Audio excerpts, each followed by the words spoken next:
Chapter 1. Pain, heart-wrenching pain. Li Zixuan felt as if all the bones in his body were broken. He couldn't help but wonder, didn't I just drink a little too much last night? Why is my whole body in so much pain? I won't drink again even if I'm beaten to death. Li Zixuan was an engineering graduate student at an ordinary university. He majored in precision instruments. This year, he was already in his third year of master's degree and was about to graduate. His school was just an ordinary university in Beijing. Facing the army of job seekers after graduation and the sky-high housing prices in Beijing, Li Zixuan expressed that he was under a lot of pressure. Before graduation, a few of his roommates wanted to get together and have a farewell dinner. Li Zixuan, who had never drunk before, indulged himself this time and drank 2 bottles of beer. Then, he swayed and passed out. At this time, Li Zixuan used all his strength to open his eyes. The scene in front of him shocked him. He was lying in a bamboo house. Through the small window beside the bed, he could see a small bamboo forest outside. He could also hear the sound of flowing water behind the house. **CK, shouldn't I be sleeping in the school dormitory? How did I end up in the wilderness? Could it be that someone took advantage of me being drunk and abducted me to this wilderness to do some shameful things? My God, thinking of this, Li Zixuan's chrysanthemum tightened. He quickly glanced around to see if he had any clothes on his body. Phew, fortunately, I'm not naked.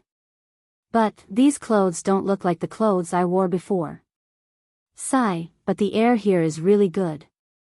It's 100 times fresher than the air in Beijing. Li Zixuan took a deep breath and felt that the PM2.5 in his heart and lungs were purified a lot.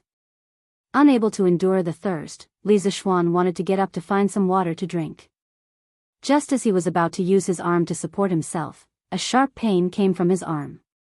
He couldn't help but cry out in pain, ouch. Then his body fell heavily on the bed. His whole body suffered a destructive impact. Misfortunes never come singly. At this time, Li Zixuan also felt a sharp pain in his head. Pieces of memories that did not belong to him appeared in his mind, just like a movie. The physical and mental pain finally made Li Zixuan unable to endure the torture, and he gloriously fainted. After an unknown period of time, Li Zixuan finally woke up. Only then did he realize that he had encountered the melodramatic transmigration that was written in countless novels.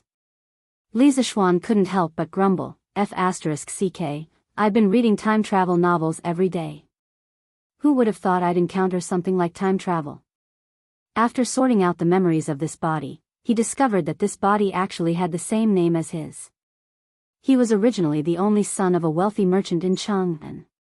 Since childhood, he had been spoiled by his parents in every possible way. However, due to a congenital deficiency, he had been frail and sickly since childhood. His father, Li Zixuan, had visited all the famous doctors in Chang'an for him, but in the end, they were unable to cure him. Moreover, many famous doctors had said that Li Zixuan would definitely die young and would not live past the age of 8. How could Li Zixuan's father be willing to give up on his son? Later, he used his connections to invite an old imperial physician from the imperial medical department to treat him. The old imperial physician also said that Li Zixuan's weak body was incurable. However, if he could become the disciple of a master of internal energy and use internal energy to nourish his body, it might be able to make up for his congenital deficiency. Li Zixuan's father was originally a merchant. How could he know a true master of Jianghu? He used up all his wealth to invite a group of Jianghu swindlers. They were good enough to guard the house, but not a single one of them was proficient in internal energy. Seeing that his only son's health was deteriorating day by day, Li Zixuan's father was extremely anxious. Mrs. Li also washed her face with tears every day. When Li Zixuan was 6 years old, a white-haired old Taoist passed by the Li Zixuan residence to ask for a bowl of water. Suddenly, he caught a glimpse of Li Zixuan playing in the courtyard. Seeing that his lips were red and his teeth were white, he was honest and cute. However, his face was pale and his eyes revealed a hint of sickness. The old Taoist immediately felt tender affection for him. He told Li Zishuan's father that he was the great elder of the Celestial Master sect of Mount Longhu.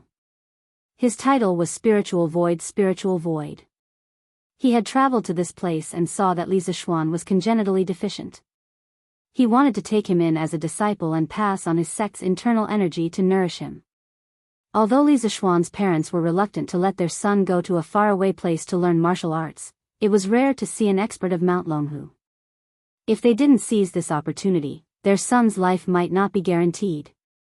Therefore, Li Zishuan's father had Li Zishuan kowtow to his master and asked Spiritual Void to teach him well. In the mountains, time was unknown. In the blink of an eye, 8 years had passed. Li Zishuan had already learned martial arts, but his master was already on the verge of old age and his time was almost up. In the spring of the first year of Jingguan, Spiritual Void passed away in meditation on Mount Longhu. Thinking of how his master had treated him like a master and a father for the past 8 years, Li Zishuan wept bitterly in front of his master's grave. After kneeling for a day and a night, Li Zishuan kowtowed and bid farewell to his master. He prepared to leave for Cheng and to visit his parents and then wander the Jianghu to become a chivalrous wanderer. Passing by Mount Zhongnan, Li Zishuan heard the sound of fighting ahead of him. Thus, he concealed himself and sped forward. He saw over 20 masked men fighting with a dozen or so servants and guards. There was also a pink-draped carriage in the middle of the field. The battle was almost one-sided. In the blink of an eye, a few more servants and guards had died. Could it be that some family's young miss ran into bandits when she went out? Li Zishuan was too lazy to think more. He used the cloud-piercing steps, pulled out the long sword at his waist, and stabbed at a burly man who seemed to be the leader of the bandits. In the blink of an eye, the sword was like thunder, and it reached the back of the bandit's neck. The bandit leader was also a master. Feeling a strong wind coming from behind him, he was alarmed and hurriedly dodged to the side. However, a bloody mark was still left on his neck. The bandit leader steadied himself and looked at the attacker. It turned out to be a 14 or 15-year-old boy. He immediately shouted angrily, "Where did this little boy come from? How dare you meddle in my blood-wind stockade's business? Second brother, third brother, go and chop this little bastard up." In an instant, 2 bandits on the battlefield turned to attack Li Zishuan. However, Li Zishuan had been trained by Spiritual Void for 8 years and had learned the authentic Taoist mental cultivation method, Taishian Sutra. How could these bandits compare to him? In a short while, the 20 or so bandits were knocked down one by one. However, he did not take their lives, only seriously injuring them. Li Zishuan was slightly satisfied that he had achieved his goal of being chivalrous. Just as he was about to leave, he suddenly heard a pleasant female voice behind him, "Young hero, be careful." It turned out that during the fight, she had felt the sudden change in the battlefield outside and that someone had come to rescue her. The girl in the carriage had lifted the curtain and secretly watched from the side. At this moment, seeing that the battle situation had been settled, she was about to get off the carriage to thank this young hero when she caught a glimpse of the heavily injured bandit leader on the ground suddenly exploding and launching a palm strike at Li Zishuan's back. The girl was so frightened that her beautiful face turned pale and she hurriedly warned him. Li Zishuan was in no hurry to dodge and was sent flying to the side of the mountain path by the bandit's palm. However, the side of the mountain path was a very steep hill, about 100 meters high. Li Zishuan had just entered Jianghu and was sent flying off the cliff. When he was seriously injured and on the verge of death, he was taken advantage of by a transmigrator. Li Zishuan painfully rubbed his head. He thought of his parents and girlfriend in his previous life. He really did not expect that after drinking some wine, he would be separated from them for 1,000 years. He could no longer go back. He could not help but feel sad. But this body is also quite unlucky. It originally had the life of a main character. Who would have thought that after practicing martial arts, it would die as soon as it entered Jianghu? It's because it doesn't have enough Jianghu experience. This hero saving a damsel in distress ended with his own death. He didn't even see what the beauty looked like. TSK, don't you think it's a pity? Alright, regarding the previous owner of this body, Li Zixuan felt that this child had experienced enough twists and turns. He also had the aura of a main character. Originally, he had just mastered his martial arts and might have been famous in Jianghu very soon. However, he still lacked experience. Thinking of this, Li Zixuan found some comfort in his heart. In any case, he had been reborn. This brother had lost his life in order to be a hero and save a damsel in distress. He was much more miserable than he was. At this time, there was a sound of footsteps outside the house. After a while, an old man with white hair and a white beard and wearing a Taoist robe appeared in front of Li Zixuan. "Hey, little Lang Jun, you're finally awake. Don't move first. Your injuries haven't healed yet. Let this poor Taoist take your pulse first." At first glance, Li Zixuan could not help but feel a sense of familiarity from the bottom of his heart when he saw this sage-like Taoist. Perhaps it was because the master of this body was a Taoist, but Li Zixuan also felt a sense of familiarity with Taoism. At this time, the old Taoist finished taking Li Zixuan's pulse and said to Li Zixuan, "Little Lang Jun, since you've woken up, you're fine. However, your injuries were quite serious. When this poor Taoist found you, there were many fractures on your body. You still need to rest for a month to fully recover." Li Zixuan hurriedly propped himself up and cupped his fists at the Taoist priest. "Junior Li Zixuan thanks Taoist priest for saving my life. May I ask for Taoist priest's name and where is this place?" "This is Zhongnan Mountain. This is the thatched cottage where this poor Taoist temporarily stayed when he was picking herbs. 5 days ago, this poor Taoist found you at the foot of the mountain. At that time, you were seriously injured and unconscious. This poor Taoist saw that you were still breathing and brought you back to the thatched cottage. Little Lang Jun, did you encounter some bandits? How could you be so seriously injured?" The Taoist priest leisurely went to the wooden basin in front of the door and washed his hands. He turned around and said, "This poor Taoist is Sun Simiao. Little Lang Jun, where do you live? Why did you come to this deep forest alone?" "Sun Simiao? The king of medicine Sun Simiao, who has lived for 14 emperors, saved countless people, and lived for 141 years? Damn, I've just crossed over and met such a powerful person. I'm so lucky. Do I also have a protagonist's halo?" Li Zixuan was extremely shocked. After being stunned for a while, he respectfully clasped his hands to Sun Simiao and said, "So it's Dr. Sunday. I've been saving lives and healing the wounded for a long time. Countless people have admired you for a long time. Thank you for saving my life. If you have any orders in the future, I dare not refuse." Then, he told Sun Simiao about how he was weak when he was young and how he followed his master to Mount Longhu to learn martial arts to strengthen his body. When he returned home, he encountered bandits and accidentally fell off a cliff. Hearing this, Sun Simiao did not expect this little Lang Jun to have such a chivalrous heart after experiencing so many twists and turns. He looked at Li Zixuan with some admiration. "Little Lang Jun, I didn't expect your life to be so rough. When I felt your pulse before, I felt that you seemed to be congenitally deficient. Fortunately, your internal strength is quite good. Little Lang Jun, you should rest here for a few days. There is still some rice in this house. I was summoned by His Majesty yesterday and will go to Chang'an today. Little Lang Jun, you can leave on your own after you've recovered. Don't worry, Taoist priest. I've mostly recovered and can take care of myself. In the future, Zixuan will definitely repay you for saving my life." "Huh, it's nothing. Little Lang Jun, you don't have to worry about me. I'll go first." Sun Simiao laughed heartily and turned to carry the medicine basket out of the door. Chapter 2. Phew, it's so hard to learn how to speak like an ancient person. Li Zixuan sighed as he watched Sun Simiao leave. According to the memory of his predecessor, Li Zixuan was currently living in the first year of Zhengguan. Li Zixuan was still looking forward to this era. Thinking about the heavenly Khan, thinking about the tens of thousands of countries coming to court, and thinking about Chinatown in the United States 1,400 years later, Li Zixuan's heart was filled with passion.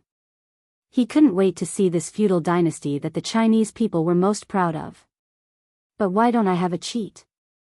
Before transmigrating, Lisa Schwann had read a lot of transmigration novels. The protagonists who transmigrated either came with an awesome system or had a photographic memory. They were familiar with many poems from the Tang dynasty and Song dynasty. When they had nothing to do, they would recite a poem and then countless beauties would throw themselves at them. TSK, thinking about it made Lisa Schwann salivate all over the floor. But, why don't I have anything when I transmigrated? Lisa Schwann was an engineering nerd in his previous life. After the college entrance examination, he returned all the poems from the Tang dynasty and Song dynasty to his language teacher. He could only vaguely remember some of the famous poems. Apart from writing programs, he usually went online to chat and play games. His girlfriends were all from the internet. Sigh, without a cheat, how can I survive in the Tang dynasty? Without a cheat, I have martial arts. Lisa Schwann suddenly remembered that this body had been learning martial arts from a master for 8 years. Lisa Schwann was energized. He forced himself to sit cross-legged on the bamboo couch and tried to meditate according to the method in his memory. Originally, he just wanted to give it a try. Who knew that the process would be so natural? He even recited the Taishan Sutra without any awkwardness. At this time, Lisa Schwann felt as if countless small flames had sprung up in his lower abdomen. As he circulated the martial arts, these small flames seemed to have received instructions. They followed a specific path over and over again, swimming in his limbs and bones. Lisa Schwann felt warm all over his body. The places where his arms and knees were fractured were a little itchy, making him want to scratch them. Resisting the urge to scratch the itch, Lisa Schwann continued to use the method in his memory.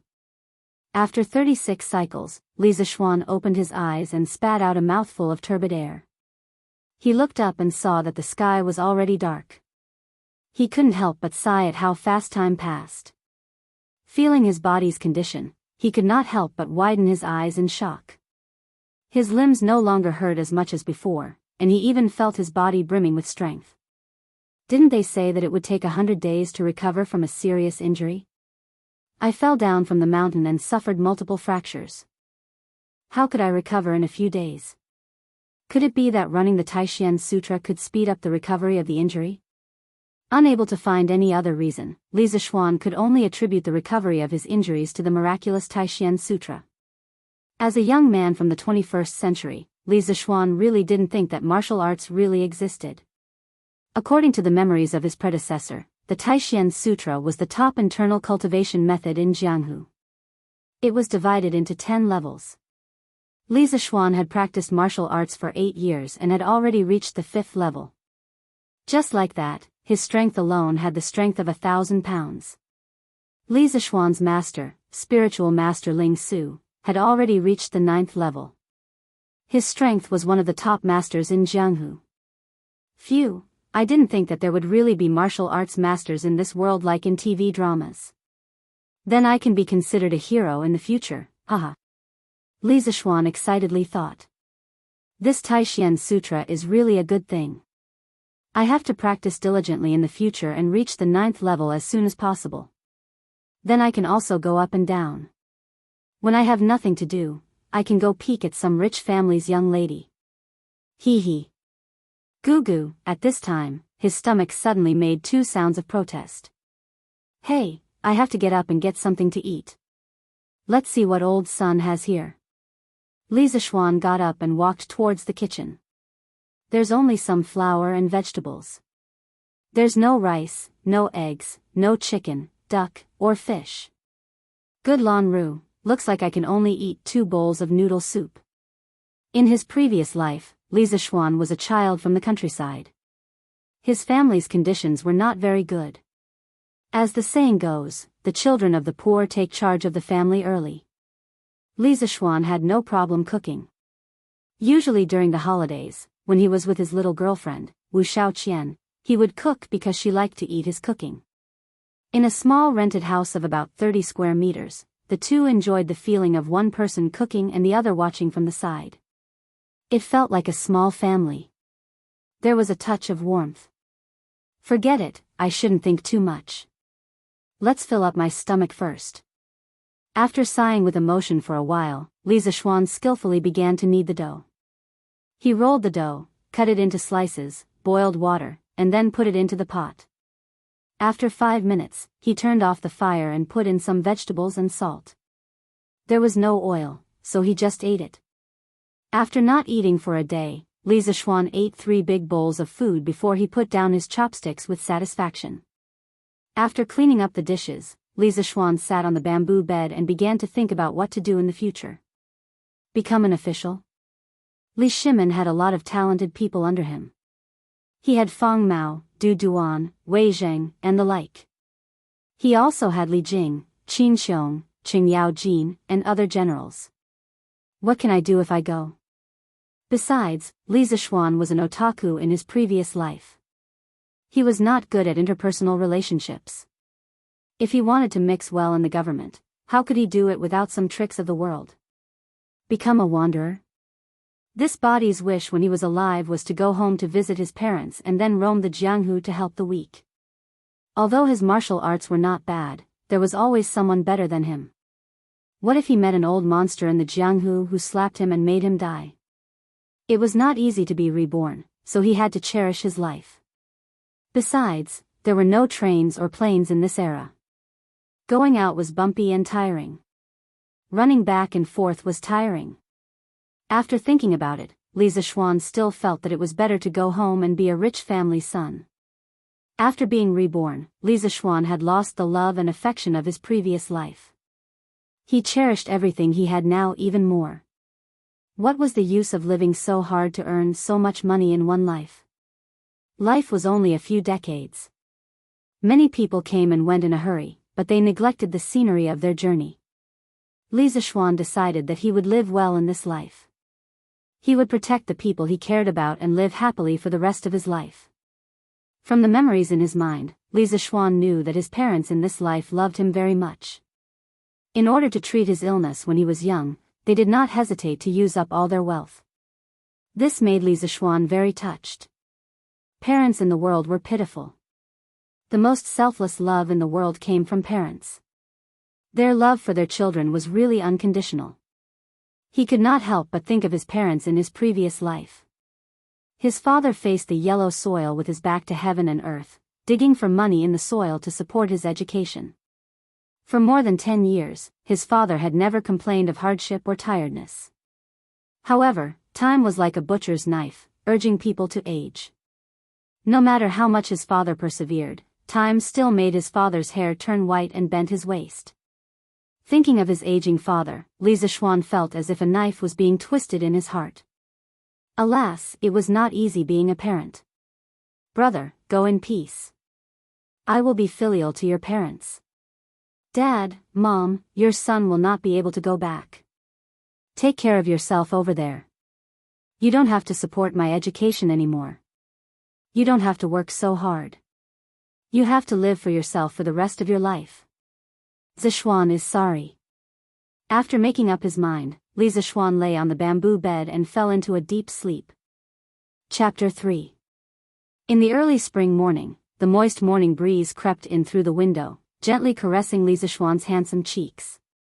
Birds chirped happily outside the window, as if they were telling the joy of waking up early. The sun stretched lazily under the urging sounds of roosters crowing in the distance. Not long after, the first ray of golden light pierced through the clouds. Half an hour later, the sunlight finally passed through the window and shone on Li Zixuan's face. Feeling the dazzling light, Li Zixuan finally woke up. Oh, what time is it? Quickly wash up and go to the cafeteria to eat. Habitually, he reached under his pillow to take out his phone to check the time.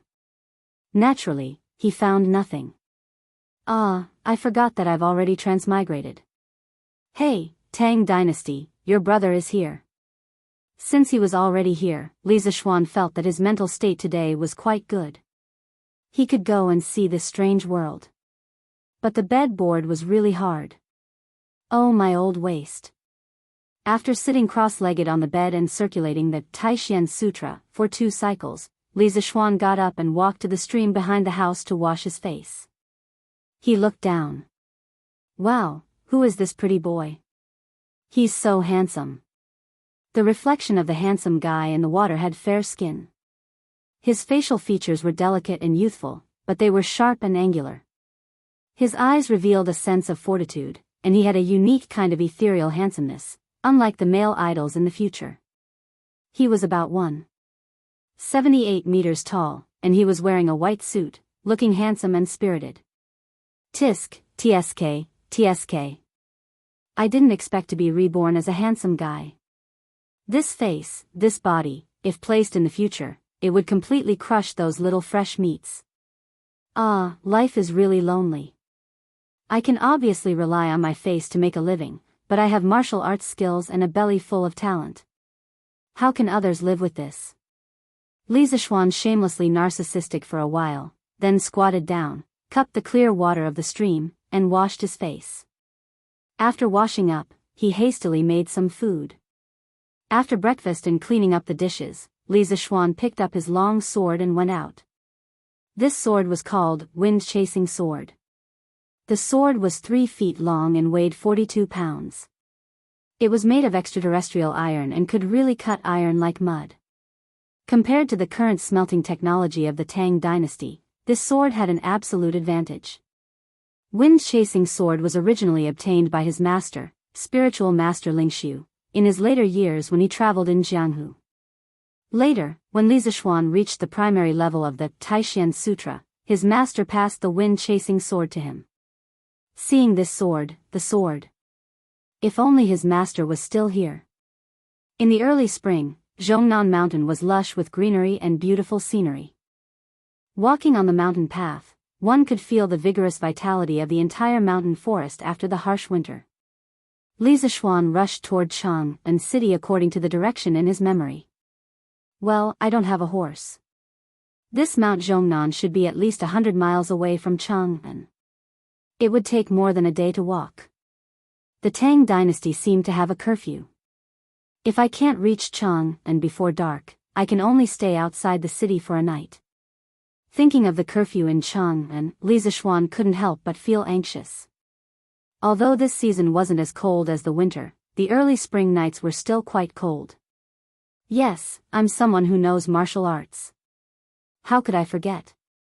Patting his head, Li Zixuan became excited again. His way of thinking was still stuck in the modern world. He had to adapt quickly. It was a good opportunity to try out the feeling of the martial arts masters in the TV series using Qigong. Everyone had a martial arts dream when they were young. They hoped that one day they could easily jump 2 feet high, walk on snow without leaving a trace, and float on water with their iron palms. I digress. Li Zixuan used all his strength to use the cloud-piercing steps. The trees on both sides quickly retreated. This speed is too fast. This should be equivalent to the speed of a motorcycle. I think I'll reach Chang'an by noon. Feeling the speed of the wind, Li Zixuan was overjoyed. He secretly used the Taishan Sutra to recover his inner breath. At noon, Li Zixuan finally saw the majestic Chang'an city in front of him. He saw the towering city walls. On the city walls stood a row of soldiers. Outside the city gates, there was an endless stream of people and merchants. From afar, he could see the towering buildings in the city. Rows upon rows of pavilions. What a prosperous scene. Following the flow of people, he successfully entered Chang'an city. Chang'an city was divided into more than 100 residential areas by 38 streets, which were called squares. Each residential area was surrounded by a wall. According to his memory, the Li family lived in Yongla Lane. Entering the city through the illustrious Virtue Gate, Li Zixuan headed north. Looking at the endless stream of people wearing ancient costumes on the streets, Li Zixuan felt as if he was in a costume drama. Wow, the girl in front of me has such a beautiful figure. The girl in front of him had long hair that reached her waist. Her waist was slender and her hips were full. She wore an orange open-collar dress that reached her ankles. As the dress was low, he could vaguely see the deep cleavage of the girl's breasts. Beauties in ancient costumes are still the best. Li Zixuan loved beauties in ancient costumes in his previous life. He even bought a similar open-collar dress for his girlfriend. His girlfriend looked even prettier in it. Looking at the beauties along the way, he rushed to Yongla Lane. Half an hour later, Li Zixuan entered the gate of Yongla Lane and walked towards his home. At the same time, in the backyard of the Li family. Miss, slow down. A 13 or 14-year-old maid was chasing a little girl who was pulling a kite. The little girl was about 5 or 6 years old. She had bright eyes and white teeth. She looked like she was carved from jade. Her hair was tied in 2 pigtails. She was pulling a butterfly kite and running happily. Not far away, a couple was looking at the little girl lovingly. Master, look, Lan is always like a crazy girl. She can't stay idle. The older man patted the woman's shoulder and smiled. Madam, Lan is still young. It's fine as long as she's happy. This old man's biggest wish in life is for Madam and the children to be happy. Children, the purple-clothed woman's beautiful eyes trembled. Master, I wonder how Xian is. It's been 8 years and Xian hasn't sent a letter home. I wonder if this child's body has recovered. That's right, this couple was Li Zixuan's parents. Li Zixuan's father was Li Jingma and his mother was Yi Yuzhu. Li Jingma's heart trembled when he heard his wife's words. A trace of sadness appeared on his face but was immediately concealed. Yuzhu, you don't have to worry. I've asked around these years. Spiritual Master Ling Su is a true expert.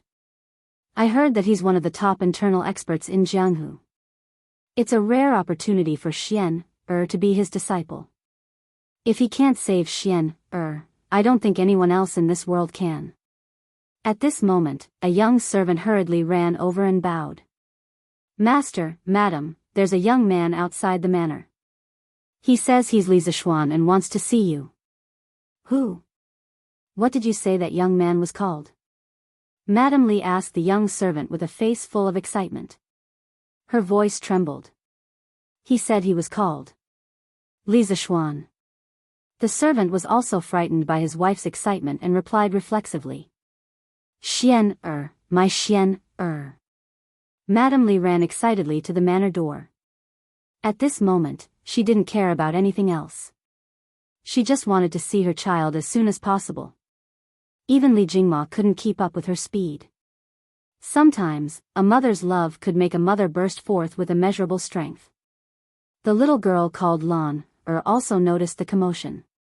Seeing her mother leave in a hurry, she hurriedly followed behind. Chapter 4.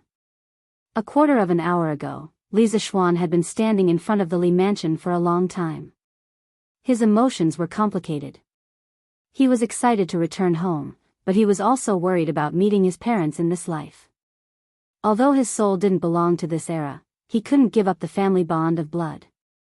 In this life, Li Zixuan had been away from home for 8 years. Now that the soul of another era was in his body, Li Zixuan was worried that his parents in this life might notice something. Li Zixuan paced back and forth in front of the Li mansion for a long time. The servants in front of the gate looked at him strangely. If it weren't for the fact that Li Zixuan was handsome and didn't look like a vicious person, they would have taken him to the authorities long ago. Li Zixuan finally calmed down and walked toward the gatehouse, as if there was another force in his body pushing him into the Li mansion. Is your master and madam home? Li Zixuan didn't remember seeing this gatehouse before. He probably entered the Li mansion after he left home when he was young. Even if this gatehouse was an old member of the family, he probably wouldn't recognize Li Zixuan after so many years. Seeing Li Zixuan's stately appearance, the gatekeeper was afraid that he was a young master of some family, so he didn't dare to be rude. He said, "My master and madam are here." What business does young master have with my master and madam? This humble one will go and inform them. My name is Li Zixuan. I have something to discuss with your master and madam. You can go and inform them. Not long after, a beautiful woman in purple walked quickly to the gate. Looking at the woman in front of him, time didn't leave many traces on her face. However, many strands of silver could be seen in her beautiful hair. Blood was thicker than water. Mother and son were connected by heart. Even if their souls didn't belong to this era, Li Zixuan could still feel the silent call in his heart. He was very sure that this was his mother. Mrs. Li was also very excited at this moment. Looking at the handsome young man in front of her, she could vaguely see the shadow of his childhood on his face. More importantly, her intuition told her that this was her son, and she didn't need any other proof. After staring at each other for a long time, Li Jingma finally caught up. Li Zixuan looked at the weathered couple in front of him and saw the deep love in their eyes. He thought of his parents in his previous life. He couldn't help kneeling on the ground and holding back the tears that were about to fall. Father, mother, your son is unfilial. I left home for 8 years and was unable to serve you both. With tears in her eyes, Madame Li Zixuan hurriedly knelt down and hugged Li Zixuan. My Xian, it's good that you're back, it's good that you're back. My son has grown taller, but your face is still the same as when you were young. It's just that you've lost some weight. As she spoke, she stroked Li Zixuan's cheeks with both hands. Li Jingma's face was also filled with excitement. He kept turning his head and using his long sleeve to wipe his tears. He kept muttering, it's good that you're back, it's good that you're back. The family of 3 played out a heartwarming scene of mother and son reuniting in front of the door. The servant who went in to report just now was dumbfounded. He didn't expect this young man to be his young master. He thought to himself, I've never heard that master and madam have a son. But fortunately, I didn't treat the young master rudely. Otherwise, I'm afraid I won't be able to stay in the Li family anymore. The little servant couldn't help but feel proud of his quick-wittedness. Father, mother, who is this uncle? Uncle is already so old and still crying. Shame, shame, shame, Lan didn't cry when I was 4. A childish voice suddenly interrupted this heartwarming scene, causing the warm atmosphere to become stifled. It turned out that Lan's legs were too short to keep up with her parents' speed. Now that she finally arrived at the door, she saw her mother and a young man hugging and crying. This man was obviously much older than Lan and was also much taller than Lan But why was he crying at such a big age? Lan was puzzled. But she remembered that her parents had taught her to be polite when meeting outsiders. Thus, she said that sentence. Cough, cough. Li Jingma's face was full of black lines. His son had suddenly become his daughter's uncle for no reason. What the hell was going on? Li Zixuan also had an awkward expression on his face, but it wasn't because the little girl had called him uncle. After all, the soul in this body was 25 years old, and this little girl looked like she was only 5 or 6 years old. In his previous life, Li Mingzhou was often called uncle by children of this age. What made Li Zixuan feel awkward was that he was being looked down upon by a little girl. He raised his head and looked at the little girl who was at the door. The little girl was leaning on the door frame and looking at him curiously with wide eyes. She looked very cute. Li Zixuan was also a little puzzled. Whose family did this little girl belong to? Why was she at his house? Lan don't talk nonsense. This is your brother. Mrs. Li didn't know whether to laugh or cry as she scolded the little girl. She turned around and smiled at Li Zixuan. Xian, this is your little sister. She was born the 2nd year after you went to Mount Longhu. She's almost 6 years old. Your father and I named her Li Zilan. Lan, hurry up and greet your brother. Li Zilan. It seems that my parents have been thinking about me all these years. Li Zixuan sighed in his heart when he heard his little sister's name. Li Zilan's little face was full of smiles.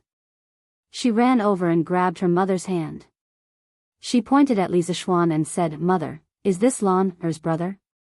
Why didn't you play with Lan before?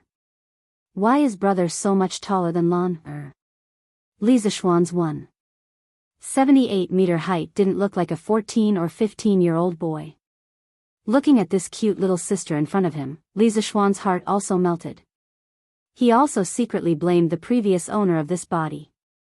After leaving home for 8 years, he actually didn't come home to visit and only knew how to cultivate. He completely didn't fulfill his responsibility as a son and as a brother. He went forward and hugged Li Zilan. He smiled and rubbed his little sister's bun head. Lan, be good. I'm Lan, big brother. Big brother used to be busy and couldn't come home. Now that I'm back, can you play with Lan, every day? And, Lan can also grow to be as tall as big brother if I eat more. Hearing that there was someone to play with her in the future, Lan excitedly waved her hands. Really? Lan wants to fly a kite. Lan also wants to go to She City to buy sweets, mud carts, and dolls. Big brother, will you accompany Lan, Accompany. Big brother will fly a kite with Lan, in the afternoon. Tomorrow, big brother will accompany Lan, to She City to buy things. Lan wants to pinky swear with big brother. Okay. Let's pinky swear. 100 years, no changes. Looking at the harmonious relationship between the siblings, Li Jingma and his wife were gratified. Their son, who had left home for 8 years, was finally back. The family of 4 was finally reunited. The two of them hadn't been as happy as they were today for more than 10 years. Their faces were glowing, as if they were a few years younger. Xian, quickly go in. Tell your mother how you've been all these years. Mrs. Li quickly walked forward and pulled Li Zishuan into the front hall of the Li family. Yes, mother. Chapter 5. In the front hall of the Li estate. Xian, how's your body? Do you still need to go to Mount Longhu to cultivate after you return? Li Zishuan's mother asked hopefully as she held on to Li Zishuan's hand, afraid that her son would leave her again in a few days. Mother, I've already made some progress in my cultivation. Master said that my weak body is no longer a problem and that I don't need to go to Mount Longhu anymore. I can just cultivate at home. That's great. Master, Xian's body is fine. He doesn't need to leave us anymore. Li Jingma's mother said happily, tears welling up in her eyes. Li Jingma was also very happy and couldn't help but want to laugh to the heavens, but he forced himself to hold it in. However, the slight smile on his lips betrayed the uncontrollable joy in his heart. He held on to his wife's hand and patted it lightly, trying to calm her down. Madam, you can finally rest easy now. He then looked at Li Zishuan and said seriously, Xian, it's all thanks to your master that you're where you are today. Although our Li family is a merchant family, we still need to know how to repay kindness. Your master saved your life, so you must be filial to him in the future. Do you hear me? Hearing the mention of his master, Li Zishuan's eyes flashed with a trace of sadness. He recalled the bits and pieces of his memories. Towards the master of this body that he had never met, Li Zishuan still held a lot of respect. Father, master has already passed away half a month ago. Hearing this, Li Jingma and Li Zishuan were both shocked and saddened. After a long while, Li Jingma got up and patted Li Zishuan on the shoulder, saying in a deep voice, Xian, don't be too sad. When you have time in the future, bring me to your master's grave so that I can pay my respects. Your master is our Li family's great benefactor. Li Zishuan nodded heavily. Master, madam, it's time for lunch. At this time, a servant girl dressed in green came to the front of the hall. I was too busy talking. Xian, you must be hungry. Xiao He, tell the kitchen not to serve the food yet. I still need to make some of Xian's favorite dishes. Li Jingma's mother stood up and ordered the servant girl. Yes, madam. Xiao He hurriedly accepted the order and left. Xian, sit here and talk to your father for a while. Mother will be back soon. Mother, Lan wants to eat candied fruit pastries. Lan hurriedly requested from behind. Okay, mother will make it for you. Li Zishuan's mother went to the kitchen to cook. In the living room, Li Jingma picked up his teacup and took a sip. Xian, come and tell your father how you've been on Mount Longhu all these years. Hearing his father's question, Li Zishuan told him some of the important things that happened in his 8 years of learning martial arts. Of course, he didn't mention that he almost fell to his death on the way back. He just said that he encountered a group of bandits in Zhongnan Mountains and was slightly injured. Father, How has the family been all these years?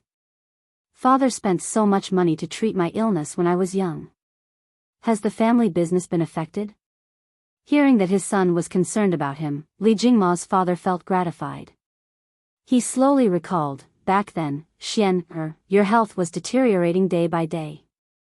I only hoped that you would recover soon. I didn't have the heart to take care of the shops and restaurants in Shi City. The other owners took the opportunity to suppress us, and the businesses of those shops became worse and worse. I simply sold off those silk and clothing shops to treat your illness. Later on, your master said that he could teach you inner strength to nurse your body and bring you to Mount Longhu to practice martial arts to strengthen your body. Only then did I have nothing to worry about and began to manage the shops again. Li Jingma's father paused for a moment, then took a sip of tea and continued, those people who coveted your father's shops didn't even take a look at the meat in my bowl. Humph, to think that I, Li Jingma, started from scratch and was able to establish such a large family business. Why would I be afraid of them? Less than 2 years after you left home, I crushed those shops that were suppressing us. Speaking up to this point, Li Jingma smiled confidently and released a strong and domineering aura. Li Zishuan didn't expect his father to be so powerful. In modern times, he would be a proper business tycoon. It seemed that he could be content to be a rich second-generation heir in the future. He hadn't experienced the life of a rich family in his previous life. Li Zishuan was secretly pleased with himself for being born into a good family in this life. Who knew that his father would sigh again and say, I'm not afraid of my business enemies. I can defeat them, but time is unforgiving. I'm already 48 years old this year, and my physical strength is much worse than before. I still need you to take care of this family business in the future. He couldn't be cool for more than 3 seconds. Li Zishuan still didn't want to inherit the family business so soon. It would be great to be a rich second-generation heir. He hurriedly said, Father, you're only 48 years old and in the prime of your life. I've been staying at Mount Longhu all these years and rarely come into contact with the ways of the world. How can I help you take care of your business? Wait for me to learn from you for 2 years, then I'll help share your burdens. At least wait for me to experience the life of a rich second-generation heir for 2 years, Li Zishuan thought to himself. Father Li thought for a while and felt that his son's words made sense. He said, all right, then we'll wait for 2 years. Master, it's time to eat. At this moment, Li Zishuan's mother walked in with a group of servant girls carrying bowls and plates. She said to Li Zishuan, come quickly. Mother made your favorite base soup, mutton soup, and roast chicken. Come and try it. There's also Lan's candied fruit pastries, the little girl hurriedly said. There's everything. Lan, you're a little greedy cat. Motherly chuckled. The family sat down one by one. Looking at the dozen or so dishes in front of him, Li Zishuan realized that most of them were steamed or boiled. There were no stir-fried dishes. It seemed that stir-frying wasn't popular in the Tang dynasty. In fact, stir-frying had been invented long ago, but it hadn't been popularized. One of the main reasons was the lack of edible vegetable oil, mainly sesame oil.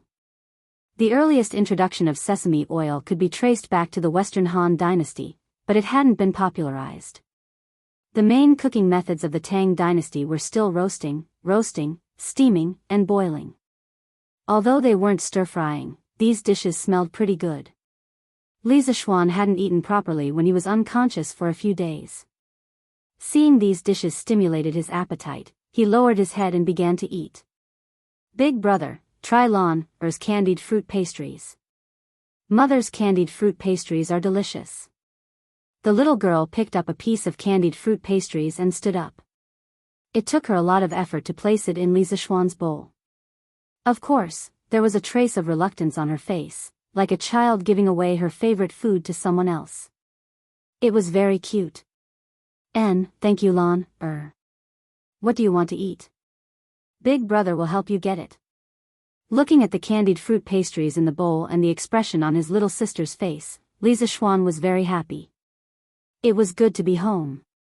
Lan also wants to eat fish.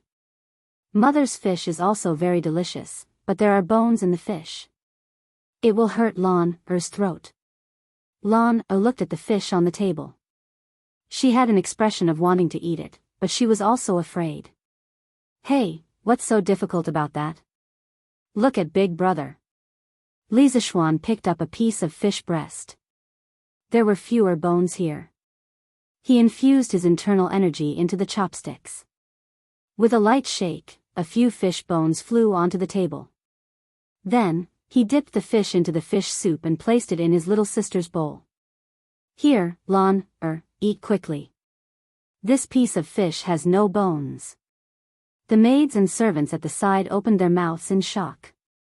Looked at her brother with eyes full of admiration. She clapped her hands excitedly. Wow, Big Brother is so awesome. Father Li and Mother Li were also dumbfounded. Using internal energy to eat a meal. The two elders really didn't know what to say. Since ancient times, there had probably been no one who ate fish like this. If spiritual master Ling Su saw Li Zishuan using his martial arts here, he would probably climb out of his grave in anger and beat him up. However, Li Zishuan didn't care about this. As long as he could make his little sister happy, this was nothing. This young master had martial arts, so he was willful. Chapter 6. After the meal. Mother, I'm going to take a bath and take a nap. Last night, old son's bed was too hard, and Li Zishuan did not sleep well. He started to feel sleepy after eating and drinking to his heart's content. Li Zishuan tried to convince himself. Isn't there a saying that spring fatigue leads to autumn fatigue and hibernation? Yes, Mother has been getting people to tidy up your courtyard every day for the past few years. You can go there directly. Mother will assign 2 of my maids to your side and let them serve you. Xiao He, Xiao Shi, did you hear that? In the future, the 2 of you must serve with all your heart. Mother Li said to the 2 pretty maids beside her. Yes, madam. The 2 maids hurriedly bowed and agreed. Their eyes were filled with joy. Their young master's martial arts was strong and he was handsome. All the maids in the residence were lining up to serve their young master. They didn't expect madam to send them. Li Zishuan wanted to refuse, but after thinking about it, he didn't say it. He was used to living a poor life. In the past, it was always him serving his girlfriend. Now that he suddenly had 2 pretty maids serve him, he was really not used to it.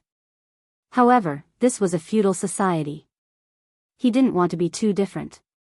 Besides, he didn't want to reject his mother's good intentions over such a small matter. Of course, there was another reason. These 2 maids were really beautiful. Li Zishuan also didn't want to reject them. Although they couldn't be eaten, the 2 maids were only 13 or 14 years old. Li Zishuan wasn't that beastly, they were still pleasing to the eye. Of course, the cold and inwardly passionate Li Zishuan would never admit that the last reason was the main reason. Yes, mother. I'll go back to my room. Li Zishuan turned around and said to his little sister, I'll go back to my room. When I wake up, I'll fly a kite with Yes, brother, you have to keep your promise. Although Lan didn't want her brother to go, she still let him go to sleep when she saw his tired face. The Li residence occupied a large area. It was a courtyard with 4 entrances. Li Zishuan lived in a small courtyard on the west side. He looked at the artificial mountains and ponds in the courtyard, the pavilions and terraces, and the corridors. Li Zishuan was deeply moved. In his previous life, he couldn't even afford to buy a place the size of a toilet in Beijing. He didn't expect that he would be able to live in such an antique supermansion. Even the small courtyard that he lived in was more than 10 times larger than those luxurious villas in his previous life. Sigh, having a rich father sure is great. Xiao He, go get the kitchen to boil some water and bring it to my room. I want to take a bath. Li Zishuan began his depraved life of having everything served to him. Yes, young master. Xiao He, who was behind him, quickly responded. Then, she lifted her green dress, and lightly trotted toward the kitchen. After a while, the kitchen staff brought the hot water over. Li Zishuan walked back to his room. What are you two doing here? Get out. Seeing the two girls following him in, Li Zishuan was speechless and hurriedly chased them away. Young master, this servant will help you bathe. Xiao He blushed and hurriedly argued. Li Zishuan looked at the two pretty girls. Xiao He was wearing a light green dress. Her two big eyes were very cute. Her chest was rather low, but he couldn't see her cleavage. He could only see the outline of two little buns. They hadn't started to develop yet. Xiao Shi was wearing a light yellow dress. There was already a faint cleavage on her chest. At this moment, her face was blushing. Heh, this is a shy girl. Facing these two cute little girls, Li Zishuan, who had always liked to look at beauties in ancient costumes in his previous life, really wanted to let them in at this moment. Forcefully suppressing the desire in his heart, Li Zishuan still drove the two little girls out. Go, go, go. I'll bathe myself. He was really afraid that if he let them in, he wouldn't be able to resist eating them up. Although he wasn't a lullicon, he couldn't resist such temptation. The two girls who were chased out looked at each other. They didn't understand why the young master would refuse their service. One had to know that the two of them had mustered up a lot of courage to suggest serving the young master in his bath. Inside the room, Li Zishuan quickly took off his clothes and jumped into the bathtub. Facing his little brother, Li Zishuan said with disdain, Tsk. You still don't have enough self-control. It's just two little girls who haven't grown up yet and you're already so excited. Look at you. After taking a comfortable bath, he felt sleepy and fell into a deep sleep on the soft mattress. Xiao Shi, why didn't the young master let us bathe? Outside the door, Xiao He was still thinking about the matter of being rejected as she whispered to Xiao Shi. How would I know? Is it because the young master doesn't like us to serve him? Xiao Shi was a little worried. In this era, the maids didn't have any human rights. If they made the master unhappy, it was common for them to be sold to the brothel. Master and Madame Li were very kind to the maids. If the young master didn't like them, they wouldn't have a good life in the residence in the future. That's not it. Xiao Shi, you're so pretty and have such big breasts. Why wouldn't the young master like you? I saw the young master sneaking glances at your breasts just now. Xiao He smiled mischievously at Xiao Shi. Li Zishuan didn't expect that Xiao He could still see through his deeply hidden eyes. Xiao Shi instantly blushed from her neck to her ears. She went up and scratched Xiao He. Xiao He, you're talking nonsense again. Xiao He giggled and quickly pinched Xiao Shi's arm to stop her from scratching herself. Xiao Shi, stop scratching. I won't say any more. Let's be quiet and not wake the young master up. Don't worry. I think it's not that the young master doesn't like us.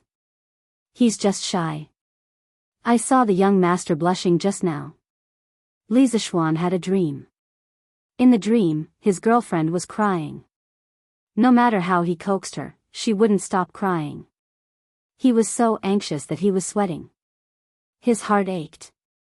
In his previous life, Li Zishuan was neither tall nor handsome. He was also poor. However, his cute and petite girlfriend never left him. She was very attached to him. He was very grateful to her.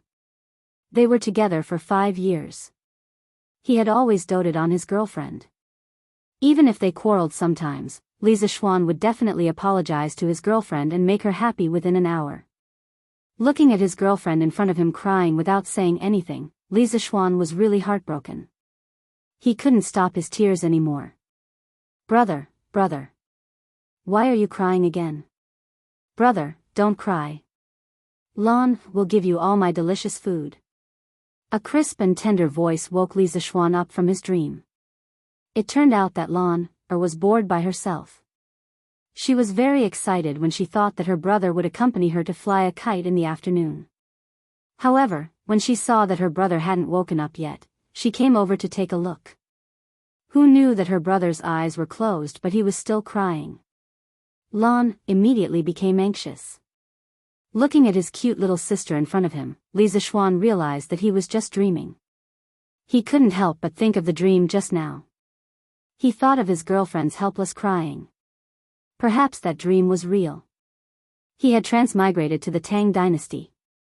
Then, he must have lost his soul and died. If his girlfriend knew about this, she would cry even more sadly than in the dream. Thinking of this, Li Zixuan's heart was ruthlessly stabbed by a knife. Brother. What's wrong? Seeing her brother staring blankly at her after waking up, Lan pulled Li Zixuan's arm worriedly. Seeing the unconcealable worry on Lan Er's tender face, Li Zixuan secretly scolded himself for being a bastard. No matter how sad he was, he shouldn't let such a young sister worry about him. As for his ex-girlfriend Xiao Qian, Li Zixuan could only silently say in his heart, Xiao Qian, I'm sorry. If I could go back, I would definitely go back to find you. However, I really can't go back. I hope that you can quickly walk out of this shadow and find your next happiness. If Xiao Qian also came to the Tang dynasty, how great would that be? I would definitely marry you. However, his girlfriend obviously couldn't come to the Tang dynasty. Li Zixuan could only silently say goodbye to her in his heart. In the previous life, goodbye. Brother is fine. Let's go, Lan Er. Brother will bring you to fly a kite. After thinking it through, Li Zixuan carried Lan Er and left. Chapter 7. The next day. Early in the morning, before dawn, the morning drum on the gate tower of the Taiji Palace in Cheng and had already sounded. Then, drum towers on the streets facing the north and south followed one after another. The sound of the drums spread from inside to outside. The gates of the palace and the gates of the markets were opened one after another. A new day had begun. The people and merchants of Cheng and had begun a new day of bustling. At the same time, more than 100 temples in the city began to ring the morning bell. The sound of bells and drums intertwined, trying to wake up the whole city. But there was still one person who had not been woken up. It was Li Zixuan, who was still sleeping in his bed. As a glorious second-generation rich man, why did he get up so early? In the east courtyard of the Li mansion. At the moment, Mrs. Li was helping Li Jingma dress. Madam, I'm going to check the accounts of the clothing store in the West Market today. I won't be back at noon. You can eat first. Why did you suddenly want to check the accounts today? Mrs. Li asked curiously. Nothing, just a sudden whim. Li Jingma seemed to not want to say more. He was about to wash up when he suddenly paused as if he had thought of something. He frowned and said, Why hasn't Xian gotten up yet? Isn't he a martial artist? Shouldn't he get up early to practice martial arts? Would his master allow him to get up so late? Hey, why are you pinching me? What a scandal. Humph, Xian has suffered so much outside for so many years. What's wrong with enjoying life when he finally comes back? Are you still his father? You don't know how to care for your son at all. Mrs. Li pinched Li Jingma's soft waist with hatred. Okay, let go of me. I won't ask any more, okay? Let the brat sleep for as long as he wants. Li Jingma finally escaped from the clutches of the devil. He immediately walked out of the door, muttering as he walked. Unreasonable. Since ancient times, loving mothers have spoiled their sons. Mrs. Li naturally ignored Li Jingma. Since she had taken advantage of him physically, she would let him take advantage of her mouth. Otherwise, he would feel unbalanced, Mrs. Li thought. Late in the morning, in the west courtyard of the Li mansion. Li Zixuan, who was sleeping soundly, suddenly felt his body sink as if something heavy was on him. He hurriedly opened his eyes. What he saw was a little angel in a pink dress sitting on top of him. Big brother is such a lazy bum. It's already so late in the morning and he's still not awake. Lan Er is already awake. As she spoke, she stretched out her small hand to pull Li Zixuan's cheek, giggling mischievously. Alright, since Lan Er dares to ride on Big Brother, let's see how Big Brother will deal with you. After saying that, he straightened his body and put his hands under Lan Er's armpits, throwing her high into the air. Then, when she was about to fall onto the bed, he used his hands to cushion her fall. Lan immediately screamed in fright. She used her hands and feet to move around. After landing on the bed, Lan immediately got off the bed. She pouted and frowned. She shouted at Li Zishuan, "Smelly brother, Lan will never talk to you again." After saying that, she was afraid that Li Zishuan would throw her again, so she quickly ran away. This little girl. Amused by Lan's cute expression, Li Zishuan began to get up and put on his clothes. At this moment, Xiao He and Xiao Shi hurriedly walked in from the outer room. There was a trace of a smile in their eyes. It was obvious that they had heard the sound of the siblings fooling around outside. "Young master, let us servants help you put on your clothes." Not allowing Li Zishuan to reject, the two little girls came up and got busy. Xiao He supported Li Zishuan's arms from behind while Xiao Shi helped him put on his clothes. As he was much taller than the two little girls, Xiao Shi had to stand on her tiptoes to be able to stand on his shoulders. Li Zishuan could even see the beads of sweat on Xiao Shi's nose. This little girl must be very nervous at this moment. After putting on his outer clothes, Xiao Shi bent down to help Li Zishuan fasten his belt. As she was bending over, Xiao Shi's well-developed body revealed a deep ravine. Li Zishuan's eyes inadvertently glanced down and saw this bloody scene. Seeing such an erotic scene early in the morning, this little brother naturally had to show his respect. Seeing the little tent below, Xiao Shi's tender face was so red that it was about to bleed. Before a servant was sold to a rich family by a broker, they would naturally be exposed to some kind of education. Li Zishuan was also extremely embarrassed at this moment. Cough cough, it's a natural reaction, a natural reaction. Xiao Shi, don't think too much. You have to keep your thoughts pure like this, young master. With this, Xiao Shi became even more flustered. When Xiao He heard her young master's strange words, she curiously looked at Xiao Shi. Xiao Shi immediately hurriedly helped Li Zishuan fasten his belt and hurriedly ran away. "Young master, why did Xiao Shi run away?" Seeing her good sister running away in a sorry state, Xiao He curiously asked. Cough cough, nothing much. She was probably captivated by this young master's handsome appearance. Of course, Li Zishuan could not tell the truth. How beastly would he be if he had a reaction towards a 13-year-old girl? He could only shamelessly explain to Xiao He. Xiao He could not help but laugh out loud. Although her young master was indeed very handsome, who would praise himself like this? Her young master's skin was really thick. Xiao He silently cursed. If Li Zishuan could hear her, he would definitely spit out a mouthful of blood. I am still a pure and innocent little virgin. How am I thick-skinned? Is it really okay for you to secretly talk about your young master like this? After breakfast, he greeted his mother and went to find Lan. He had promised to bring her to Shi City yesterday, so he could not go back on his words. When he arrived at the backyard, he saw Lan playing on the swing. When Lan saw her brother walking over, she pouted and lightly snorted. She turned her head and did not look at him anymore. This little girl was still angry about what happened in the morning. What a proud little loli. Xiao He, Xiao Shi, let's go. Today, this young master will bring you two to Shi City. I heard that a group of Persian people came recently. They even know how to perform magic and can make living people disappear.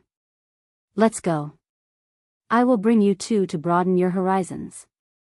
After saying that, Li Zishuan was about to walk out of the courtyard. Although Lan did not look over, her ears were always listening to the movements here. Originally, she was still waiting for her brother to come over and apologize to her. When she heard her brother's words, she immediately could not sit still. I want to go too, I want to go too. Stinky brother, you promised to bring Lan to Shi City to buy things yesterday. You didn't keep your word. Lan immediately chased after Li Zishuan and angrily said. Didn't Lan say this morning that she would not talk to me anymore? As long as brother brings Lan to Shi City, Lan will forget about the past and forgive brother for now. Lan Er's expression was saying that she was giving him face, so he should not fail to appreciate her kindness. Li Zishuan was defeated by this little girl's expression. Alright, let's go. Let's go to Shi City. San Bao, Ah Fu, the two of you follow us to Shi City. Look after the young miss and don't get lost. When they reached the entrance of the residence, Li Zishuan saw the two young servants who were guarding the door yesterday. As for their names, it was Xiao He who told him their names yesterday. Yes, young master. The two young servants had a happy expression. Going shopping with the young master was more interesting than guarding the door. Just like that, the group of people went out. Chapter 8. Shops were not allowed on the streets of Chang'an. The imperial court had specially designated two areas for trading. These were the eastern and western markets. The eastern market was considered a domestic market. There were more than 220 types of goods sold there, including rare treasures from all over the world. The western market was an international market, also known as the Golden Market. There were close to 1,000 shops that traded goods. It was the largest and most prosperous international market at that time. Yongla Lane, where the Li family lived, was closer to the eastern market than the western market. They had to pass through 5 lanes. Fortunately, they had nothing to do. Li Zishuan led a group of people to the western market. At the same time, they could admire the authentic ancient architecture of the Tang dynasty. Brother, Lan is tired. After walking for a short distance, Lan grabbed Li Zishuan's hand and refused to move forward. Li Zishuan, who was admiring the ancient architecture on both sides of the road, was speechless. They had only walked for a short distance, less than 2 miles, and this little girl was already complaining about being tired. However, he could not ignore her now. After all, she was his little sister. He should have hired a carriage in the morning. Lan hang on a little longer. We'll be there soon. No, Lan really can't walk anymore. Lan said with a bitter face. How about this, let's walk slower. As we walk, I'll tell Lan a story, okay?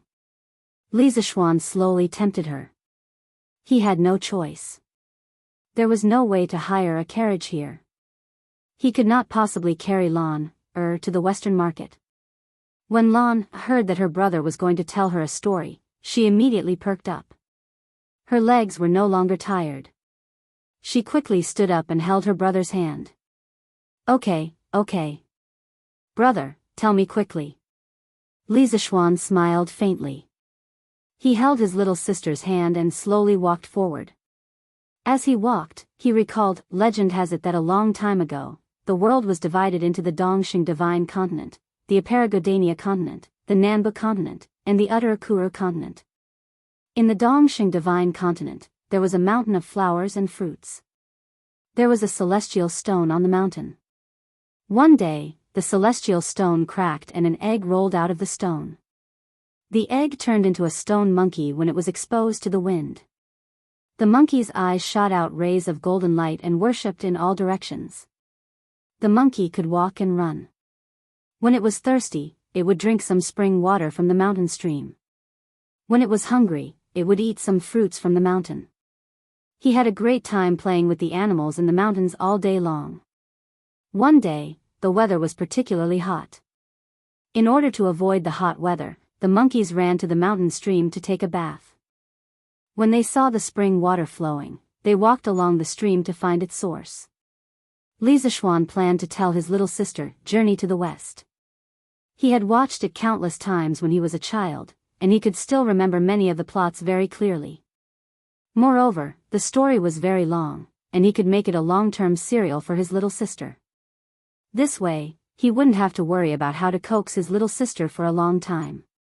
Of course, he couldn't tell Lan and the others everything according to the original novel. After all, it was the Tang dynasty now, and Tang Xuanzang still existed. Li Zishuan decided to give Tang Xuanzang a new alias. He would call him Tang Yin for the time being. He also changed the name of the place. I wonder what Tang Bohu would think of Journey to the West in the Great Ming Dynasty hundreds of years later. Li Zishuan thought so mischievously. Just as he was talking about how the great sage equaling heaven wreaked havoc in the heavenly palace and was imprisoned in the 8 trigrams furnace by Taisheng Lao Jun, they had arrived at the West Market.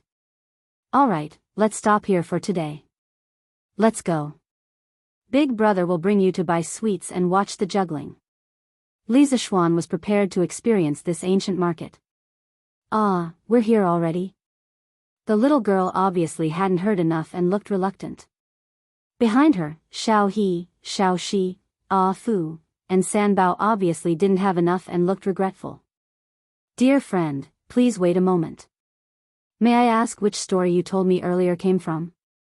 My little sister likes this story very much. Suddenly, an 11 or 12-year-old boy quickly walked out from behind him. Beside him was a 6 or 7-year-old girl. He cupped his hands and said to Li Zishuan. In fact, Li Zishuan had already noticed that there were 2 people following them for a long time. After all, his kung fu wasn't for nothing. Since he felt that the 2 of them didn't have any bad intentions, he didn't bother to pay attention to them. They went their separate ways and he didn't have the right to restrict them. He just thought that they were going to the West Market like him. He didn't expect that they were following behind to eavesdrop on the story. Li Zishuan glanced behind the boy and found that there seemed to be more than 10 people disguised as pedestrians in the crowd. They seemed to be faintly protecting the boy. He's probably the son of an official going out to experience life. Li Zishuan muttered in his heart. However, seeing that the boy was dressed luxuriously and had a polite attitude, and the little girl was looking at him with anticipation, Li Zishuan didn't want to be arrogant and offend them for no reason. Thus, he cupped his hands and returned the greeting. I'm afraid I'll disappoint you. This isn't a story sold in the market. It's just a story that I made up to coax my little sister. Oh. The boy in luxurious clothes looked disappointed. In fact, he also liked this story. He was just about to ask for the name and send someone to buy a copy to read. He cupped his hands again and said, Brother, you're a genius. This story can't be made up without a wild imagination. I'm Li Gaoming. This is my little sister Li Lizzie. I want to make friends with you. How should I address you? Li Zishuan didn't expect to meet 2 brainless fans of Journey to the West when he went out for a trip. He was helpless. Seeing that the boy didn't look like an arrogant and domineering person, he thought that he could make friends with him. Thus, he smiled and said, Little brother, you flatter me. It's just a story that I made up. It's not elegant. My name is Li Zishuan. I live in Changelfang. I'll make friends with you. This boy was the current crown prince, Li Zishuan. His courtesy name was Gaoming. As a result, he wasn't lying when he called himself Li Gaoming. However, in his previous life, Li Zishuan was an engineering student. How could he have studied the history of the Tang dynasty so deeply? Naturally, he didn't know what Li Qingxian's courtesy name was. The little girl was Princess Changel, Li Lizzie. She was 7 years old this year. As her name suggested, she was a natural beauty. Her skin carried a sickly white color. Although she was only 1 year older than Lan, she was much taller. Li Lizzie had suffered from qi since she was young. This could be considered a hereditary illness in the Li family. Li Qingxian had seen his little sister sulking all day in the palace. As a result, he brought her to the Western market to relax. He didn't expect to meet a boy who told such an interesting story. Just as he and his little sister were listening to the story with great interest, their blood boiling, the story suddenly stopped. Only then did Li Qingxian have the intention to chat. After the 2 introduced themselves, they chatted for a while. Li Qingxian said, Brother Zishuan, there must be more to that story. Li Zishuan didn't expect that the charm of Journey to the West would be so great during the Tang dynasty. Of course there's more. What I told you just now was only the beginning. There's still more to come. Li Qingxian's face was filled with joy. In the end, he was only a child of about 10 years old. He excitedly said, Then this little brother will pay a visit another day. Brother Zishuan, you must continue to tell me the rest of the story. Li Lizzie's face was filled with regret. Her brother, the crown prince, could frequently leave the palace, but as a princess, she could not disregard imperial etiquette. Li Zishuan naturally agreed. Afterwards, he parted ways with Li Qingxian, taking his little sister to go shopping. Seeing Li Lizzie's melancholy expression, Li Qingxian understood what was going on after thinking it over. He then said to Li Lizzie, "Little sister, don't worry. In the future, after I finish listening to Li Zishuan's story, I will immediately return and tell it to you, okay?" Only then did Li Lizzie's expression change from gloomy to sunny. She happily smiled at Li Qingxian. Thank you, Crown Prince." Chapter 9. Li Zishuan and his group arrived at the Shi market. There were many inns, pavilions, taverns, and food stalls on the streets. Among them, there was an endless stream of tourists and merchants. In the distance, there were also some, who were from the western regions, Central Asia, and West Asia who came to Cheng and to do business through the Silk Road. Some were selling gold, silver, and jewelry, while others were buying silk, porcelain, and so on.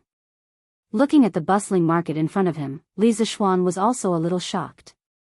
One must know that the entire Tang dynasty only had a population of 20 million, far less than later. It was really not easy to have such a bustling market in this era.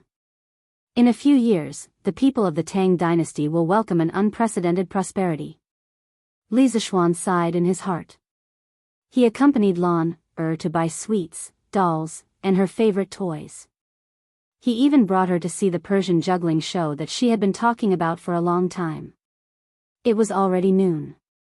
After walking for half a day, Li Zishuan was also very hungry and wanted to find a restaurant to eat. Xiaohe, which restaurant nearby has good food? Not knowing which restaurant to choose, Li Zishuan decisively threw the question to Xiaohe, a native of the Tang dynasty. "Young master, Xiaohe also doesn't know. Xiaohe rarely leaves the residence and has never eaten here before." Xiaohe blinked her eyes and said carefully. Li Zishuan patted his head and thought that it was true. How could this little maid be willing to spend money to eat in a restaurant in the Shi market? "Young master, why don't we go to the Drunken Immortal restaurant opened by old master?" Xiaohe suggested. My father opened a restaurant in the Shi market? Li Zishuan was very surprised. "Pfft, young master, how come you don't even know about your family's business?" Xiaohe could not help but laugh. Li Zishuan was also quite embarrassed. "Okay, then let's go to the Drunken Immortal restaurant. Does anyone know where it is?" "Lead the way." "Lan knows. Father brought Lan here last year." Lan said enthusiastically. The little girl was excited when she heard about food. She was simply a little foodie. He bought so many snacks for her in the morning and she was still not full. Li Zishuan was a little puzzled. "Then let's go." The group of people arrived at the Drunken Immortal Inn under Lan's lead. This was a 5-story restaurant. It was very conspicuous among the low-rise shops. Just by looking at it from the outside, it looked quite grand. TSK, Dad is really rich. This is equivalent to a 5-star hotel in the future, and this is one of the family's businesses. TSK, I only knew that Dad was rich, but I didn't expect him to be so rich. Looks like the path of a rich second-generation prodigal has a long way to go. How can he spend so much money? Li Zishuan was just a poor loser in his previous life. He really didn't know how to spend this much money. When they entered the restaurant, the manager of the restaurant was a fat man in his 40s. When he saw Lanner, he immediately came up to her and smiled like a Maitreya Buddha. Miss, why are you here today? Please come upstairs." He had never seen Li Zishuan before, so naturally, he didn't know that this was his young master. "Shopkeeper Lu, this is my family's young master. He just returned from Mount Longhu yesterday. Why don't you greet him?" Xiaohe said angrily when she saw that shopkeeper Lu ignored her young master. Young master, please don't blame me. I was blind. Young master, please come upstairs." When shopkeeper Lu heard this, he repeatedly apologized to Li Zishuan. He had also heard that his young master had a son who went to Mount Longhu to learn martial arts. He didn't expect to bump into him as soon as he came back. He couldn't help but feel that he was unlucky. "You don't have to be so polite, shopkeeper Lu. Uncle Lu, you've worked hard to help my father manage the restaurant all these years." Li Zishuan patted shopkeeper Lu's shoulder and tried to be as gentle as possible. After all, shopkeeper Lu was considered one of the upper management of the Li group. He had also made a lot of contributions. A few words of encouragement would let him continue to contribute to the Li group. There was no need to make things difficult for him over such a small matter. Li Zishuan wasn't such a petty person. Li Zishuan expressed that he was still very magnanimous. "Young master, what are you talking about? This is what I should do." When shopkeeper Lu heard Li Zishuan's words, he was so happy that the fat on his face jiggled. I feel disgusted looking at him." Li Zishuan quickly turned his head away. He was afraid that he wouldn't be able to eat later. The group went up to the 4th floor and entered a private room. After shopkeeper Lu served some of his signature dishes, Li Zishuan and Lan sat down to eat. 2 maids and 2 servants stood by the side to serve them. "You guys should sit down and eat together. Why are you standing?" Li Zishuan expressed that he couldn't eat when others were looking at him. He quickly waved his hand to the 4 people beside him. "Young master, how can we do this? How can servants sit and eat together with their masters?" Xiao Shi hurriedly waved her hand and said. Although Xiao He, Fu, and San Bao also wanted to sit down and eat, they all knew the rules. When they heard Xiao Shi's rejection, they nodded their heads in agreement. "What are you talking about? Why are you talking so much nonsense? Since I asked you to eat together, then quickly sit down and eat," Li Zishuan said impatiently. He still didn't understand the concept of class. Seeing that their young master was about to flip out, the 4 of them looked at each other and carefully sat down. With no one staring at him, Li Zishuan picked up his chopsticks and wanted to try the dishes of this 5-star hotel's chef. In the end, he was disappointed. It was not as good as the shark fin soup made by his mother yesterday. Li Zishuan cursed in his heart. It couldn't be helped. The main reason was that the Tang dynasty's cooking method was too simple. Li Zishuan ate a few chopsticks and didn't want to eat anymore. After eating these dishes every day, his mouth was getting bland. He had to think of a way to improve his diet. He planned to go to the kitchen of the hotel and see if he could get the chef to make something delicious. What should he make? Let's make KFC. It was suitable for both young and old. The key was that in his previous life, in order to please his girlfriend, he learned how to make KFC online for a long time. He still remembered the process of making KFC in detail. At this time, Lana also put down her chopsticks. She had eaten too many snacks in the morning. At this time, Li Zishuan said to Lana, "Lana, Big Brother will go to the kitchen and ask the chef to make something delicious that you have never eaten before. Do you want to eat it? What is it?" Lana opened her big cute eyes and asked expectantly. Lana, you will know in a while." Li Zishuan laughed and left. He went to find shopkeeper Lu and said that he wanted the chef to make something new. He asked shopkeeper Lu to bring him to the kitchen of the hotel. "Wang Eru, come here. Come and greet the young master. The young master wants you to make something new. Do whatever the young master asks you to do. Do you hear me?" Shopkeeper Lu waved his hand at a fat young man in his 30s. Yes, shopkeeper." Wang Eru quickly replied. Shopkeeper Lu hurriedly bent over and said to Li Zishuan with a smile, "Young master, this Wang Eru is the best chef in our hotel. If you need anything, just ask him." "Well, sorry to trouble you, shopkeeper Lu. If you have something to do, go ahead. Don't worry about me." Li Zishuan waved his hand at shopkeeper Lu. No hurry. I also want to see what kind of new food the young master wants to make." "Whatever. You can have a look if you want. The dish I want to make is called Kentucky Fried Chicken," Li Zishuan said indifferently. Then, he ordered Wang Eru, get me 20 pairs of chicken legs. Since he had already made it, he might as well make more. After a while, Wang Eru brought back a large pile of chicken legs. Li Zishuan continued to instruct. First, cut each drumstick into 3 equal pieces. Then, add some sugar, salt, and ginger to each piece. You can estimate how much to add. If it tastes good later, your salary for this month will be doubled. If it doesn't, I'll deduct your salary. Wang Eru suddenly felt a lot of pressure. His forehead was secretly sweating. He carefully controlled the ratio of seasonings with his years of cooking skills. Seeing that Wang Eru was done, Li Zishuan continued to instruct. Pour half a pot of wine into it. Yes, that's all. Well, bring it over and steam the chicken cubes first. After half an hour, the chicken cubes were steamed. Li Zishuan ordered again, roll the chicken cubes in the starch. Okay, go and beat 4 more eggs. Mix them well and add more eggs to the chicken cubes. After a while, Wang Eru was done. Do you have sesame oil? Li Zishuan remembered that there should be sesame oil in the Tang dynasty. Yes, how much do you want, young master? A pot. Half a pot will do. Ah. So much? Young master, sesame oil is very expensive. Wang Eru was a little distressed. It's okay. Go ahead.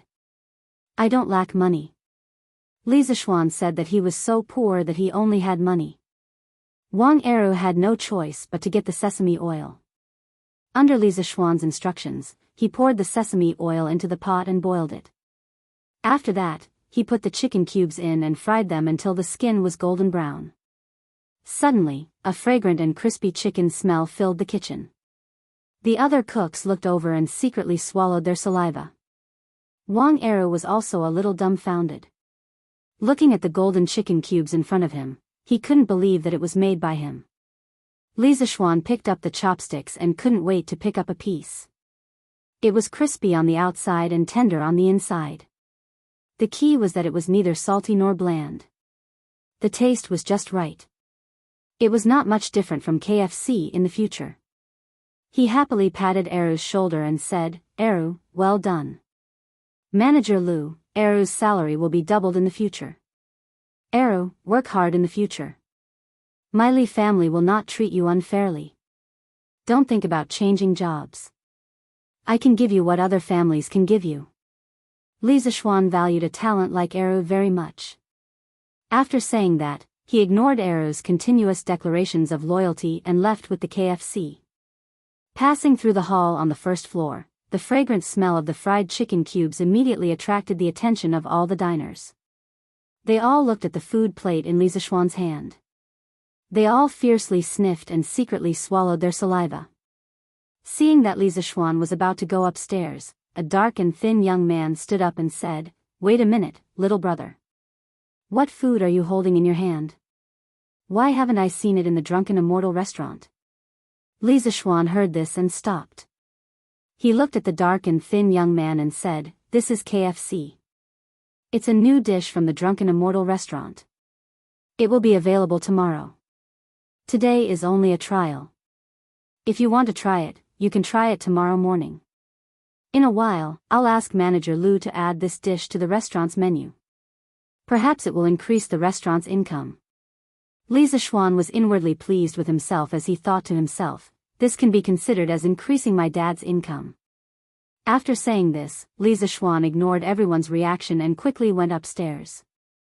His little sister was still waiting for him. Chapter 10. In the private room on the 4th floor. Li Zishuan pushed open the door and entered. Instantly, the gazes of the few people in the room all gathered on him. The smell was really too fragrant, and the appearance was also very good. Wow, is this the new delicious food that brother made? It looks delicious, Lan wants to eat. Lan excitedly went forward to take the chicken with her hands. Li Zishuan quickly pushed Lan's hands away. Go, it's hot, use chopsticks.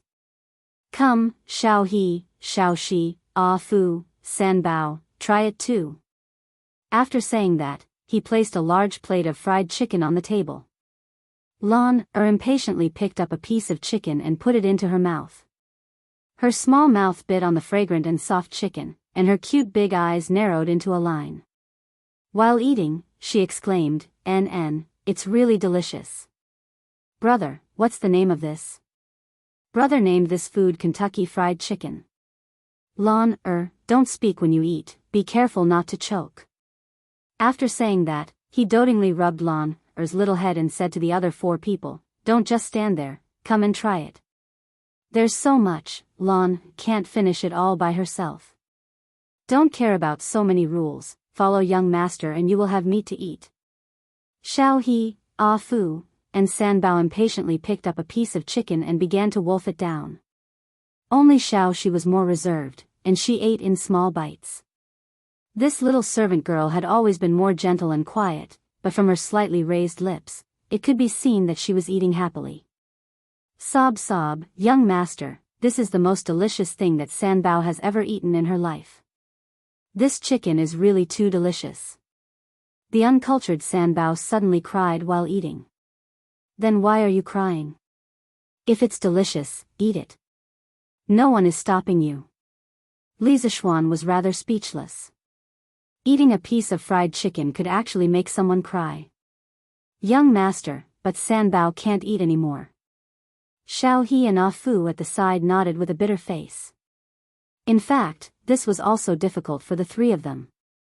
As servants, it was rare for someone to bring them to such a high-end restaurant for a feast, and the young master didn't dislike them and let them eat together.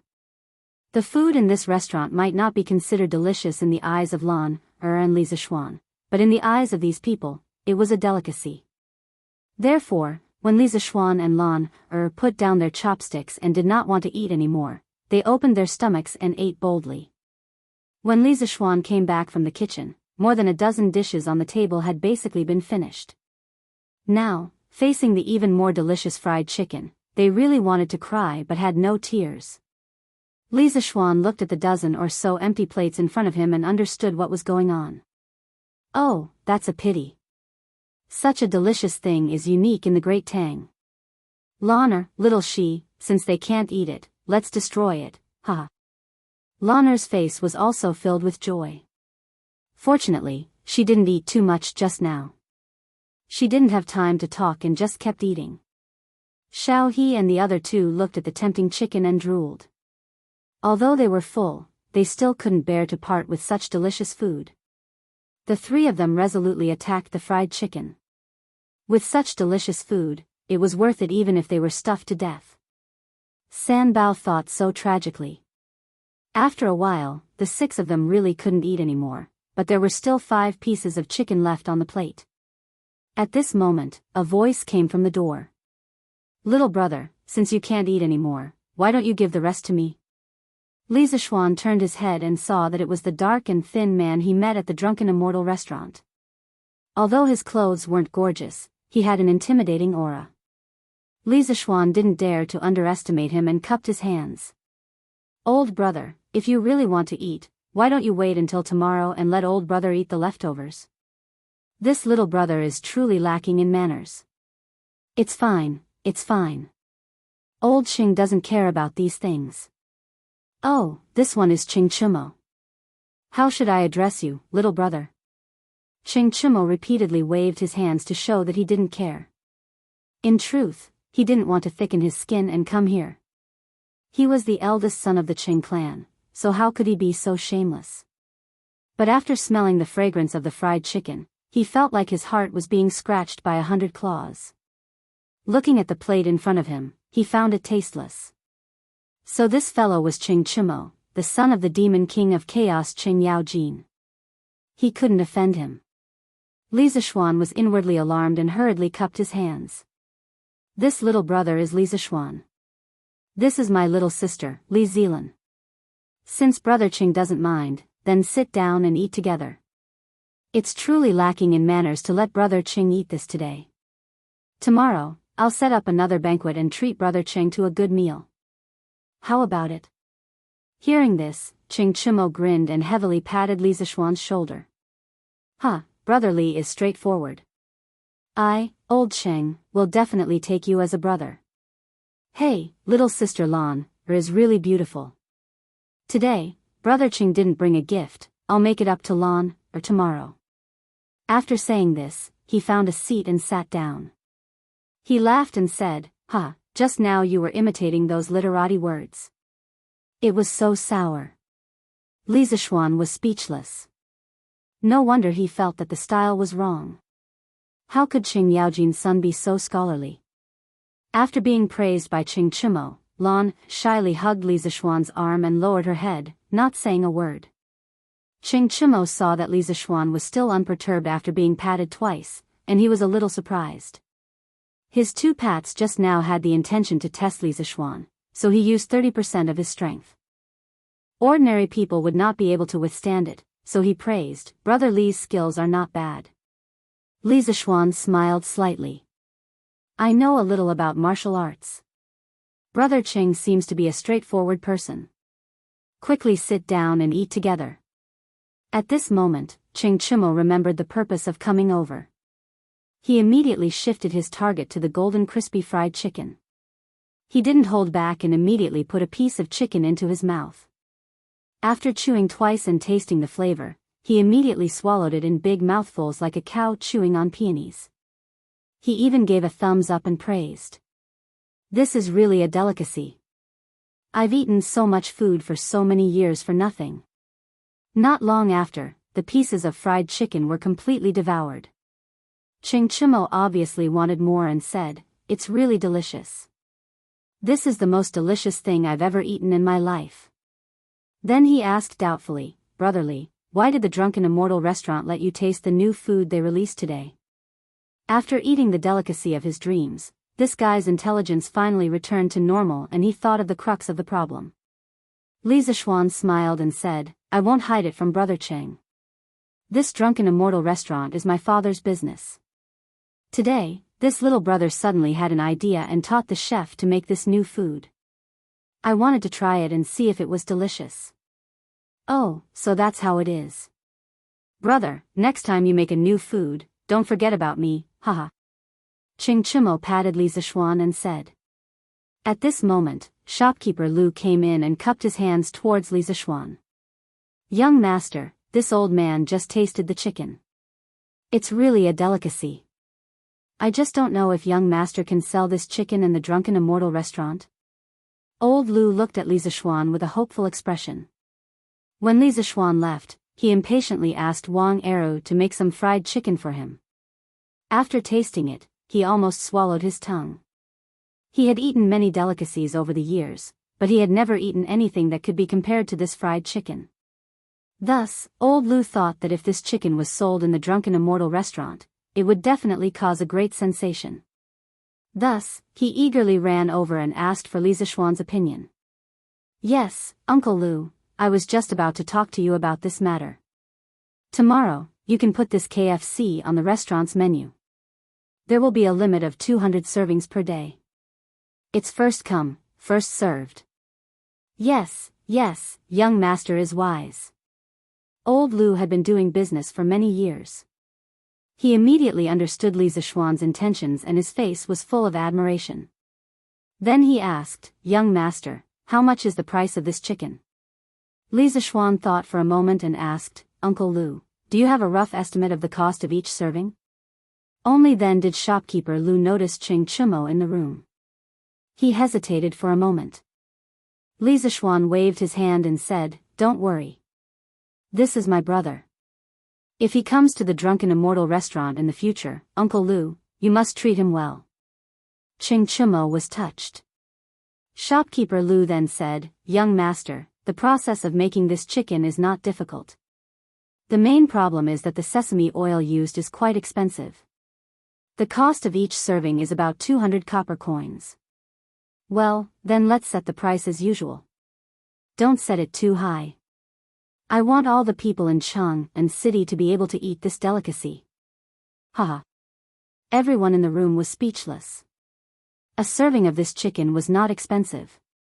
Do you think all the people in Cheng and city are as rich as you? Shopkeeper Lu thought carefully. Such a delicacy could be eaten with money. It was indeed not expensive. He happily flattered, "Young master is so benevolent. But why is this dish called chicken nibbled? It's so strange." He muttered in his heart, "Why does this chicken need to be nibbled? Can't it just bite it with its mouth?" Li Zishuan also knew that the ancient people would find the name Kentucky Fried Chicken strange, but he did not expect old Lu to think so far. He said, "Kentucky Fried Chicken is quite good. Let's use this name. Well, we must respect the originality." What else could shopkeeper Lu say? He could only express his agreement and then leave. In the room, he chatted with Ching Chumo again. Feeling that it was time to leave, he asked Lan, "Do you still want to go to Shi City?" Lan rubbed her swollen belly and shook her head bitterly. She said, "Brother, let's wait a little longer. I'm so full that I can't walk." Hearing this, except for him and Ching Chumo, everyone in the room nodded in agreement. Li Zishuan felt quite funny. "Well, then let's wait a little longer." Hearing this, Lan rolled her eyes and went forward to hug Li Zishuan's hand. "Brother, you haven't finished the story you told this morning. Why don't you tell Lan now?" Li Zishuan was a little reluctant. He only had a little stock in his stomach, and he had already told so much in the morning. At this rate, it would not be long before it was all gone. But seeing the hopeful faces of Lan and the maidservants, he could not bear to not tell them. "Well, then let's talk for a while. Last time, when the great sage equaling heaven wreaked havoc in the heavenly palace, he was locked in the 8 trigrams furnace by Taishang Laojun. He saw Wukong jumping around in the furnace and accidentally jumped to the position of the Sun Palace.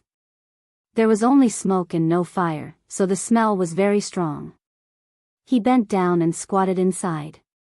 After 49 days, Taishang Laojun gave the order to open the furnace door. Suddenly, Wukong heard a sound from the top of the furnace. He looked up and saw a ray of light. He used all his strength to jump out of the furnace, kicked down the furnace, turned around, and ran. Everyone quieted down and listened attentively. Although Ching Chumo did not hear the first 3 times, just listening to the latter part was quite interesting. Soon, he was conquered by this unconstrained story. Tang Sanzang saw that he already knew his mistake, so he stopped talking. Wukong's head immediately stopped hurting. He thought that this incantation must have been taught by Guanyin Bodhisattva, so he clamored to go to the South Sea to find Guanyin Bodhisattva to settle the score. Tang Sanzang said, "Since she can teach me this band-tightening incantation, she must also know how to chant the incantation." Wukong took a deep breath and stopped messing around. He swore that he would listen to his master in the future and protect Tang Sanzang in his journey to the west. Alright, that's all for today. After telling them 2 more chapters of Journey to the West, Li Zishuan saw that it was getting late. He guessed that Lan and the others should be able to walk, so he stopped talking. Everyone had a look of pity on their faces. After bidding farewell to Ching Chumo and making an appointment to meet again tomorrow, Li Zishuan left the Drunken Immortal restaurant with Lan, and the others. As for the money for the meal, Li Zishuan chuckled. Did it cost money to eat in his restaurant? Chapter 11. Young master, look over there. Isn't that old master? Shao, he pointed at a nearby shop. That's Daddy. That's Daddy. Big brother, let's go see Daddy. Lan glanced in that direction and immediately grabbed Li Zishuan's hand as she cheered. Actually, after Shao he finished speaking, Li Zishuan saw that the person was his father. The shop had a signboard with the words, Li Jiqing Clothing Shop, written on it. His father was talking to a middle-aged scholar with his back facing them. Seeing that Lan wanted to look for his father, Li Zishuan could only let her pull him in that direction. Li Zishuan was now completely obedient to his younger sister. When the group of people was about to reach the clothing shop, Lan let go of Li Zishuan's hand and ran towards Li Jingma. Daddy, Lan is here to see you. The little girl was bouncing around like a beautiful butterfly. Hearing the sound behind him, Li Jingma hurriedly turned around and saw his daughter bouncing over. When Li Jingma was talking to the middle-aged scholar, his face was originally very serious. However, when he saw his daughter, his face instantly melted and a smile blossomed on his old face. Worried that his beloved daughter would fall, he quickly went forward and held Lan Er's small hand. Bending down, he patted Lan Er's head and asked worriedly, Lan Er, why did you come here alone? Lan came with Big Brother. After saying that, she pointed at Li Zishuan who had just entered the door. Only then did Li Jingma see Li Zishuan and his group. His heart was slightly relieved. Thinking about how he had been pinched by his wife this morning because he had said a few words about his son in front of his wife. Even now, the soft flesh on his waist was still faintly aching. He couldn't help but want to rebuke this brat. Oh, Xian you're up so early. Why don't you sleep more? When Li Zishuan saw Li Jingma's heartfelt love for Lan he was still sighing at how warm this family's atmosphere was. However, when he heard his old man's sarcastic words, he couldn't help but look outside the door. Seeing that the sun was shining brightly outside, it was almost 2 or 3 o'clock in the afternoon in modern times, he couldn't help but feel speechless. He didn't expect to be scolded by his old man for sleeping in the morning. Naturally, he didn't know that his father had been pinched by his mother this morning because he had slept in. Li Zishuan coughed dryly, wanting to change the topic as soon as possible. Father, what are you doing here today? Do you want to buy clothes for your mother? When he saw that this shop was a ready-made clothing store, he thought that his father was here to buy clothes for his mother. He didn't expect his father to be so affectionate towards his mother, hee.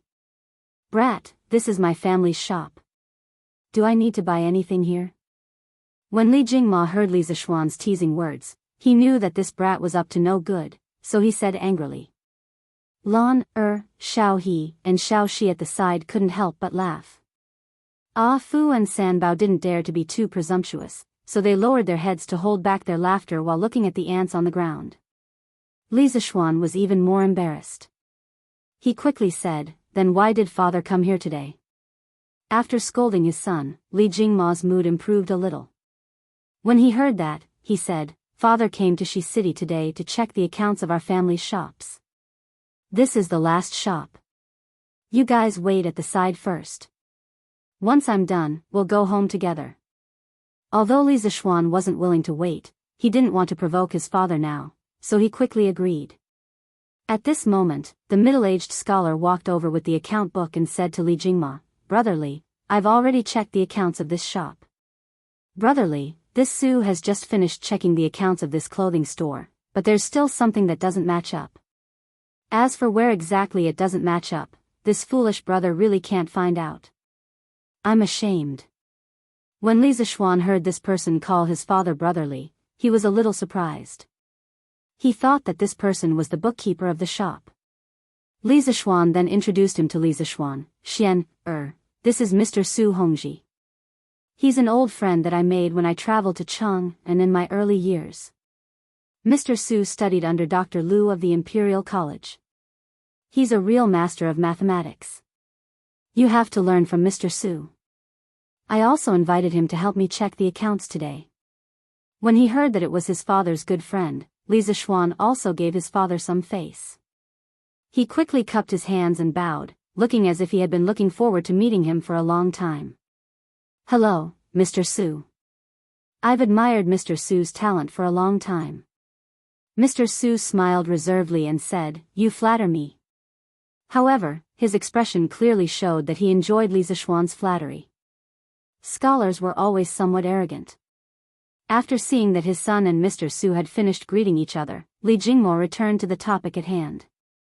He frowned and said to Su Hongji, Even Mr. Su can't find out where the problem is. What should we do? Su Hongji was a little ashamed at this moment. His old friend trusted him, but he had failed him. He explained, the person who made the accounts is also a master of mathematics. I have little talent and knowledge. It's really difficult for me to find the loophole in the accounts in such a short time. I've really failed Brother Li. I'm ashamed. When he heard this, Li Jingma hurriedly said, Sir, please don't blame yourself. It's all that old thing's fault for making fake accounts. After saying this, he angrily said to the middle-aged man in gray standing by the door. Wang Zhengkuan, how dare you? This old man handed this shop over to you to manage, but you falsified the accounts to fool this old man. Master, I've been wronged. I've been wronged. How could I dare to deceive you? When the middle-aged man in gray heard this, he immediately bent over and complained tearfully. Li Jingma clearly knew that there was a problem with the accounts, but he couldn't find any evidence. Since the other party refused to admit it, he couldn't beat him into a confession. Li Jingma was very depressed. Father, let me take a look at the accounts. At this moment, Li Zishuan suddenly came forward and said. His father could make up a few things in private, but he couldn't stand others maliciously deceiving his father. Li Zishuan still respected and loved his father very much. Seeing that the old man next to him wanted to use this number game to fool his father, Li Zishuan couldn't help but sneer in his heart. Humph, you dare to play math with me? I'll let you know why the flowers are so red today. When he heard that his son wanted to help him, although Li Jingma was touched, he couldn't help but frown. Don't mess around. What do you know about mathematics? Even Mr. Su couldn't find a problem with the accounts. How could his son, who had never gone to school, do it? Father, Master has not only taught me martial arts for the past 8 years, but he has also taught me arithmetic and the art of investigation. Master is very knowledgeable and can be considered a master in many aspects. Father, please let me try. Li Zishuan tried to convince his father. Fortunately, his master was considered an expert. Ordinary people rarely came into contact with him, so no one knew what his master was capable of. Li Jingma couldn't help but hesitate. Then you can try. Li Zishuan took the accounts book and walked to the counter at the side. Xiao Shi, come and grind the ink for this young master. In his previous life, Li Zishuan's father was only a farmer with a junior high school diploma, but his calligraphy was very good. When he was young, all the couplets at home were written by his father. Li Zishuan also asked his father who taught him. His father said that Li Zishuan's grandfather taught him when he was young. Therefore, although Li Zishuan didn't attend any calligraphy classes when he was young, under his father's urging, he still practiced calligraphy for a few years. The words he wrote were still acceptable. When Wang Zhengkuan saw that Li Zishuan was going to check the accounts, he lowered his head. A trace of ridicule flashed in his eyes as he sneered in his heart, Humph, this little brat is overestimating himself. This old man has been doing accounting for so many years. How could you possibly find out? At this time, Su Hongji also walked over with interest. Although he didn't believe that this young man's mathematical ability was better than his, this young man was his good friend's son. He could give him some pointers and treat it as helping a younger generation. Chapter 12. The sun was setting in the west. In less than an hour, the gongs and drums would sound and the shops would be closed. The customers would have to go home. Chang'an City had a very strict curfew. The peddlers outside shouted even louder. They wanted to sell more goods in the last hour. Li Jiqing's clothing store was quiet. Su Hongji stood beside Li Zishuan and watched Li Zishuan write and draw. He drew some horizontal and vertical lines on the paper, and these horizontal and vertical lines formed a grid. The daily expenses and income were separately listed in the grid and categorized. Finally, a comprehensive calculation was done. Su Hongji praised in his heart. This accounting method was unprecedented. But what were those tadpole-like words? Su Hongji, who wanted to help the younger generation, looked at the Arabic numerals in front of him. He wanted to ask the young man, but when he saw Li Zishuan writing and drawing seriously, he resisted the urge to ask. In less than a quarter of an hour, Li Zishuan exhaled deeply. He stood up and said to Li Jingma, All right. All right, father, I've found out what's wrong with the accounts. Su Hongji was shocked. He had calculated for more than 2 hours and still couldn't figure it out. But this young man found the problem in less than a quarter of an hour? Su Hongji suspected that the young man was fooling him. Although he had never seen this accounting method before and it looked very clever, it was impossible for him to calculate so many numbers in such a short time.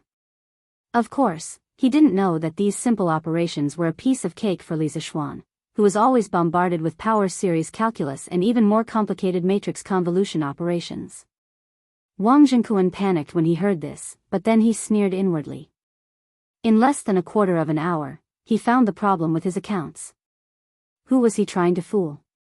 Li Jingma also couldn't believe it. He hesitated and said, "Xian, are you serious?" Li Zishuan took the report and walked to Li Jingma. He nodded and said, "Of course." Li Zishuan then turned his head to look at Wang Jingquan. Although Wang Jingquan's face was filled with fear, the mockery in the corner of his eyes was still caught by Li Zishuan. Li Zishuan sneered in his heart. "Humph, old man, if you still don't believe me, I'll expose your crimes today and put you in jail." Li Zishuan didn't waste any time. He took the financial report and said to Wang Jingquan coldly, "Wang Jingquan, on the 20th of the first month of this year, the clothing store was short of 16 strings of cash, 8.3 fun. On the 25th of the first month, it was short of 9 strings of cash, 6.9 fun. On the 5th of the second month, it was short of 8 strings of cash, 4.5 fun. On the 20th of the third month, which was yesterday, it was short of 13 strings of cash, 7.4 fun. In less than 3 months, Wang Jingquan, you secretly embezzled money 26 times, totaling 280 strings of cash, 9.6 fun. Do you admit to your crimes?" Li Zishuan's voice was like thunder. Every sentence was shocking. Lan Er looked at her brother with admiration. Although she didn't understand the twists and turns between adults, she felt that her brother was just right. He was so powerful. Xiao He and Xiao Shi's eyes were also full of splendor. In their hearts, they were praising their young master for his handsome appearance and excellent martial arts skills. Now, he even knew arithmetic and was better than that student from the Imperial College. He was simply a master of both the pen and the sword. The 2 young maidservants were now a little infatuated. However, Wang Jingquan was not in such a good mood right now. As Li Zishuan reported the accounts one by one, even though it was still spring, his sweat could not help but drip down.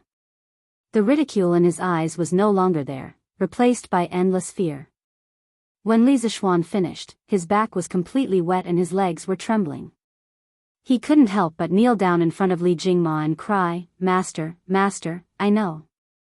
Master, master, this old servant knows his mistake. It's all the fault of this old servant's unfilial son. He was swindled into the gambling house and owed a debt. If this old servant didn't help him pay his debts, those people would break his arms and legs.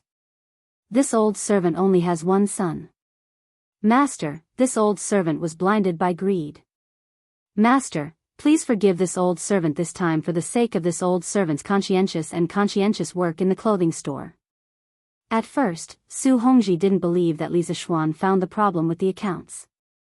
However, seeing Wang Jingquan like this, it was obvious that Li Zishuan was right. He was shocked and eager to try. He wanted to grab Li Zishuan and ask him about his accounting method and the strange words. However, it was obviously not the right time. His old friend still had family matters to deal with. Li Jingma saw Wang Jingquan pleading guilty and was very surprised by his son's arithmetic ability. He was angry at Wang Jingquan's malicious deceit. If it wasn't for his son's help today, he would have been deceived by this old servant. He was very angry and was about to send this old servant to the officials. However, after hearing Wang Jingquan's words, he was a little soft-hearted. He also had a son. As a father, he sympathized with Wang Jingquan's experience. However, since he embezzled so much money, it would be unreasonable to not send him to the officials. Seeing that Li Jingma was a little soft-hearted, Li Zishuan hurriedly said, "Father, don't be soft-hearted. Father, please don't be soft-hearted. Even if he wants to repay his son's debt, he can't harm the interests of the boutique. He can borrow money from you. Taking money without permission is stealing. He falsified the accounts to avoid responsibility. If he really knows that he was wrong, he should have taken the initiative to admit his mistakes when you questioned him just now. He shouldn't have waited until the irrefutable evidence to admit his mistakes. If the price of committing a crime is so low, then who will abide by the law in the future? A pitiful person must have something hateful. Father, you should send him to the officials. You should choose another honest shopkeeper for the clothing store. Su Hongji nodded repeatedly as he listened. When Li Zixuan finished speaking, he said to Li Jingma, Brother Jingma, what your son said is true. People like Wang Jingquan must not be condoned. After that, he looked at Li Zixuan and praised Li Jingma, Brother Jingma, you have a good son. Your son is knowledgeable in mathematics and is sensible. His reasoning has impressed even your foolish brother. It's true that a hidden dragon in the abyss will turn into a dragon when it encounters the wind and clouds. Li Zixuan hurriedly said that Mr. Su was overpraising him. He didn't deserve such praise. Li Jingma also felt that his son's words were quite reasonable. When he heard his old friend's praise, he was also very happy. However, he couldn't show it in front of others. He said in a reserved manner, Mr. Su is overpraising. My son is lazy and needs to be polished. Then he ordered, San Bao, Fu, you two send Wang Jingquan to the officials. After that, you two can go back to the mansion directly. The two of them accepted the order and went forward to support Wang Jingquan, who had fainted from fright. Father, it's time to go home. Shi City will be closed soon. Seeing that it was getting late, Li Zixuan urged. And then let's go home together. Li Jingma nodded and invited Su Hongji, Mr. Su, do you want to come to my humble abode for a chat? Su Hongji hurriedly waved his hand and said, not today, but I will definitely pay a visit another day. Your foolish brother still wants to ask your son for advice on how to keep accounts. When the time comes, I hope your son will not be stingy with his teachings. Li Zixuan repeatedly said that he didn't dare. The few of them parted ways in Shi City. Li Jingma hired a carriage. The family of 3 sat in the carriage and slowly drove towards the Li mansion. On the way, Li Jingma asked, Xian, why did you come to Shi City today? Don't tell me you came here to see your father. I don't believe it. Li Jingma immediately added when he saw that Li Zixuan wanted to flatter him. Li Zixuan really wanted to say that just now, but he didn't expect that his quick-witted father would see through him. He had no choice but to swallow the words that were about to come out of his mouth. After a while, he said, I saw that my younger sister was rather bored at home, so I accompanied Lan, to Shi City today to watch the juggling. That's right, father. That vaudeville was really good. Big brother even made Lan, a chicken that Lan had never eaten before at the Drunken Immortal restaurant. It was so delicious that Lan's stomach became big. In the end, there were still a few pieces of chicken left that we couldn't finish, so they were snatched away by a black-faced big brother. That black-faced big brother ate so much that he almost licked the plate clean. Big brother even asked shopkeeper Lu to take out the chicken to sell tomorrow. Lan immediately chattered like a little sparrow and shared the happy events of the day with her father. Li Zixuan was sweating profusely when he heard this. What was bloated? Was this something that a girl should say? There were also those words about Ching Chimo's brother Blackface. If Ching Chimo heard this, would he vomit blood? When Li Jingma heard about the chicken, he didn't think much of it. He only thought that it was his child playing around. He didn't care whether it earned him money or not. However, this name was very strange. The curtain of night slowly fell and the carriage gradually moved further away. Chapter 13. The next day. Once again, Li Zixuan slept until the sun was high in the sky before he woke up. Thinking about how he had woken up too late yesterday and hadn't been able to cultivate, he couldn't help but feel a little ashamed. Previously, he had wanted to cultivate the Scripture of Supreme Mystery to the 9th level. It wouldn't do for him to slack off like this. Thus, he sat cross-legged on the bed and circulated the Scripture of Supreme Mystery a few times. Brother, brother. Lan Er's soft voice came from outside. Then, he heard light footsteps walking towards the door. Sigh, this girl would wake him up every morning like an alarm clock. Every time, she would barge in without even knocking on the door. This was not a good habit. What if one day he was in the room with Xiao Shi? Bah, wrong. What if one day he was in the room with his future wife doing something embarrassing and this girl barged in and ruined it?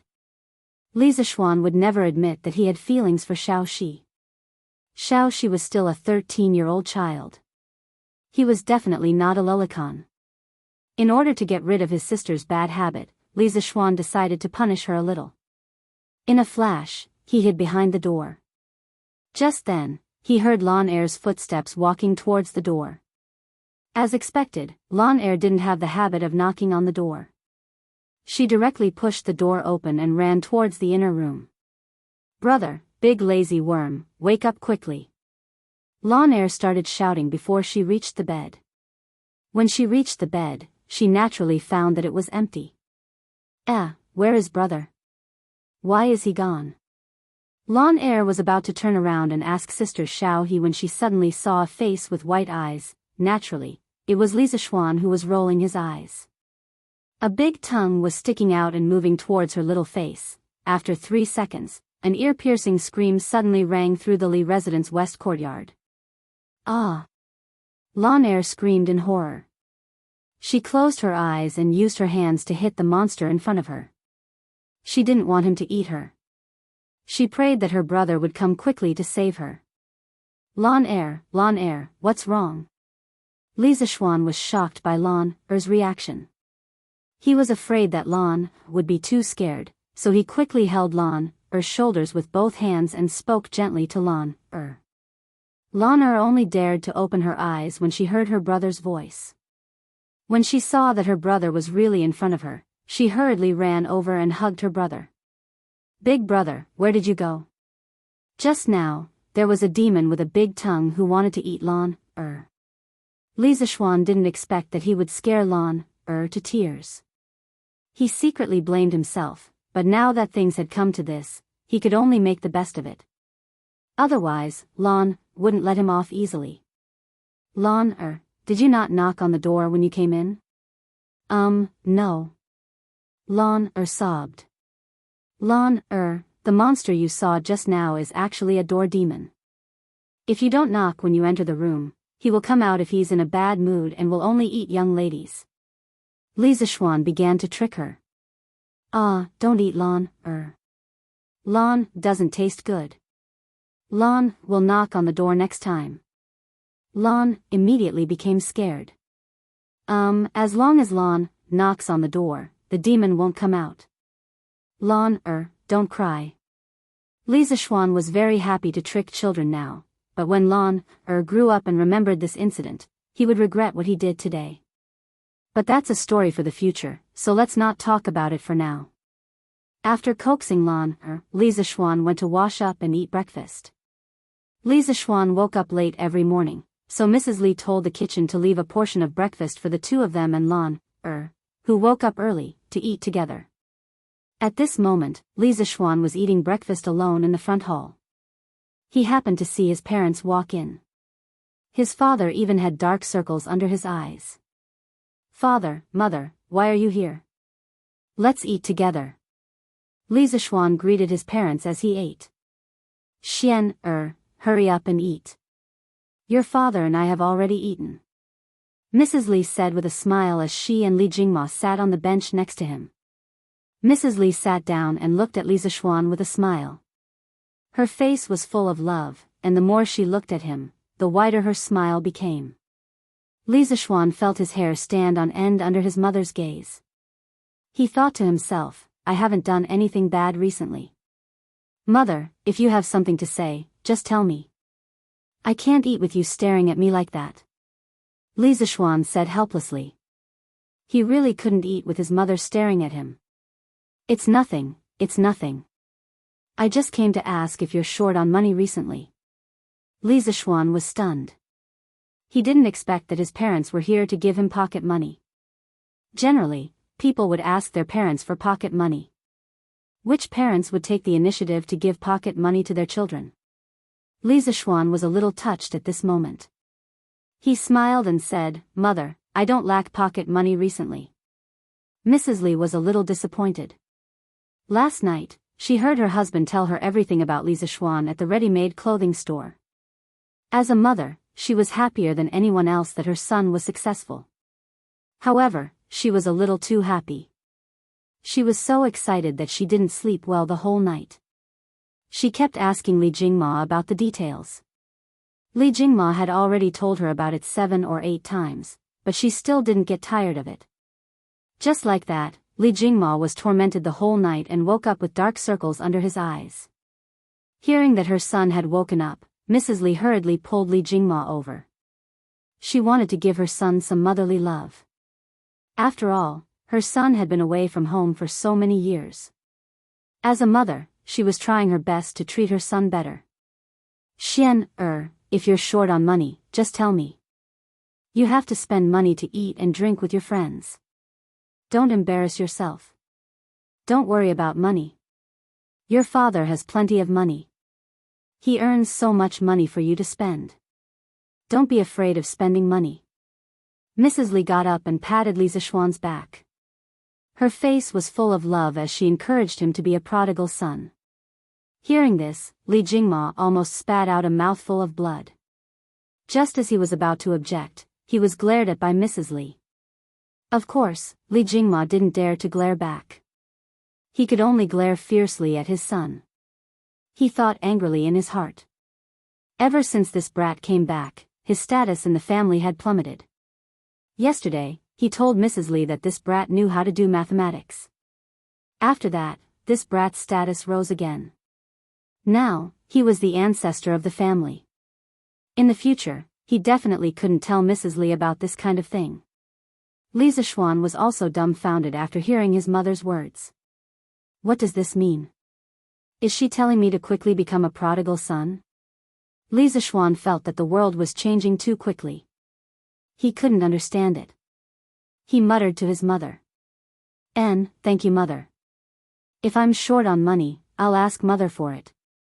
Seeing that his father didn't say a word, Li Zishuan thought that his father was unhappy because he was only talking to his mother. He shamelessly struck up a conversation with his father. Father, why didn't you go to the shop today? Li Jingma originally planned to go to the shop in Shi City this afternoon to take a look. After all, the clothing shop hadn't found a new shopkeeper yet. He was also a little worried. However, after hearing his son's words, he remembered that Mrs. Li had just said that she earned so much money for Li Zishuan to spend. Suddenly, his motivation to earn money was not as strong as before. His old face darkened as he said in a bad mood, "Why do you need to care? I'm not going today. I think there's nothing going on at the shop today, so I don't plan to go." It was Li Jingma's father who felt the slight murderous intent in his wife's eyes. He changed his words and used a gentle tone to speak. Li Jingma's father felt that he couldn't stay in the front hall any longer. He hurriedly put his hands behind his back and went back to sleep in the east courtyard. Li Zishuan could see that his father was afraid of his mother. His father's status in this family was really low. He even sympathized with his father. He didn't know what was wrong with his mother today for her to suddenly be so enthusiastic, but he couldn't be bothered to care about it now. Under his mother's loving gaze, he hurriedly finished his breakfast and fled to the backyard to play with Lan. Chapter 14. In the backyard of the Li residence. Li Zishuan was pushing Lan on the swing when Xiao He suddenly ran over and said to Li Zishuan, "Young master, Qing Chimo, who ate with us yesterday, is here. He is waiting for you in the front hall. He said that you owe him a meal and is waiting for you to treat him." Speaking of this, Xiao He couldn't help but laugh. Li Zishuan was stunned. He almost forgot about this. However, Qing Chimo was really interesting. Who would run to someone's house and ask them to treat him? However, Li Zishuan also quite liked this guy's straightforward temperament. At least he was better than those who appeared to be amiable with you on the surface but stabbed you in the back. This kind of brother was worth having. Li Zishuan brought Lan to the front hall and saw Qing Chimo sitting there casually drinking tea. Hey, this guy really didn't treat himself as an outsider. "Oh, brother Chonyo, why are you here today?" Li Zishuan pretended to be confused and said. Qing Chimo heard this and stared at Li Zishuan. This guy clearly owed him a meal and yet he pretended to be confused. He didn't believe that the servant girl didn't say why he came today when she went in to report. He really didn't expect him to be so thick-skinned. Li Zixuan's skin was even thicker than his. He could say in private that Li Zixuan owed him a meal. After all, everyone in Chang'an knew that he, Ching Chimo, was a straightforward guy. However, he couldn't say in front of others that he was here to ask them to treat him to a meal, right? Ching Chimo huffed and puffed there for a long time. He didn't know what to say and his face turned red. Li Zixuan didn't want to tease him anymore and hurriedly said, "Oh, I was just about to invite Brother Ugly Bull to eat KFC at the Drunken Immortal restaurant yesterday. I almost forgot. My bad, my bad. Let's go to the Drunken Immortal restaurant now. Today's KFC is limited for others, but for Brother Ugly Bull, you can eat as much as you want." Ching Chimo also knew that Li Zixuan was deliberately teasing him. It was normal for brothers to joke around, so he didn't take it to heart. However, when he heard the last sentence, his eyes suddenly lit up. He instantly felt that this joke was worth it. If possible, he didn't mind Li Zixuan joking with him a few more times. He stepped forward and patted Li Zixuan's shoulder with all his might. He laughed and said, "Brother, you're very kind. If you ask me, you're good in every way, but you're too polite. However, I, old Sheng, like it." Li Zixuan was speechless. In his previous life, when he watched the TV series, The Legend of the Sui and Tang Heroes, he often heard Ching Chimo call this person Old Sheng. He didn't expect that his son also liked to call himself Old Sheng. Li Zixuan wondered if Ching Chimo would still dare to call himself Old Sheng if Ching Chimo was here. Putting aside these messy thoughts, Li Zixuan brought Lan, and Ching Chimo out of the house. They saw a strong black horse at the door. "Brother Ugly Bull, you came here on a horse." Li Zixuan originally wanted to walk over with everyone, but when he saw that Ching Chimo came here on a horse, he suddenly felt awkward. "Aren't you talking nonsense? My house is so far away from yours. If I didn't ride a horse here, how long would I have to walk?" Ching Chimo said unhappily. The Lu public house was in Huaid Lane, which was west of Shi City. It was quite close to Shi City, but it was quite far from the Li public house. It must have been hard for him to come all the way here so early in the morning to have a meal with Li Zixuan. "San Bao, do we have a horse in our house?" Li Zixuan had no choice but to ride a horse. Although he didn't ride a horse in his previous life, he was confident that a horse wouldn't be able to do anything to him now that he was highly skilled in martial arts. "Yes, young master. Old master has a few horses in the past. San Bao will go get them for you now." San Bao quickly went to get the horse for Li Zixuan. After a while, Li Zixuan carried Lan, and rode together with Ching Chimo to Shi City. The Tang dynasty wasn't like the other dynasties after it, where one could ride a horse in Chang'an City. When they arrived at Zuaxian restaurant, Li Zixuan was surprised to see a long line outside. After all, this was only the first day of KFC. What he didn't know was that before they arrived, several groups of people had already ordered KFC at Zuaxian restaurant. After eating it, they were naturally shocked by the deliciousness of the world. However, a serving of KFC was only about 10 pieces of chicken. How could it be enough? They quickly asked the waiter to bring another serving. The waiter could only say with a bitter face that each table was limited to one serving. The entire Zuaxian restaurant was limited to 200 servings a day. This made the people who had just finished their KFC suffer. After eating the delicious fried chicken, they immediately lost their appetite when they looked at the other dishes on the table. However, there were some smart people among them. When they saw that there weren't many people eating at Zuaxian restaurant at this time, they immediately paid the bill and went out to find their attendants. They asked them to go back and find a few more servants. Then, they came in and each took a table and ordered a serving of KFC. Of course, those servants definitely wouldn't be able to eat it. They could only leave it for their old master. This caused Zuaxian restaurant to be full.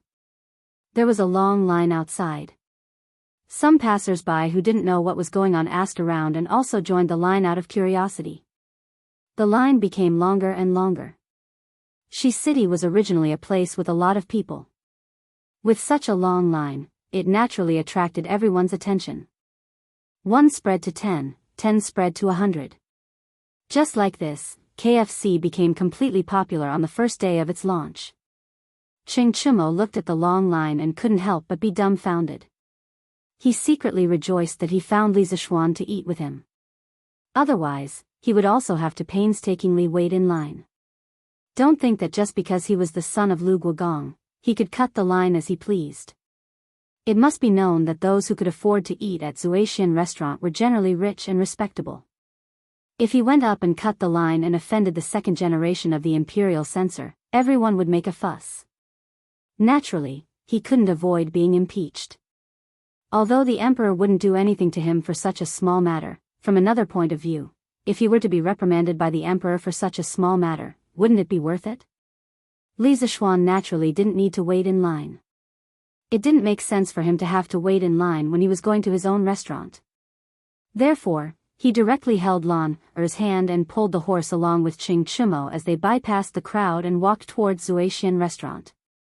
"Hey, brother Zishuan." Suddenly, he seemed to hear someone calling him from the line. Li Zishuan quickly turned his head and saw Li Qingxian pulling Li Lizzie from the line and walking towards them. "Oh, so it's brother Gao Ming and sister Lizzie. Brother Gao Ming also came to eat at Zuaxian restaurant?" Li Zishuan went forward and greeted. "That's right. The two of us saw that Zuaxian restaurant was quite popular in Shi City today. It seemed like they had withdrawn from some new food, so we came to join in the fun." "That's good. If brother Gao Ming doesn't mind, why don't you come with us?" "I won't hide it from brother Gao Ming." Li Zishuan also felt that the second generation of the imperial censor in front of him didn't have any heirs and was worth befriending, so he invited him. However, he didn't notice Cho Ox behind him. When he saw Li Qingxian, his expression changed slightly. "That's what I was thinking. Then let's go in together." After Li Qingxian returned to the palace yesterday, he had someone investigate Li Zishuan's background. Naturally, he knew that this restaurant was the property of Li Zishuan's family. When he saw Li Zishuan just now, he was quite happy and decisively gave up on waiting in line for half a day to hitch a ride with Boss Li to go in and have a big meal. "Hey, Cho Ox, why are you with brother Zishuan?" Li Qingxian noticed Ching Chumo at the side and asked with a strange expression. "Li Zishuan is a brother that I just met yesterday. He's treating me to a drink today," Ching Chumo said matter-of-factly. "Brother Cho Ox, you know Gao Ming?" Li Zishuan asked with some confusion. "Yes, because of my father's generation, I know him." Ching Chumo saw that Li Zishuan didn't seem to know Li Qingxian's true identity. At this moment, it wasn't good for him to point it out, so he could only give a vague answer. "Oh." Li Zishuan suddenly understood and said with an "oh." It wasn't strange that the second generation of the imperial censor knew each other. The group didn't waste any more words and directly entered Zuaxian restaurant. Chapter 15. Shopkeeper Lu also saw Li Zishuan and hurriedly came out to greet him with a smile. "Hey, the young boss is here." Seeing Li Zishuan make the KFC so popular today, Boss Lu was naturally happy at the moment. "Well, I brought my friend here for dinner." "Uncle Lu, are there any seats upstairs?" Yes, there are seats on the 4th floor specially reserved for young master." "Young master, please come in." Shopkeeper Lu hurriedly responded. At this time, someone in the line outside the door was unhappy. "Shopkeeper Lu, why do we all have to line up, but this person directly goes in?" Li Zishuan didn't say anything. He crossed his arms and waited to see how old Lu would deal with it. Shopkeeper Lu hurriedly stepped forward and said, "Dear guests, this is the young master of our restaurant. Today, he is here to check the accounts, not to eat. Please forgive him." Of course, old Lu didn't dare to say that Li Zishuan was here to eat. Everyone in front of him was a big boss. It wouldn't be easy to deal with if he angered everyone. Hearing Shopkeeper Lu's nonsense, Lan and Li Lizzie couldn't help but turn their backs and smile at each other.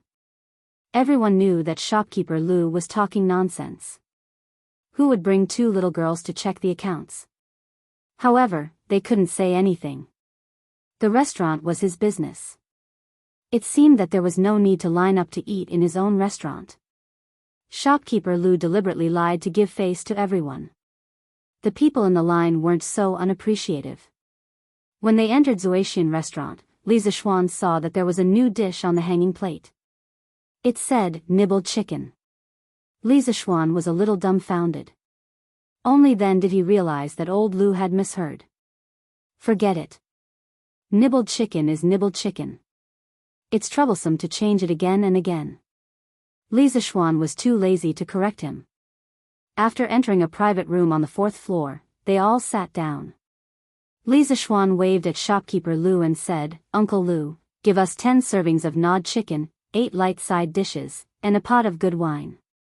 Put the gnawed chicken in a food box, pick a clever servant, and let him secretly bring it up. Li Zishuan knew that Ching Chimo would definitely drink, so he ordered a pot of wine. He would not drink it himself. He came to the Tang dynasty because he drank too much. If he drank too much and traveled to the primitive society, then it would be terrible. The reason why he asked the servant to secretly bring up the chicken was to prevent the people downstairs from getting angry if they saw it. After all, other people only had 1 serving per table. Why did he have 10 servings per table here? No matter what era it was, making an exception would be hated by others. Hearing this, shopkeeper Lu hurriedly agreed, and then went downstairs to have people prepare. Not long after, a servant dressed in green walked in with an extra-large food box. The servant opened the food box and put the dishes on the table. He smiled at Li Zishuan and said, Young master, you ordered the gnawed chicken. Young master, this is the chicken you wanted.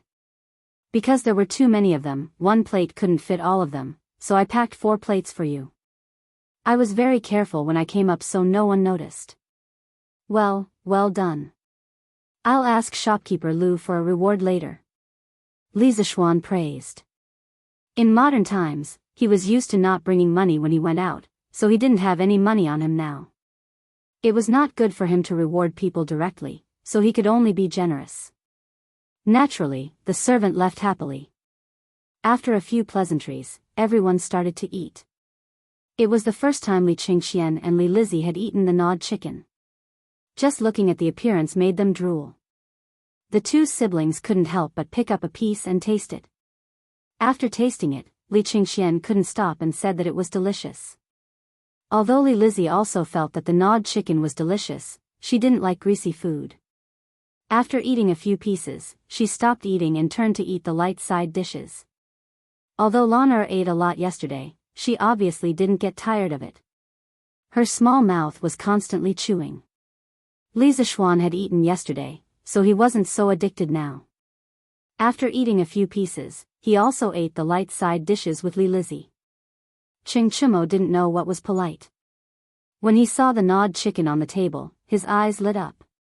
He immediately took a plate and put it in front of him, eating happily. He only ate a few pieces yesterday and craved it all night.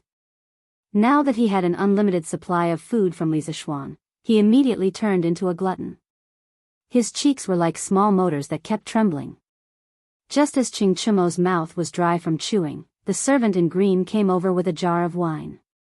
Ching Chimo's eyes lit up. He went forward and grabbed the jar of wine. He broke the seal and poured a bowl for himself. He couldn't wait to drink 2 mouthfuls. Then he looked at Li Zishuan and said, Little Xian, you haven't drunk with me yet. You must drink 2 bowls with me today. This idiot didn't drink with people by cup, but by bowl. He wouldn't drink with this guy even if he was beaten to death. Li Zishuan secretly frowned and quickly refused. I really can't drink. The martial arts I practice can't touch alcohol. Brother Cho Nyo, don't force me. You should drink with Gao Ming. Ching Chimo naturally didn't believe this strange reason. He still insisted on drinking. Lana was unhappy.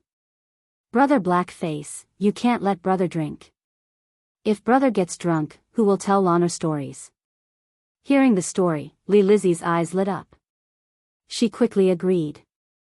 Brother Cho Nyo, since brother Xian doesn't drink, don't force brother Xian. Seeing the 2 girls like this, Ching Chimo couldn't persuade them anymore. He could only say to Li Qingxian, "Gao Ming, drink with me." He didn't dare to call himself brother in front of Li Qingxian like Li Zishuan. Li Qingxian was also quite thirsty from eating fried chicken. Ching Chimo's words were to his liking, so he agreed. While the two of them were drinking, Lanner and Li Lizzie were rather bored. Lanner said, "Brother, the two of them are drinking. Why don't you tell me and Sister Lizzie a story?" The little girl had recently become addicted to listening to stories. However, Lanner's listening speed was faster than Li Lizzie's, so it wasn't easy to tell her. You've already heard this story for the 5th time. Your big sister Lizzie has only heard it for the 3rd time. Why don't you tell your big sister Lizzie the first 2 chapters you heard yesterday? I want to see if listens to my stories seriously. Clapped her hands and said, Okay. Sister Lizzie, I'll tell you first. Lana was very happy to be able to tell stories to others. Li Lizzie smiled and said, "Thank you, Sister Lana." After saying that, she also smiled at Li Zishuan. When they were eating, Li Zishuan saw that Li Lizzie's movements were elegant and refined. Now that he saw her generous and decent behavior, he couldn't help but praise in his heart. How is this like a 7 or 8-year-old girl? I don't know which official cultivated such an outstanding girl. She's only 7 or 8 years old, and her temperament and appearance are already so outstanding. I don't know who will be lucky enough to marry such a proud girl when she grows up. Lana excitedly told Li Lizzie the 2 chapters yesterday. When she talked about the passionate parts, she even gesticulated. Her dancing appearance was so cute that Li Lizzie couldn't help but laugh. Li Qingxian was also eavesdropping. He was also very interested in this story. There, he was pulled by Ching Chimo to play finger-guessing games while listening to Lanner's story. Naturally, he lost more than he won when he was multitasking.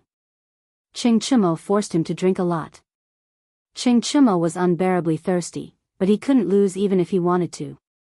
Seeing that all the wine had entered Li Qingxian's stomach, he said angrily, I'm not going. You go listen to the story." He snatched the wine jug and poured himself a drink. Although he felt that the story was interesting, it was still lacking compared to the chicken and wine in front of him. Moreover, he had already heard the 2 chapters yesterday. Li Qingxian naturally couldn't ask for more. He listened to the story attentively from the side. After a while, Lanner finished and hurriedly ran over to ask for credit. "Brother, was Lanner's story good?" Li Zishuan was also a little surprised. He didn't expect Lanner to be able to recite it so well after listening to it once. Her memory was pretty good. He praised, "Lanner's story is really good. It's almost the same as brother's." At this moment, a black-clothed brawny man hurriedly came in and whispered a few words in Li Qingxian's ear. Li Qingxian stood up and said, "Brother Zishuan, I have some family matters to attend to, so I'll go back first. In the future, I'll drink and chat with Brother Zishuan. Thank you for your hospitality today." "It's fine. Gao Ming, if you have something to attend to, go do it." Brother Zishuan, can I bring back a portion of the chicken for my father to try? My father's appetite hasn't been good recently." Li Qingxian was a little embarrassed. Wasn't this a typical case of not being able to eat the consequences? Li Lizzie also felt that her brother was a little embarrassing. Her tender face was slightly red. Li Zishuan smiled and said, "Of course. Gao Ming, since you have urgent matters to attend to, why don't you go back first and let your attendant stay? I'll have shopkeeper Lu prepare 2 portions of the chicken for your guard to bring back. How about it?" Li Qingxian hurriedly said gratefully, "Brother Zishuan is still the most considerate. Thank you very much. Wu San, did you hear that? Go to shopkeeper Lu and get the chicken. Go back later." The black-clothed brawny man bowed and said, "Yes." Li Lizzie stood up and smiled at Li Zishuan. She politely said, "Brother Xian, goodbye. Lizzie will listen to Brother Xian's story again next time." Li Zishuan was also very happy to have such a cute lowly fan. He hurriedly replied, "Okay, goodbye Lizzie sister." Li Qingxian then pulled his sister out of the private room. Chapter 16. In a private room on the 4th floor of the Drunken Immortal restaurant. Seeing the Li siblings leave, Qing Chimo hesitated for a moment before nudging Li Zishuan's arm. Little Xian, do you really not know the identity of this Li Gaoming? Li Zishuan shook his head, somewhat hesitantly replying, I don't know. If they don't say, it wouldn't be good for me to take the initiative to ask. However, judging from the temperament of the siblings, they should be from an official's family. Qing Chimo somewhat admired his observation skills. Leaning over, he whispered, not only are they from an official's family. It's not just the families of officials. That Li Gaoming is the current crown prince, and that Li Lizzie is the emperor's most beloved Princess Changel. Li Zishuan was stunned. Isn't the current crown prince Li Qingxian? Are you stupid? Crown Prince Li Qingxian's calligraphy is brilliant. Don't tell me you don't even know this? Qing Chimo was speechless. He was actually being looked down upon by this uncultured fool. If he wanted to blame someone, he could only blame himself for choosing engineering. He only knew that the crown prince was called Li Qingxian. Who knew what his calligraphy was? At this moment, Qing Chimo said somewhat worriedly, Little Xian, you have to think carefully. The matters of the imperial family are not as simple as you think.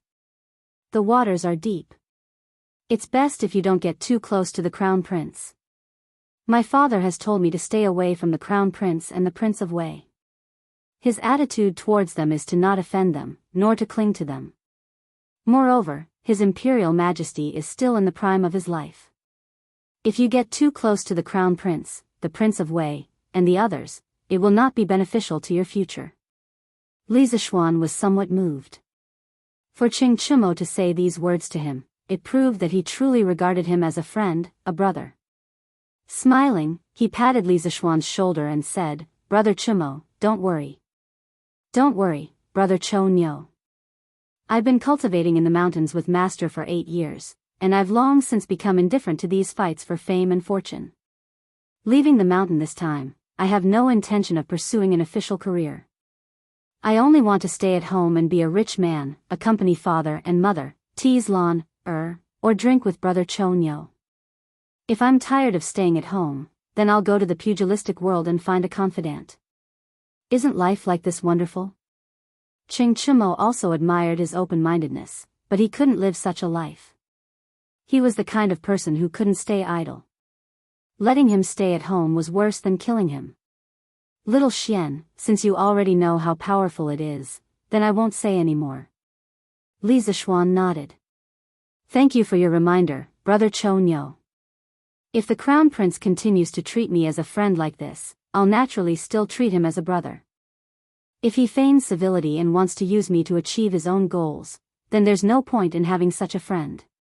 Although Li Zishuan knew that in history, Li Qingxian had a violent temperament and was excessively extravagant, resulting in his rebellion being defeated, at the very least, the current Li Qingxian was still a humble and courteous youth. Although he didn't know why he became like this, perhaps he could be saved. Hearing the conversation between the two, Lon opened her mouth in surprise. Wow, so big sister Li Ji is a princess. Brother, isn't the position of princess very important? Li Zishuan patted Lan's head in amusement. The position of princess is indeed very important. In the entire Great Tang, only His Majesty the Emperor has such a position. Does Lan also want to be a princess? Lan frowned and thought for a moment before answering. Lan doesn't want to be a princess. Lan only wants to be brother's little sister. Li Zishuan laughed heartily. He didn't dote on this girl for nothing. Inside Taiji Palace, Li Shimin was currently flipping through a memorial. After reading the memorial, the corners of his mouth revealed a trace of a smile. At this moment, a beautiful woman dressed in palace attire, carrying a bowl of lotus seed porridge, gracefully walked over to Li Shimin's side. Seeing that Li Shimin was in a good mood, she smiled and asked, Why is your Imperial Majesty so happy? Li put his arm around the beautiful woman in palace attire and handed the memorial in his hand to her. He smiled and said, this is a report of victory sent by Jingda from Yuzhou. Maid Guanyin, take a look. In the first month of this year, Luo Yi rebelled in Yuzhou. Your brother and Jingda suppressed the rebellion in less than 2 months. With these capable ministers and generals, why should we worry about Great Tang's prosperity? Haha. Seeing that Li Er was so happy, Empress Zhongsun also smiled and said, that's all because Erlang has a good eye for people. Erlang, you've been reading memorials for so long. It's time for you to rest. This is the lotus seed porridge that your imperial concubine made. Erlang, have a taste. At this moment, an eunuch hastily entered and bowed to Li Er and the Empress. Your Imperial Majesty, Imperial Concubine, His Imperial Highness the Crown Prince and Princess Changle are waiting outside. Li Er curiously said to the Empress, these 2 children have been hard to find in the palace recently. Today, they have finally come to see us. He then said to the eunuch, quickly let them in. Not long after, Li Qingxian and his sister entered the palace. Bowing to Li Er and the Empress, they said, this son pays respects to Imperial Father and Imperial Mother. Dispense with the formalities. Changle, quickly come to Imperial Father and Imperial Mother. Li Er beckoned to Changle.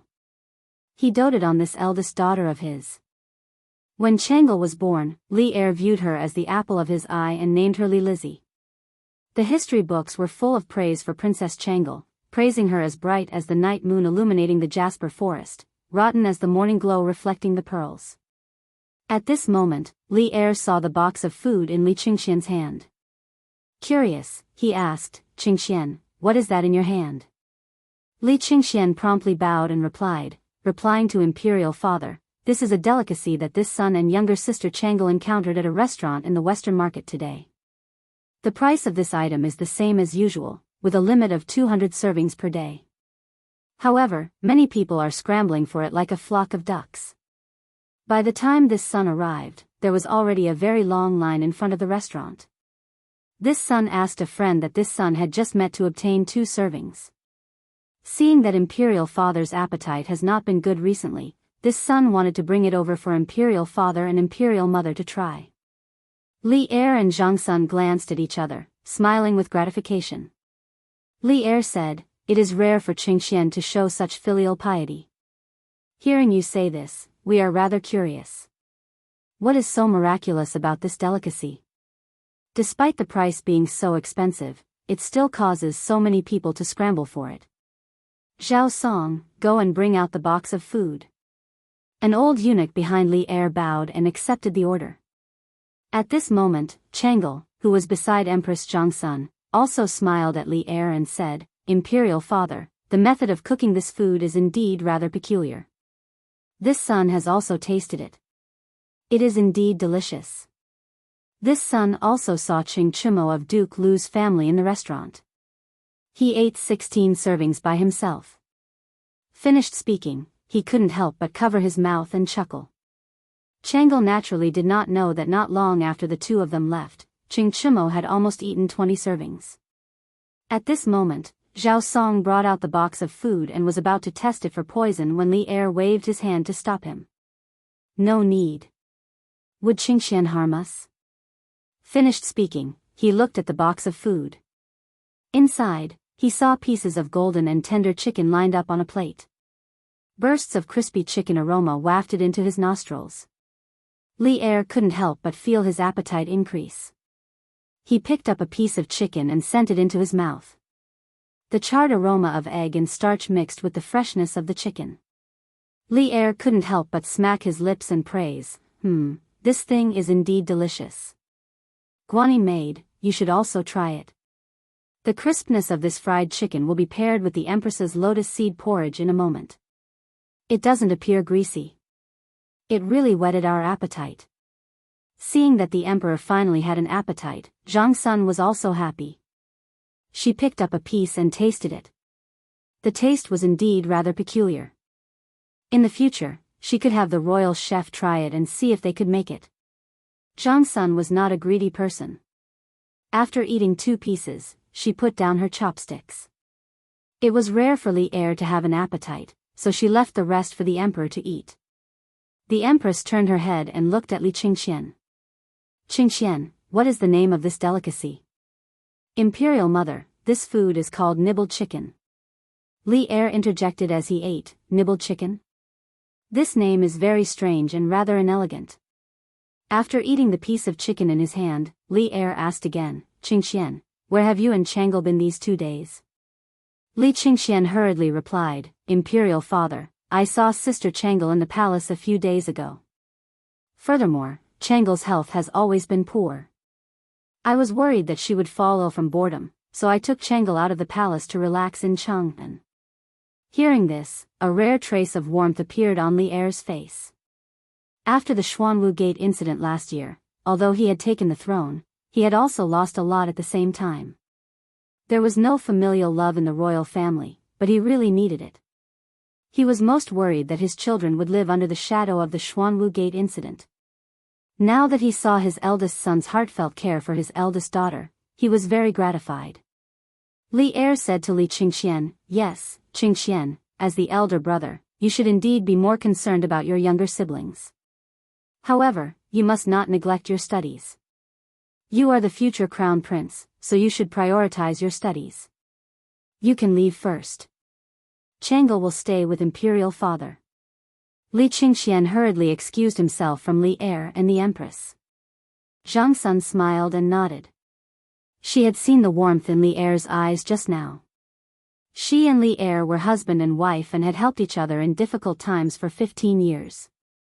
They had long known each other deeply. She was also quite satisfied with what her son had done this time. Chang'e, has your qi flared up recently? Why did Qingxian say that you were depressed a few days ago? Li Er asked with some worry. Chang'e and Zhang Sun had always had qi.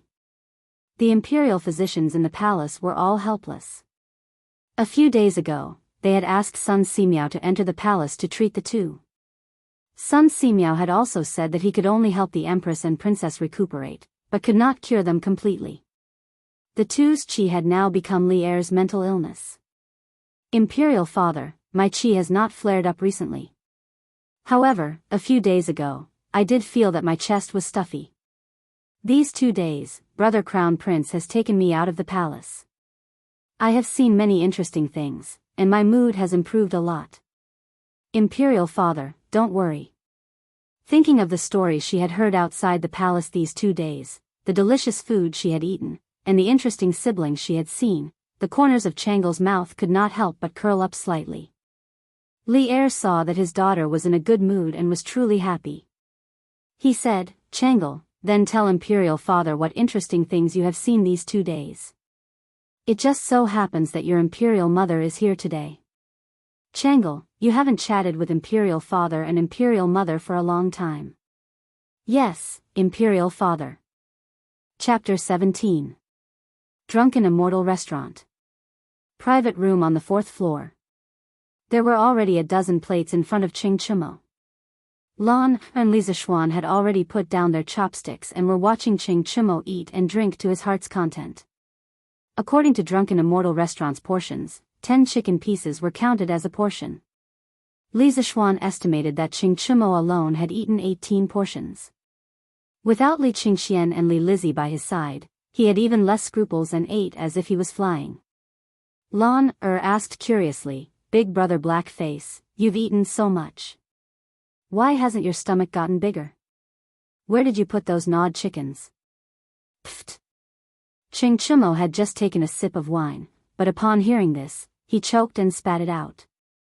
Li Zishuan's figure flashed, pulling Lan to avoid this fellow's saliva. Luckily, I'm agile. Li Zishuan secretly rejoiced. Qing Chimo felt wronged. Lan you can't say that about big brother Cho Nyo. Your big brother Cho Nyo can eat so much and still not get fat. Isn't that also a skill? Pfft, big brother Cho Nyo, you're really thick-skinned. Lan giggled. Qing Chimo finally couldn't eat anymore after eating 20 portions. The 3 of them laughed and joked for a while before leaving Drunken Immortal Restaurant, each returning to their own homes.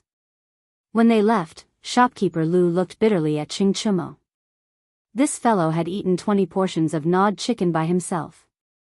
When he left, he even took away 5 portions, saying that he was taking them back to show filial piety to his father. Drunken Immortal Restaurant only provided 200 portions a day, and this beast alone had taken 25 portions. Shopkeeper Lu wailed in his heart, hoping that the young master wouldn't bring this beast to Drunken Immortal Restaurant to eat next time. Taiji Palace. At this moment, Chang Sun and Chang'e were no longer present.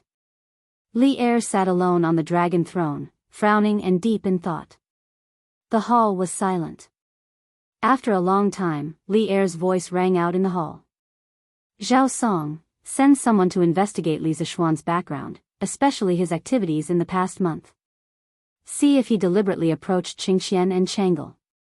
As an emperor, Li Er was very careful in everything he did. Of course, if Li Zishuan were here, he would definitely say that Li Er had a persecutory delusion. He felt that there were always unruly people who wanted to harm his children. The old eunuch floated out of nowhere and bowed to Li Er, saying, yes. Then, in a flash, he disappeared again. Silence was restored in the hall. But today, Chang and city was not quiet. In the afternoon, the popularity of the chicken at Zuaxian restaurant in the West Market had spread through the entire Chang and through word of mouth. Those who had eaten it naturally praised it as a rare delicacy in the world. Those who had not eaten it naturally salivated after hearing the descriptions of those who had eaten it and looked forward to buying a serving to try it the next day. Although one serving would cost a lot, there were many rich people in Chang and city who could afford it. The gnawing chicken finally became famous in Chang, and after a day of being popular, the Zuaxian restaurant's reputation was also thoroughly established. By the time Li Zishuan and Lan arrived home, Li Jingma had also heard the news of the Drunken Immortal Restaurant eating the chicken. It was shopkeeper Lu who had sent the news to him. He really hadn't expected that it would cause such a huge commotion in Chang and also thoroughly make the name of the Drunken Immortal Restaurant famous. Even more surprising was the profit from the gnawing chicken itself. The price was 5 times the cost. Even if there were only 200 servings a day, the profit from the gnawing chicken alone was 160 strings of cash. This could be considered a huge profit. In the long run, the profit from the gnawing chicken would be an astronomical figure. During dinner, Li Jingma finally could not help but ask Li Zishuan, Xian, how did you come up with that gnawing chicken? Madame Li also knew that her son had made a new dish called gnawing chicken and that it had become popular throughout Chang and city. She was also very happy and looked at her son curiously. ****, can I say that I learned it from Baidu? Of course not. Li Zishuan could only continue to bluff. Father, I've told you before that my master is not only proficient in martial arts, but also in cooking. This gnawing chicken is one of the delicacies I learned from my master. You don't have to make a fuss about it. My master is very knowledgeable and the disciples he taught are naturally outstanding. It's just that my master's nature is indifferent and does not like to interact with outsiders, so the world does not know of my master's talent. So, father, mother, if your son has any amazing performance in the future, you too don't have to make a fuss about it. Just slowly get used to it. In order to not be questioned by his parents over small matters in the future, Li Zishuan could only throw away his face. Li Jingma unhappily glared at his son who did not have any sense of shame. Madame Li covered her mouth and laughed. Child, why are you speaking as inappropriately as your father when he was young? Did your master also teach you how to be thick-skinned? Xian, mother found that your face is much thicker than when you were young. Father Li's old face darkened. He was innocently implicated again. Li Zishuan was also embarrassed by his mother's teasing.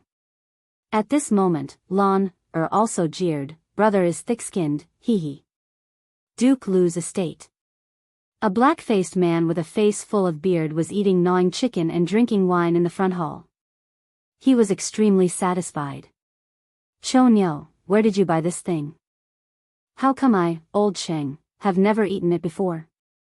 Cheng Chimo took credit and said, Father, this is a brother I just made. His restaurant just released a new dish called gnawing chicken. You don't know, but the line in front of the restaurant today was very long. Moreover, it was limited to 200 servings a day. If it was not for my brother, father, you would not be able to eat such delicacies today. Qing Yaojin laughed in a rough voice and said, yes, my Chonyo is filial. However, your brother is too stingy. He only gave me this little. It's not even enough to fill the gaps between my teeth. Later, you have to talk to him properly. How can he be so stingy to his own brother? Next time, ask your brother to send me a plate of gnawing chicken. Qing Chumo was sweating profusely. The emperor only ate 2 servings, and you ate 5 servings alone. Qing Chumo did not expect his father to be even more shameless than him.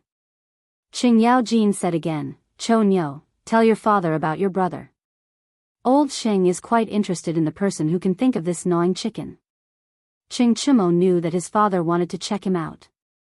He was afraid that he would not be careful in making friends, so he told Qing Yaojin about the things that happened in the past 2 days, as well as the information he had gathered in private about Li Zishuan's situation. After a long time, Qing Yaojin nodded and said, yes, from what you said, this child is a person who values friendship and righteousness. Not bad, not bad. You said that he also knows martial arts? Yes, father. I heard that he studied martial arts at Mount Longhu for 8 years. His master is Mount Longhu's great elder, spiritual master Ling Su, who is also a great grandmaster expert in the martial arts world. Moreover, I saw that Li Zishuan's lower body was very stable and his steps were vigorous. I'm afraid that his martial arts skills are above mine. Oh. Then invite him to the manor some other day. I, old Sheng, will exchange a few blows with him. The world is at peace, and there are no more wars to fight. I, old Sheng, am sick from boredom at home every day. You can ask that Li family boy to come over. This old man will treat it as giving pointers to the younger generation. When old Sheng heard this, he was suddenly very interested in Li Zishuan. At this moment, Qing Chumo could only mourn for his good brother in his heart. Chapter 18. The popularity of the gnawing chicken continued. On the second day, when the Western market opened, many people went straight to the Drunken Immortal restaurant. In less than a quarter of an hour, all the seats in the Drunken Immortal restaurant were taken. Those who couldn't enter the restaurant began to line up outside. Brother Wang, are you also here to eat the chicken? A short youth in white in the line saw that the person in front of him was an acquaintance and began chatting with him. Yes. Yesterday, after Chen Eru ate the chicken from the Drunken Immortal restaurant, he bragged to me the entire afternoon. His Chen family is just a nouveau riche, yet he dares to come to my house and show off. It's not like I can't afford to eat this chicken. The one surnamed Wang had a face full of arrogance. We came so early. How come there aren't any seats left? This Drunken Immortal restaurant is really too small. I heard that the chicken is only limited to 200 servings a day. We should be able to get in with our position. Those behind us are miserable. Today, we'll have a taste of what the chicken that everyone talks about tastes like. 2 hours later, the 200 servings of chicken from the Drunken Immortal restaurant were all sold out. However, there was still a line of at least 100 people outside. Those who did not get in immediately became unhappy and began to make a ruckus. The order was in chaos, even alarming the Marquis of Chang'an. Helpless, shopkeeper Lu could only announce that the supply of chicken for the day would be increased by 100 servings. Only then was the chaos resolved. Taiji Palace. The old eunuch Zhao Song was reporting to Li Er everything he had found out about Li Zishuan's background. He also presented a piece of paper to Li Er. After hearing this, Li Er stood up and walked 2 steps with his hands behind his back. He said, according to what you said, Li Zishuan did not intentionally get close to Qingxian and Chang'e? Finished speaking, he picked up the piece of paper and said with interest, this Li Zishuan is actually proficient in mathematics, and even better than Su Hongji. I didn't think that this kid would have so many skills. But what are these squiggly words on the paper? If Li Zishuan was here, he would definitely recognize that the piece of paper was the financial statement he made at the ready-made clothing store that day. He didn't expect that the old eunuch would even get this. This old servant doesn't know either. According to the servant who was present at the time, Su Hongji didn't know what the word was either. Li Zishuan didn't explain either. While Li Er was still confused by the Arabic numerals, Li Zishuan was lying on a recliner in the west courtyard of the Li residence, flirting with two servant girls. No, he was telling a story. This recliner was made by carpenter Zhou from the east of the city by Sanbao 2 days ago. The blueprint was naturally drawn by Li Zishuan. Such a simple thing was a piece of cake for an engineering student like him. Li Zishuan told them Liang Shanbua and Zhu Yingtai. In fact, he didn't have many stories in his head. He only remembered some TV dramas that he had watched many times when he was young. He basically didn't watch TV dramas during his university days. He felt that they were all the same, and it was heart-wrenching to watch. If he wasn't playing games every day, he would be chatting with his little girlfriend online. Being in a long-distance relationship was also very tiring. Young master, this Liang Shanbua is so stupid. He slept with Zhu Yingtai for so long, yet he didn't know that she was a girl. How is this possible? Young master, you are making things up again. Not long after, Xiao He protested. How is it impossible? How am I making things up? Li Zishuan wasn't convinced. How could the love classics in his previous life be made up? Young master, a girl is a girl. Even if she is dressed as a boy, she can still be seen through. Young master, you must have watched too many TV dramas. Xiao He said as if she was very experienced. Who said that? Some girls dressed as boys can be easily seen through. For example, Xiao Shi. But for a girl like you, if you dress as a boy, it will be very hard to see through you. He. After Li Zishuan finished speaking, he looked at Xiao He's small chest with some bad intentions. Young master, Xiao He followed Li Zishuan's gaze and looked down. She instantly jumped up and blushed. She mumbled something to Li Zishuan for a long time, but she didn't know what to say. She stomped her feet in embarrassment, turned around, and ran away. Xiao Shi's face was also red. She didn't dare to raise her head to look at Li Zishuan again. She thought in her heart, did young master just compliment my big chest? The more she thought about it, the redder her face became. At this moment, Li Zishuan noticed a tall servant girl in green walking into the courtyard. Li Zishuan recognized this servant girl. She was his mother's servant. She seemed to be called Qing. Seeing that she was almost here, Li Zishuan stood up and said, "Why is Sister Qing here? Is my mother looking for me?" Qing nodded with a smile and said, "Madam invites young master to the front hall." After a while, Li Zishuan came to the front hall and saw his mother sitting in front of the hall. There was also a skinny old man in the hall. This person was the Li residence's housekeeper Wang. Li Zishuan had met him a few days ago. "Xian, you're here. Come sit with mother." When Madame Li saw her son coming, she quickly smiled and waved her hand. Li Zishuan walked over and sat down. He said, "Mother, why did you ask me to come over?" Madame Li handed a small booklet to Li Zishuan. Li Zishuan took it and flipped it open. It seemed to be an account book. He asked curiously, "Mother, what is this?" Madame Li smiled and said, "This is the rent account that Steward Wang just sent over from the Han Manor in the eastern part of the city. Originally, the rent should have been paid a long time ago, but last year's harvest was not good, so mother gave them a few more months. Originally, they should have been charged 50% of the rent, but mother only charged them 40%. Isn't this because my Xian is good at reading? Mother asked you to come over and help mother do the reading. In the past, every time mother collected rent, mother had to do it for a few days. This year, Xian happened to be here, so mother saved a lot of trouble." Madame Li was very gratified when she said this. Her son could now help her share her worries. After Li Zishuan heard this, he smiled and said, "Yes, mother. In the future, leave these things to me. Mother, just relax and enjoy your life. Mother's heart is really good. You reduced the rent for those farmers by 10%. But then again, those farmers don't have it easy." After saying this, he asked with some doubt, "Mother, why does our family still have so much fertile land? Why haven't I heard father mention it? Madame Li unhappily rolled her eyes at him and said, these are all land that mother bought in the past few years and rented to those farmers. Mother saw that there was so much spare money at home and couldn't just leave it lying around, so she took out a portion and bought some land. TSK, he didn't think that his mother's awareness was so advanced. Even in the Tang dynasty, she knew to invest money to buy land. He asked curiously, then mother, how much land have you bought in the past few years? Not much, only about 3,000 mu. Your father's shop often needs a lot of money, so mother only bought this much. Pooh. Li Zishuan almost knelt down in front of his mother.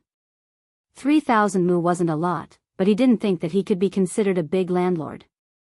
Mother, then I'll take this account book with me. I'll give it to you after I finish the reading tomorrow. Li Zishuan said as he flipped through the account book. Yes, then Xian will have to work hard. Mother will make something good for you at noon to nourish your brain. Madame Li smiled and said. Mother, it's not hard. In the future, let me do these things. Actually, it's really easy for me. I don't want mother to waste her energy on these things. Yes, mother knows. Xian is so filial. Go quickly. Chapter 19. The next morning, Li Zishuan took the account book and went to the east courtyard. Mother, I have finished calculating the account book you gave me yesterday morning. Please take a look. After saying that, he handed over the account book in his hand. Mrs. Li took the account book and said happily, I heard from your father that you are very knowledgeable. I didn't expect you to finish it so quickly. You have saved me a lot of trouble. Li Zishuan smiled and said, Mother, I want to go to the Han village to take a look. Mrs. Li was curious and asked, that place is so far away from home and the road is not easy. Why do you want to go there? Li Zishuan thought for a while and said, I want to see how the villagers are doing. I have been learning martial arts at Longhu Mountain for 8 years, but I don't know the hardships of the world. Master also wants me to do something for the people of Tang Empire. So I want to go to the Han village today. Mrs. Li thought about her son's words and said happily, since you want to go, I will go with you. Housekeeper Wang will go with you. Xian, bring some pastries. I don't think you will be able to make it back in the afternoon. Don't go hungry. Okay, thank you mother. I will go now. Li Zishuan went to the front courtyard and found steward Wang Zhong. He told him that he wanted to go to the Han manor and asked him to prepare a horse first. The Han manor was about 30 li away from the Li residence, so they couldn't walk there. Brother, where are you going? Lanner saw housekeeper Wang going to the stables to get the horse and knew that her brother was going out. I want to go to the village to take a look. Lanner, can you wait for me at home?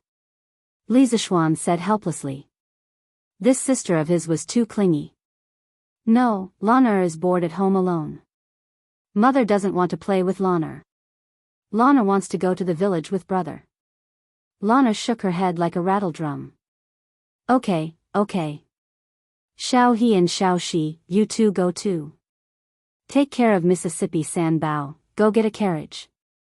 These girls definitely didn't know how to ride a horse. Li Zishuan asked San Bao to get a carriage. Not long after, the group set off for the Han village.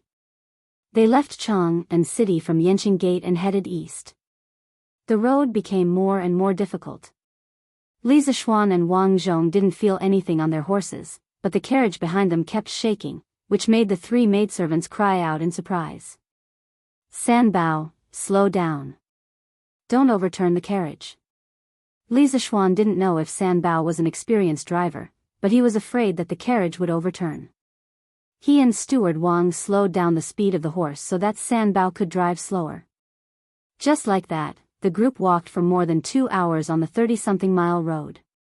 At this time, he saw a village not far ahead. He could vaguely see a few people working in the fields. Young master, that's the Han village. Wang Zhong stopped his horse and pointed at the village. Well, then let's go quickly. It's almost noon. Uncle Wang, can you find a family and give them some money? We'll have lunch in the village, Li Zishuan ordered.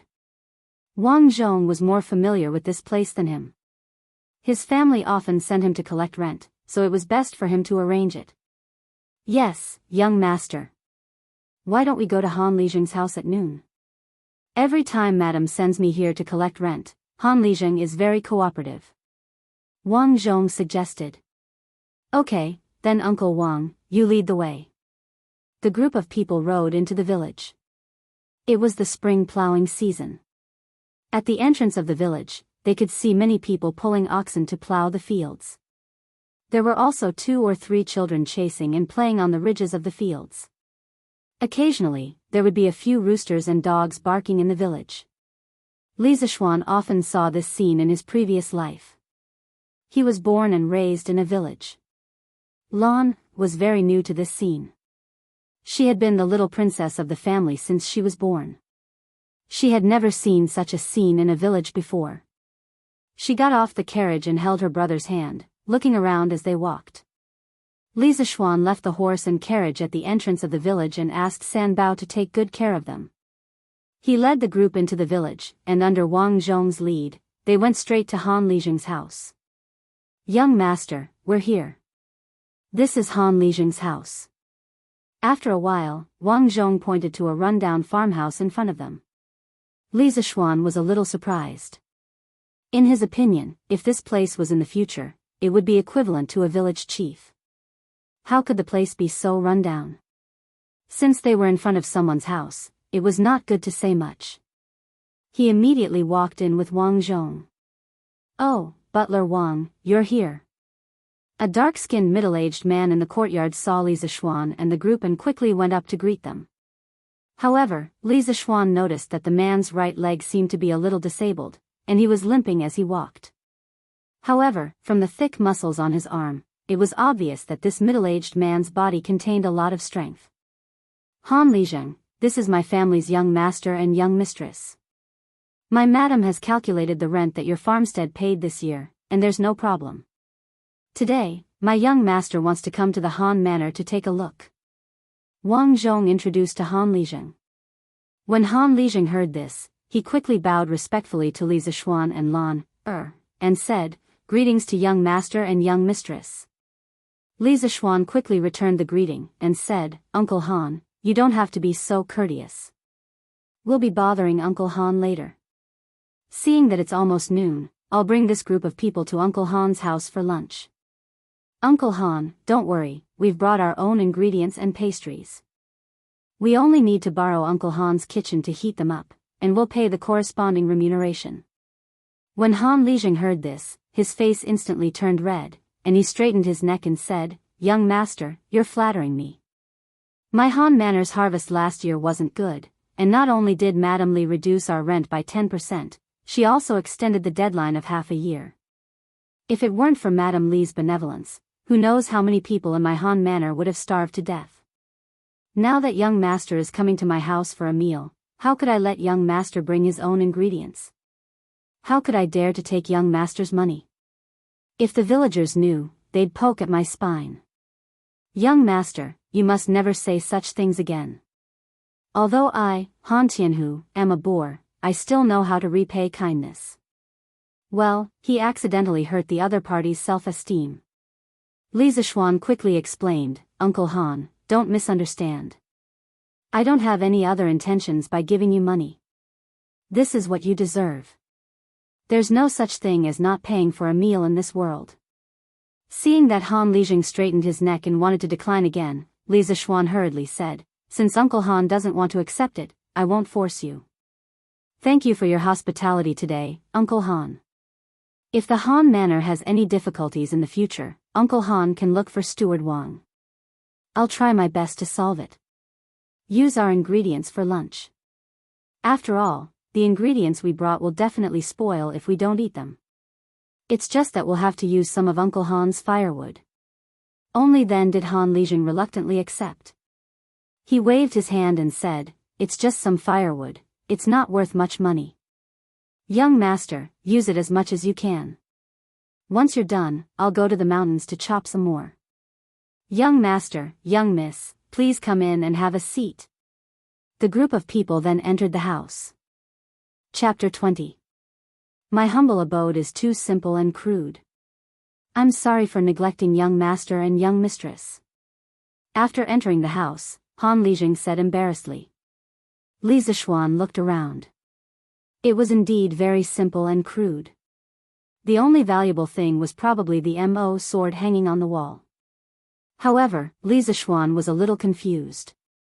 This kind of sword was usually only found in the army. Why did Han Lijing have one in his house? It's okay, Uncle Han. We don't mind. Uncle Han, where's your kitchen? I'll ask my maid to heat up the food. Li Zixuan waved his hand and said unconcernedly. Han Lijing quickly shook his head and said, I wouldn't dare to trouble young master's people. I'll ask my brat to call my daughter back to cook for you. Young master and young mistress, please take a seat here. After saying that, he cupped his hands and walked out. Outside the courtyard, Han Lijing roared towards the east, Tai Dan, you stinking brat, get back here. After a while, a young child's voice could be heard outside the courtyard. Father, why did you call me? Han Lijing said, Brat, quickly go up the mountain and call your sister back. Tell her that there are important guests at home. Tell her to come back and cook. Oh, father, who's here? Brat, you talk too much nonsense. Go. Then, they heard a series of hurried footsteps gradually fading away.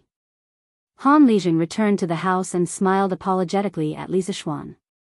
Young master, please take a seat for a while. My daughter went up the mountain to pick wild fruits and mushrooms in the morning. She'll be back soon. Li Zixuan nodded and asked, Uncle Han, how have the people in the manor been these years? Han Lijing said, in the past few years in the village, most of the families were living precarious lives and did not have enough food to fill their stomachs. At that time, the rent for the main house was very high, and every year, they had to pay 70% of the rent. In addition, during those years, the world was not peaceful, and the harvest was not good, which made the situation even worse. During the slack time, I had to bring a few hunters into the mountains to hunt and deliver them to the city to exchange for money.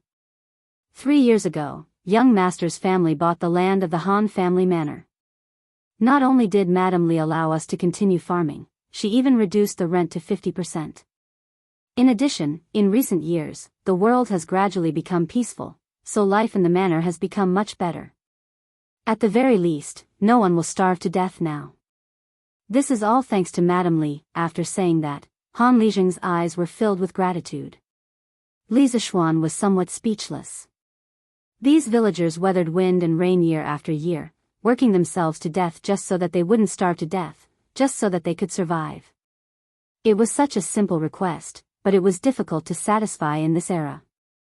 It wasn't because of natural disasters or war, but because of the oppression from the noble class.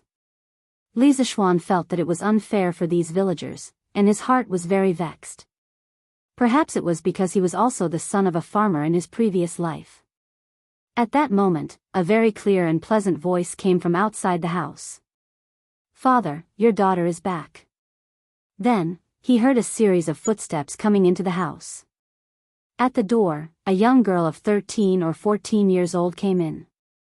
She was wearing rough clothes that had been washed until they were white, and there were a few neat red patches on her sleeves. The patches were quite artistic, and they were arranged in the shape of a plum blossom. From afar, it looked like a plum blossom that was embroidered on. The young girl had an oval face with extremely delicate facial features. Her skin was smooth, and she had a sharp chin. Her long hair draped over her shoulders, and she had a beautiful figure. Just by looking at her face, she was as pure as a fairy from the heavens. However, her pair of lively eyes were not like those of a fairy from the heavens who did not eat the food of mortals. Her pair of eyes contained the wind and frost of the world. The simple hemp clothes matched the young girl's beautiful face, but it did not reduce the young girl's peerless elegance. It made people feel that she was a peerless fairy who had descended to the mortal world. Just her current appearance was more beautiful than any of the pure girls he had seen in his previous life. If she were to wear the fresh and beautiful clothes of those celebrities, Li Zixuan could not imagine how beautiful she would be. Li Zixuan didn't expect that he would be able to see such a stunning woman in such a remote and desolate place. The two little maids by his side were already very beautiful, but in front of this young girl, they were somewhat overshadowed. Xiao He's beauty was a kind of lively and cute beauty. Xiao Shi's beauty was a kind of beauty from a small family in Jiangnan. The girl in front of him was a kind of beauty that was fresh and refined, like a poem or a painting. Li Zixuan was stunned for a moment when he saw her. It was only when Lan'er tugged at him that he woke up. Father, daughter heard from Iron Egg that there are guests in the house? The young girl asked Han Lizheng. Yushi, come here. This is Steward Wang. You have seen him before. This is the young master of Chang An's Li family. This is the young miss of the Li family. Young master, young miss, this is my daughter. Her name is Han Yushi. Yushi, quickly greet the young master and young miss. Han Lizheng pulled Han Yushi and introduced them to each other. Han Yushi, what a beautiful name.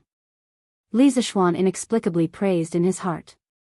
Yushi greets young master, greets young miss. Han Yushi bowed to Li Zixuan and Lan'er. Li Zixuan hurriedly returned the greeting and said, Hello Miss Han. Lan'er saw Han Yushi and happily jumped up and said, Wow, Sister Han is so beautiful. It would be great if Lan'er could be as beautiful as Sister Han when she grows up. Han Yushi was a little embarrassed by Lan'er's praise. Her pink cheeks were slightly red.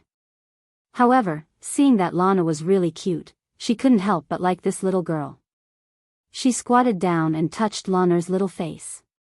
She smiled and said, Young miss will definitely be 100 times more beautiful than Yushi when she grows up. Really? Really? Lan heard this and became even more excited. At this moment, Han Lizheng said to Han Yushi, Yushi, young master and young miss will be having lunch at home. Father knows that your cooking skills are excellent. Quickly go to the kitchen and prepare a few dishes.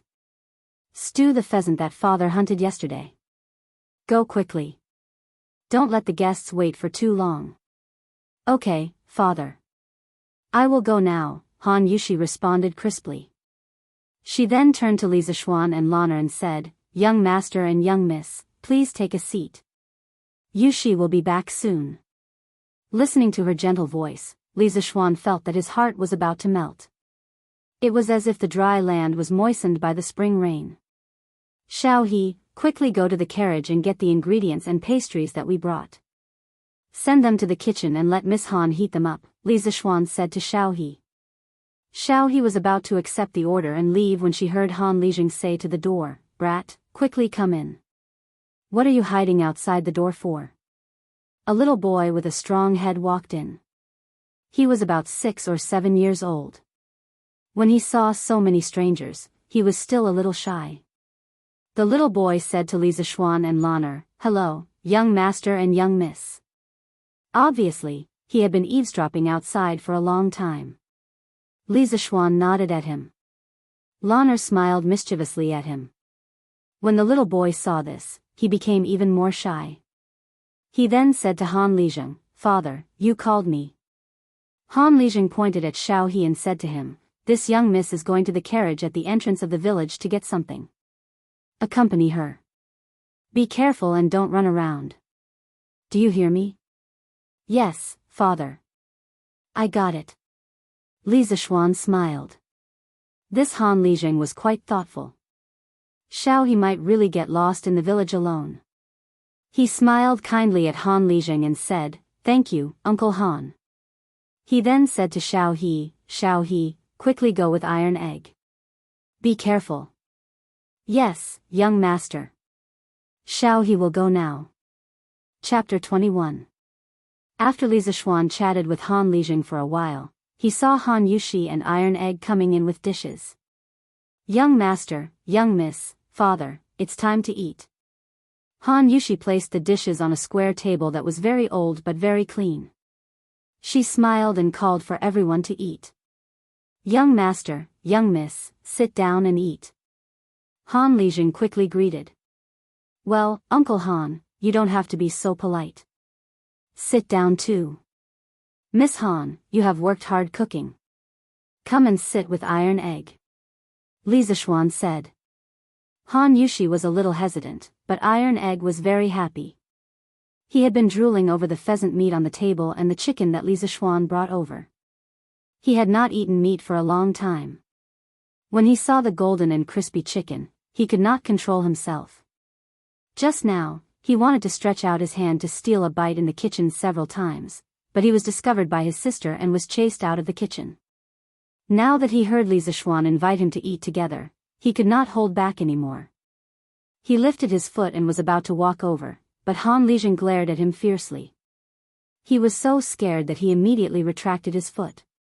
Young master, you and young miss eat first. There is still food in the kitchen. Iron Egg and my daughter can eat in the kitchen. Although Han Lijing also wanted his son and daughter to eat together, the Li family was a great benefactor to the Han village. This time, the young master and young miss could come to his house for dinner. He was also very happy. He specially asked his daughter to stew the pheasant that he was going to sell yesterday to treat the guests well. At this time, he could not be rude. How can this be? We came to Uncle Han's house to eat. Uncle Han, you did not charge us for the meal. How can we steal the limelight at this time? If Miss Han and Iron Egg do not eat together, we will not eat this meal. Li Zishuan firmly disagreed. He saw how Iron Egg looked at the table and drooled just now. He could not help but sympathize with the people of this era. They might not even be able to eat meat during the new year. Li Zishuan's abilities were indeed limited. He couldn't make the people of the world live a good life, but he could still make Iron Egg's family eat a good meal. Another reason was that it was indeed a great pleasure to be able to eat at the same table with such a beautiful woman like Han Yushi. Of course, our upright Li Zishuan would never admit this reason even if he was beaten to death. Han Lijing was helpless. He could only nod at his son and daughter. Since young master is kind, come and eat with us. Iron Egg cheered and immediately sat in the empty seat next to Lanner. Han Yushi smiled gratefully at Li Zishuan and sat beside Han Lijing, which happened to be opposite of Li Zishuan. She was not greedy, but she also hoped that she could let her little brother eat meat. Only then did the group of people take their seats and start eating. At this moment, Han Lijing suddenly patted his head as if he had thought of something. He stood up and said, I haven't brought the wine for young master. Young master, there isn't any good wine in the countryside, but the fruit wine made by my family's Yushi tastes quite good. I'll bring it for young master and young mistress to try. Then, without waiting for Li Zishuan to refuse, he ran into the inner room to get the wine. Li Zishuan originally wanted to refuse. He did not drink. Later, when he heard that it was just fruit wine, and it was made by Han Yushi herself, he hesitated. Seeing that Han Lijing went in to get the wine without waiting for him to speak, he did not say anything. Instead, he was somewhat expectant. After a while, Han Lijing came out with a wine jar. He said to Li Zishuan, young master, this is the fruit wine made by my family's Yushi. It is made with wild strawberries and hawthorns on the mountain. I'm not boasting, but the taste is really good. Yinshi restaurant buys this wine every year in Chang and City at a high price of 10 copper coins per caddy. As he spoke, he poured a bowl for Li Zishuan and the others. Father, Iron Egg also wants to drink it. Iron Egg licked his lips and looked at Han Lijing eagerly. Obviously, he must have drunk it before and still could not forget it. Han Lijing glared at his son angrily. Li Zishuan hurriedly said, Uncle Han, since Iron Egg wants to drink it, let him drink it. We can't finish so much. Well, this guy thought that Han Lijing carried such a big jar of wine for them to drink. In fact, Han Lijing also knew that such a big jar of wine could not be finished by Li Zishuan and the others. He even planned to take the rest to the city to sell. However, when he heard Li Zishuan's words, it was even harder for him to explain anything. He poured a bowl for his son and daughter and said, since young master said so, Yushi, Tai Dan, you guys can accompany young master for a drink at noon. Iron Egg was very happy. He did not expect this young master from the city to be so easy to talk to. He was much more modest than the son of the landlord Lu. He was very grateful to Li Zishuan. How could he know that Li Zishuan was interested in his sister? Li Zishuan looked at the fruit wine in the bowl. It was bright red and very beautiful. He sniffed it gently and found that there was no smell of alcohol. Only then did he feel relieved. He picked up the wine and took a sip. It was sweet and sour, with the sourness of hawthorns and the sweetness of strawberries. It was much better than the fruit juice of the future. After all, the ingredients of this fruit wine were all natural and pollution-free. Li Zishuan smacked his lips and exclaimed in admiration. Miss Han's winemaking skills are really superb. The taste of this wine is really great. If you ask me, I'd say that Hao Xunxi has made a great bargain by selling this fruit wine for 10 copper coins per caddy. Lan Er also took a sip and could not stop. This sweet and sour taste had a fatal attraction to children. When she heard her brother's words, she quickly agreed. Yes, yes. Brother is right. Sister Yushi, you are so good. This fruit wine is so delicious. Lan has never drunk such delicious fruit wine in her life. Li Zishuan was a little amused. This little girl was only 6 years old and she still had the nerve to say that she had grown up. Han Yushi said shyly and modestly, "Young master and miss, you flatter me. Actually, this winemaking is very simple. These ingredients are originally some worthless things on the mountain. Yushi is already very satisfied to be able to sell it for 10 copper coins per caddy." Li Zishuan shook his head. He had an idea. If he slightly modified this mountain fruit wine, it would definitely sell well in the summer. He said to Han Lijing, "Uncle Han, do you know the Zuaxian restaurant in Cheng and West City?" Han Lijing nodded, "I know. I went to the West City yesterday and saw that the Zuaxian restaurant's business was very good. There was a long line in front of the door. I don't know what they were queuing for." Li Zishuan smiled and said, "To be honest, Uncle Han, the Zuaxian restaurant is my family's business.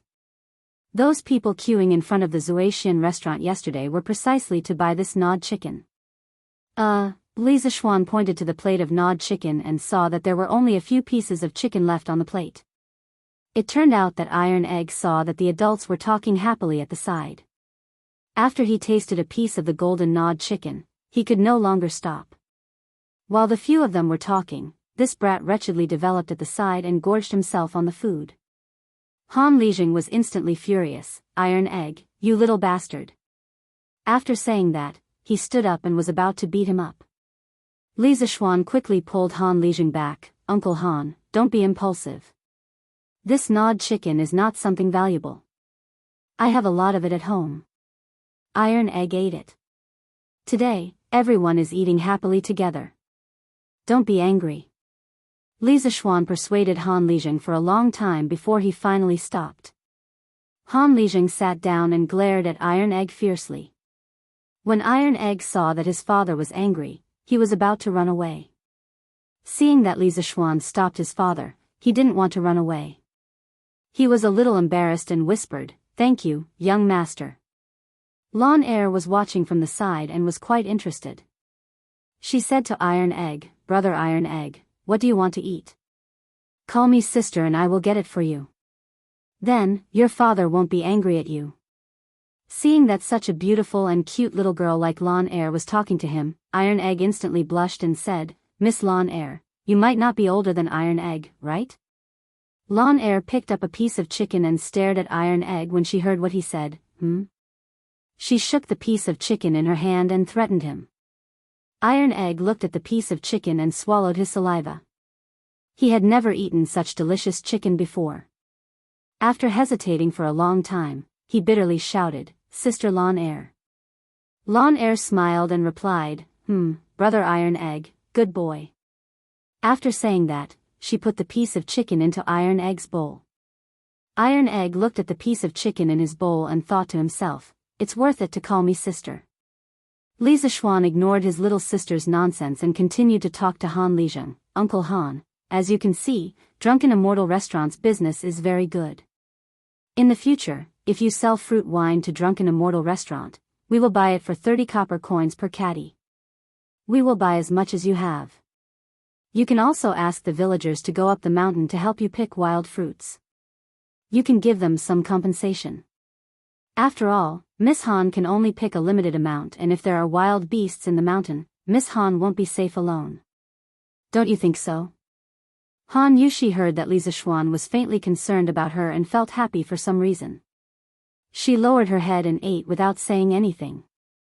When Han Lijing heard that Li Zixuan was offering 30 copper coins per caddy, his breathing quickened. However, after a while, he still rationally refused. No, how can we do business like young master? Young master will lose money if he does this. We will sell the wine to young master in the future, but we will still only sell it for 10 copper coins per caddy. We, the people of the Han village, cannot do such an unkind thing. Alas, why were the people these days so simple? Li Zixuan said, Uncle Han, listen to me. Since I dare to buy it for 30 copper coins per caddy, I will definitely not lose money. I will even make a lot of money. As long as Uncle Han sees that I have made so much money and doesn't regret it, it will be fine. Li Zixuan said half-jokingly. Han Lijing heard this and his face turned red. He stood up and said, Young master, how can I, old Han, be the kind of person who goes back on his words? Seeing him like this, Li Zixuan quickly comforted him, Uncle Han, don't worry. I am just joking with you. I know that Uncle Han is a person who values loyalty.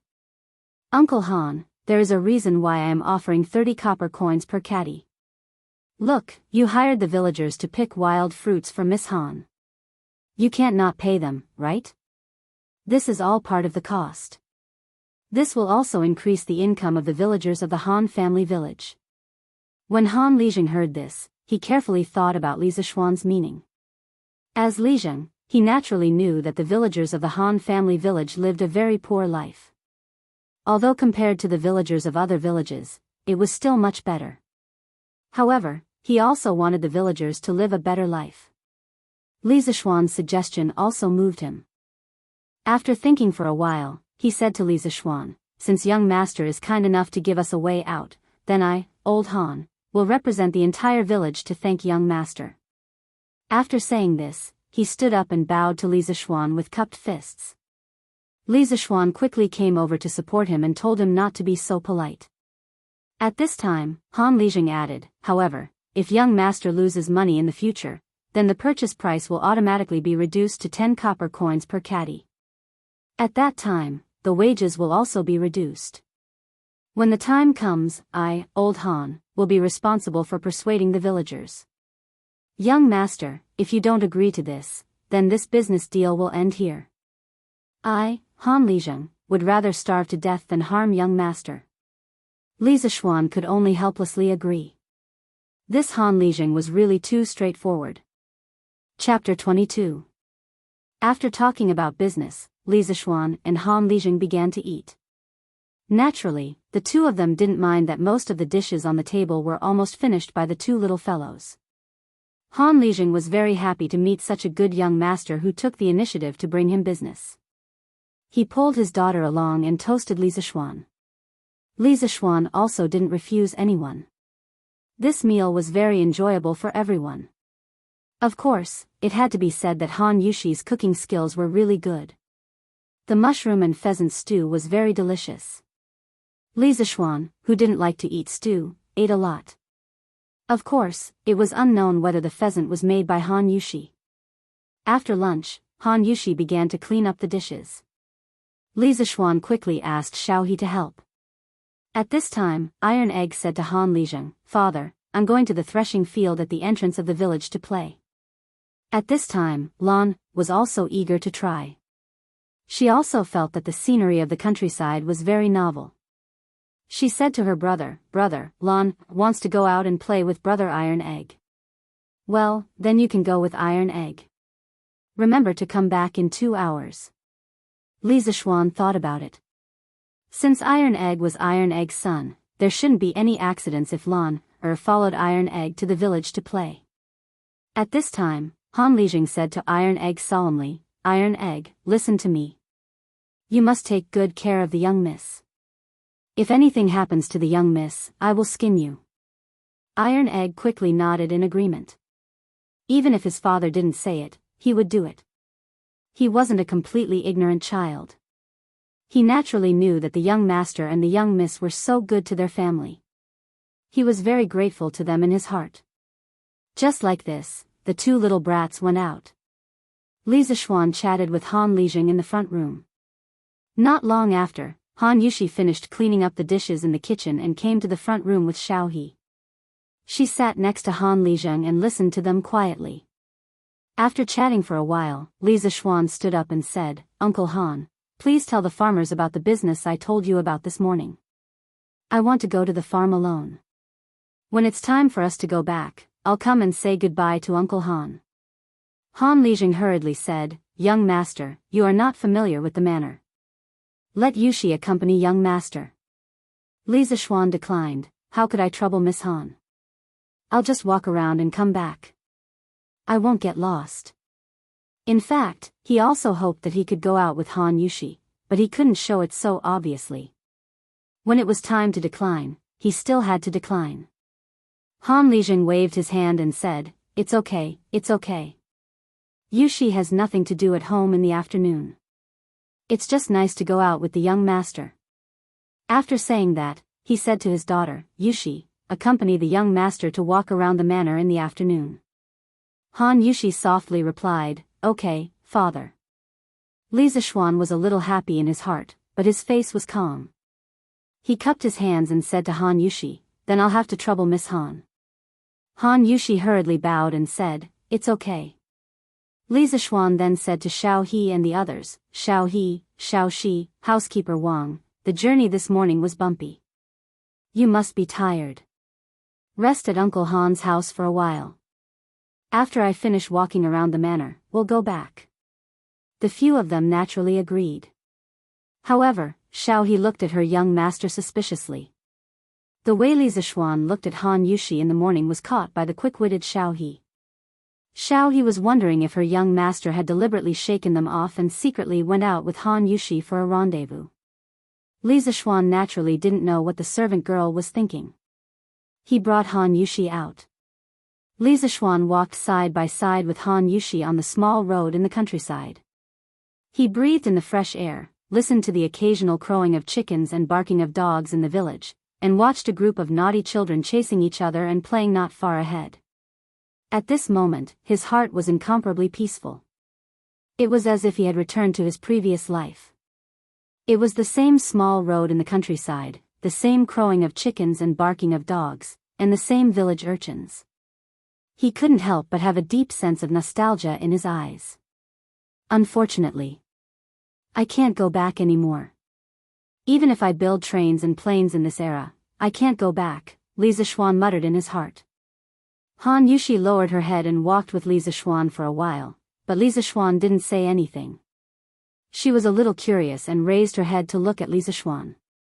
She saw that Li Zixuan's expression was complicated, and his eyes were confused. His gaze seemed to be nostalgic, but also seemed to be sad. When Han Yushi saw that gaze, she couldn't help but feel her heart ache. She whispered, young master, what are you thinking about?" When he heard Han Yushi's soft inquiry beside him, there seemed to be a faint trace of concern in her tone. He quickly woke up from his memories, sorted out his emotions, and tried to speak in a calm tone. "Nothing. It's just that when I saw the peaceful and comfortable scenery of the countryside, I thought of my master." Han Yushi asked curiously, "Young master, you have a master?" Li Zixuan recalled and said, "Yes. When I was young, my body was weak. All the doctors said that I wouldn't live past the age of 8. When I was 6, my master came to my house and told my father that he could cure me. He needed to take me to Mount Longhu to learn from him. That year, I went to Mount Longhu with my master. A few years ago, regardless of whether it was cold or hot, my master forced me to practice martial arts. My hands and feet were blistered, and my face was frostbitten, but my master didn't let me stop. At that time, I hated my master for being so cruel. Later, I finally learned something, but my master was old. At that time, I kind of understood my master's painstaking efforts. The conditions in the mountains were poor, but my master was always able to get me meat all these years. Before my master died, he told me that because my body was weak, I would die if I didn't practice martial arts well. He didn't want me to die, so he forced me when I was young and told me not to blame him. In fact, in the later years, I became more sensible and understood my master's painstaking efforts. I never blamed him. I became his disciple when I was 6 years old, and I spent my childhood with him. To me, he was more like a father than a teacher.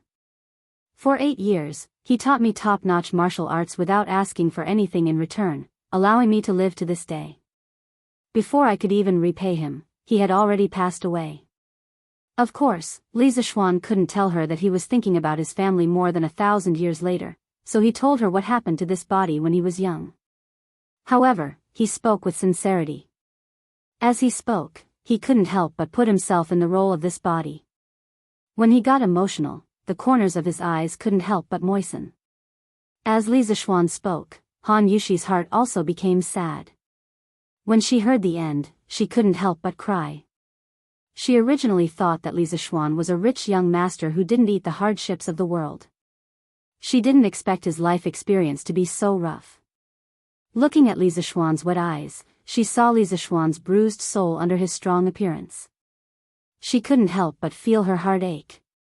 Young master, your master will definitely be very happy if he sees that you're doing well from the heavens.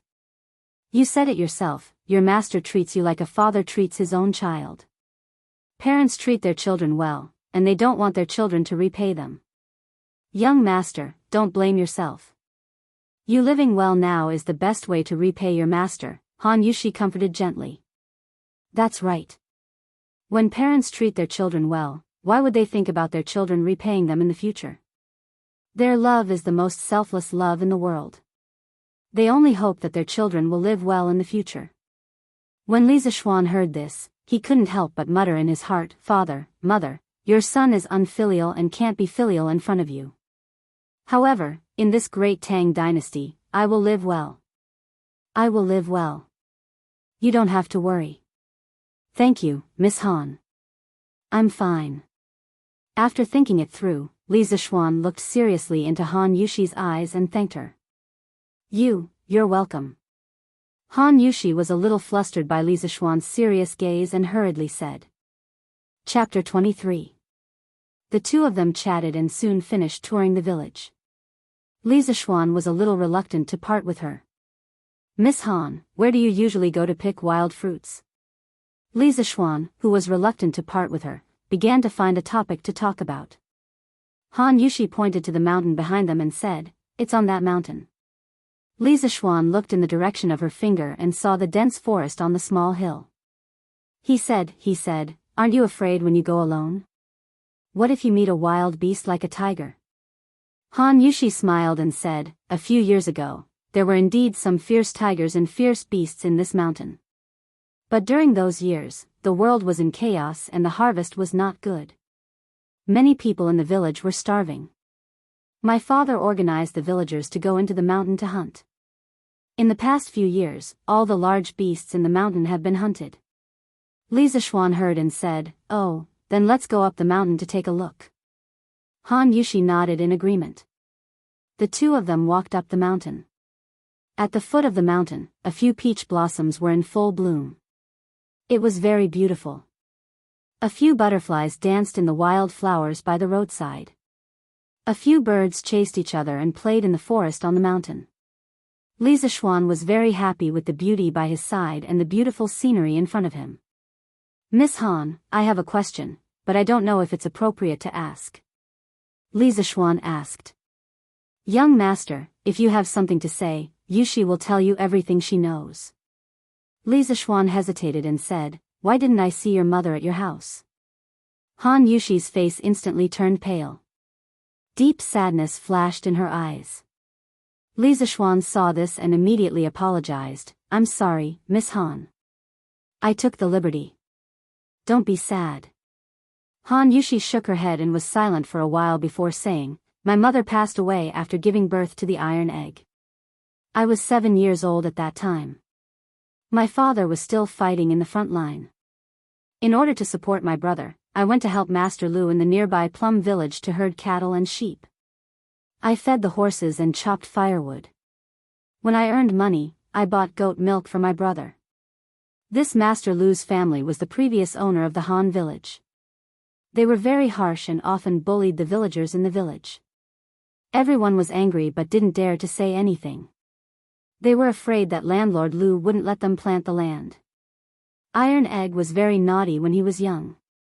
He would cry whenever I left, so I could only take him to work. Later, when I couldn't hold on any longer, my father finally came back. It was when I was 9 years old, which was the 6th year of Wuda. My father came back with a limp. My father, Wuda, joined the army in the first year of the Yuan dynasty. Later, he was transferred to old General Qin's personal guard.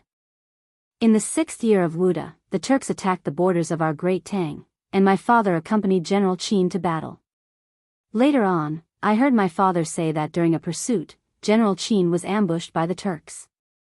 The Turks' great general Ashina Shirkuh wanted to kill General Qin with a bow and arrow. At the critical moment, my father rushed over on his horse and threw himself at General Qin, but the arrow pierced through my father's thigh. At that time, he didn't have time to treat his wound. My father limped and followed General Qin to kill the enemy. Coincidentally, General Yuqi led the army to help. My father and General Qin fought their way out of the encirclement and followed the reinforcements to destroy the enemy.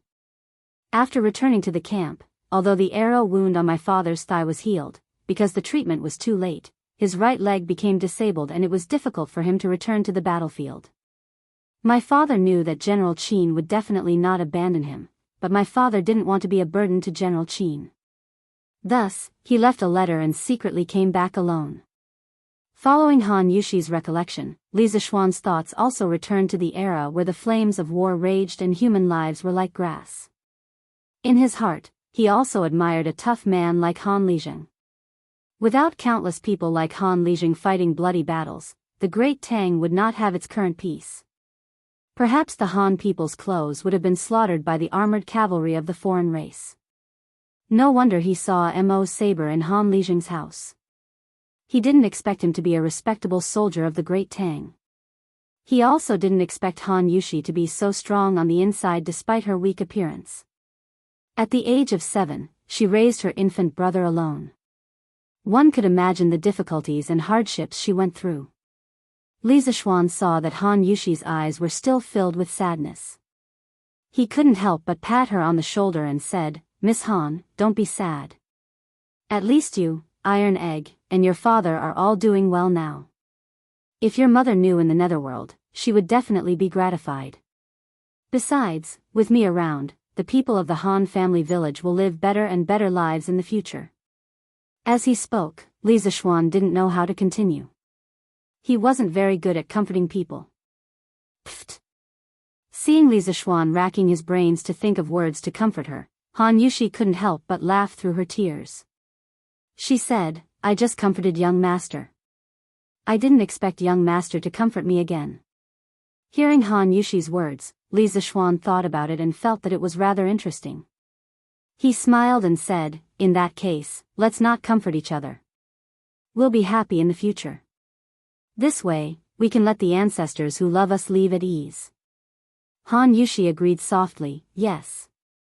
At this moment, she felt the weight on her shoulder. It turned out that Li Zishuan's hand had been resting on her shoulder. Han Yushi turned her head to look and immediately blushed.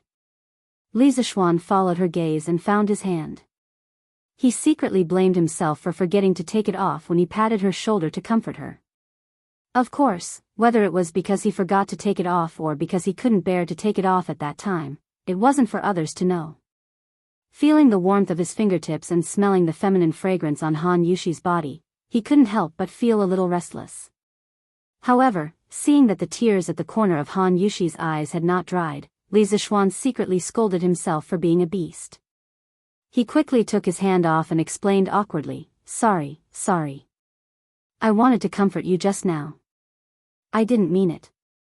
Han Yushi's face turned even redder when she heard that. She clenched her small hands and looked down at her toes. She said softly, "It's okay. Yushi knows that young master is not a frivolous person. The ambiguous atmosphere filled the mountain. Li Zishuan didn't know what to say at this moment. Although he had a girlfriend in his previous life, he met her online. In reality, he was still clumsy when he spoke. He was an out-and-out otaku. He wasn't like the playboy in his dormitory. When he saw a girl, he could make her happy with just a few words. He couldn't wait to marry her immediately. He had always been envious of his roommate's ability to flirt with girls, but this thing couldn't be envied. Han Yushi naturally wouldn't speak. At this moment, her heart was also in a mess. Li Zishuan was tall and handsome. He was also very gentle to her. Although she didn't love Li Zishuan very deeply, after all, they had only been together for a day, she still had a good impression of Li Zishuan. After a long time, Li Zishuan finally broke the silence and said, "Miss Han, let's go down the mountain. It's getting late. I should go home." When Han Yushi heard that, her face darkened slightly. She felt a little disappointed for no reason. She didn't know when they would meet again after parting today. She replied softly, "Okay." The two walked down the mountain side by side. Chapter 24. Li Zishuan was about to go down the mountain with Han Yushi when they suddenly heard a muffled tiger roar behind them. The two of them looked at each other in shock and hurriedly turned around. They saw a huge white tiger slowly walking out of the forest. Its ferocious eyes stared coldly at Li Zishuan and Han Yushi. Han Yushi was so scared that her face turned pale. "Young master, you go first. Nothing can happen to you. I will hold it back for a while." Han Yushi was extremely frightened. She had never seen such a huge tiger before, but she immediately thought of Li Zishuan. Li Zishuan absolutely could not have anything happen to him in the Han village. He was the hope of so many villagers in the Han village to live a good life. Li Zishuan was actually a little scared. It was his first time seeing such a huge tiger. Moreover, this tiger was emitting a bloody smell. It was obvious that it had just finished hunting. He did not know if his martial arts could deal with this huge tiger. After all, he had experience fighting with people, but he had never fought with a tiger. However, when he heard Han Yushi's trembling voice, he was really touched. He did not expect this girl to ask him to go first even though she was clearly scared. Of course, Li Zishuan wouldn't leave. Although he didn't have any experience in fighting a tiger, he was quite confident in his martial arts. Besides, even if he couldn't win, he wouldn't let the girl he liked sacrifice herself to protect him. Seeing that the tiger was getting closer and closer to the two of them, Li Zishuan pulled Han Yushuan's soft and boneless hand. At this time, he was not in the mood to feel the beautiful girl's hand. He said in a very serious tone, "Miss Han, when you encounter a tiger, you must not turn around and run. That will only lead to death. A human cannot outrun a tiger. In a while, you will face the tiger and slowly retreat. I will deal with this beast. I, Li Zishuan, will not let a woman stand in front of me." Han Yushi shook her head and refused to leave. She thought that Li Zishuan was going to use his life to buy time for her to escape. At this moment, the little girl's tears flowed freely. Li Zishuan was also a little helpless, but there wasn't much time left for them. He squeezed Han Yushi's hand and said very seriously, "Miss Han, listen to me. I have the confidence to deal with this tiger, but if you stay by my side, I'm afraid that the tiger will hurt you. I can't take care of you. Stay away from here. You have to believe me. I really can deal with it." Perhaps Li Zishuan's calmness had infected her. Han Yushi composed herself and nodded at Li Zishuan. She looked at the tiger and began to retreat step by step. When the tiger saw that someone was retreating, it was about to chase after him when it heard Li Zishuan shout, "Evil creature, your opponent is me." It was Li Zishuan who picked up a long stick from the ground with the tip of his foot and blocked in front of the tiger to buy some time for Han Yushi to retreat. After all, the tiger was extremely fast. If they fought and the tiger turned to attack Han Yushi, he was afraid that he wouldn't be able to save her. Li Zishuan didn't bring a sword when he came out in the afternoon. He could only pick up a stick as a weapon. After all, he didn't expect that he would be so unlucky to meet a big tiger when he went out. When the tiger saw that the person in front of it actually took the initiative to provoke it, it was furious. It roared angrily and kicked its hind legs hard. It flew towards Li Zishuan's face. It wanted to crush the head of the person who dared to challenge its dignity. Although the tiger was fast, it was not enough in Li Zishuan's eyes. He had full confidence that he could dodge this attack, but he couldn't. Han Yushi hadn't retreated far behind him. "How dare you!" Li Zishuan roared. Holding the long stick, he flew towards the big tiger and ruthlessly smashed it in the head. However, the tiger was quite intelligent. It was unwilling to use its head to receive this blow. It immediately turned its head in the air. Li Zishuan's fatal blow hit the tiger's butt. The tiger fell to the ground and cried out in pain. Not only did this blow not scare it away, but it also aroused the tiger's ferocity. The tiger bared its teeth and slowly moved, looking for the next opportunity to attack. Li Zishuan didn't want to give it a chance to think. He used the orchid butterfly steps and arrived in front of the tiger in a flash. The cloud-piercing steps that Li Zishuan used before was a light body technique. It was more useful for long-distance travel and climbing over high ground. The orchid butterfly steps was a close-range footwork technique. The instantaneous burst of speed was very shocking. It was very useful in close-range combat. It was like a vigorous butterfly moving left and right in the battlefield, making it difficult for the enemy to distinguish. The big tiger didn't expect Li Zishuan to be so fast. At this time, it was too late for it to dodge. It used its head to take the blow and was immediately sent flying 10 meters away. Its eyes were seeing stars. The tiger was furious. Since its debut, it had never suffered such a big loss. With a leap, it pounced towards Li Zishuan again. Li Zishuan didn't expect the tiger's head to be so hard. It could still counterattack after being hit by his stick. Therefore, he held the stick in front of his chest with both hands and waited for the tiger to rush over to give it a ruthless blow. Unexpectedly, the tiger changed direction in the air and used its foreleg to block Li Zishuan's long stick. Its hind leg fiercely kicked Li Zishuan's arm and flew straight towards the retreating Han Yushi. It saw that Li Zishuan was not to be trifled with, so it changed direction and wanted to bite Han Yushi. When the tiger kicked his arm, Li Zishuan had a bad feeling and guessed its intention. He secretly cursed this beast for being so cunning, just like a tiger demon that had turned into a spirit. Ignoring the burning pain in his arm, Li Zishuan hurriedly turned around. He couldn't bear to see such a beautiful girl like Han Yushi die in the tiger's mouth. He saw that the big tiger was now less than 5 feet away from Han Yushi, and he was now more than 10 feet away from Han Yushuan. Li Zishuan's eyes were about to split open. He used all his strength to activate the 5th level of the Taishian Sutra and poured all his inner strength into his legs. His lower clothes couldn't stand the violent power of the true essence. His trousers were immediately torn apart and blood seeped out of his calves. Li Zishuan roared and used the orchid butterfly steps with all his strength. His speed had reached the limit in an instant. Like a sharp arrow, he flew towards the tiger. Li Zishuan even heard a sonic boom at this moment. The air rushed back from his cheeks and scraped his face painfully. Seeing that the tiger's front claws were about to grab Han Yushi's face, Li Zishuan arrived first. He had already reached the top of the tiger's head. He held the long rod tightly with both hands and poured his inner strength into the long rod. Then, he ruthlessly pierced the tiger's neck. The tiger let out the last scream of its life. For a moment, blood splattered everywhere. Li Zishuan and the tiger fell at Han Yushi's feet. When the tiger jumped from Li Zishuan's body to her, Han Yushi was already a little scared and didn't know what to do. She couldn't move her legs. When she saw that the tiger's front claws were about to touch her face was filled with despair. Although her heart was filled with the fear of death, at this moment, she still prayed in her heart that the young master could escape.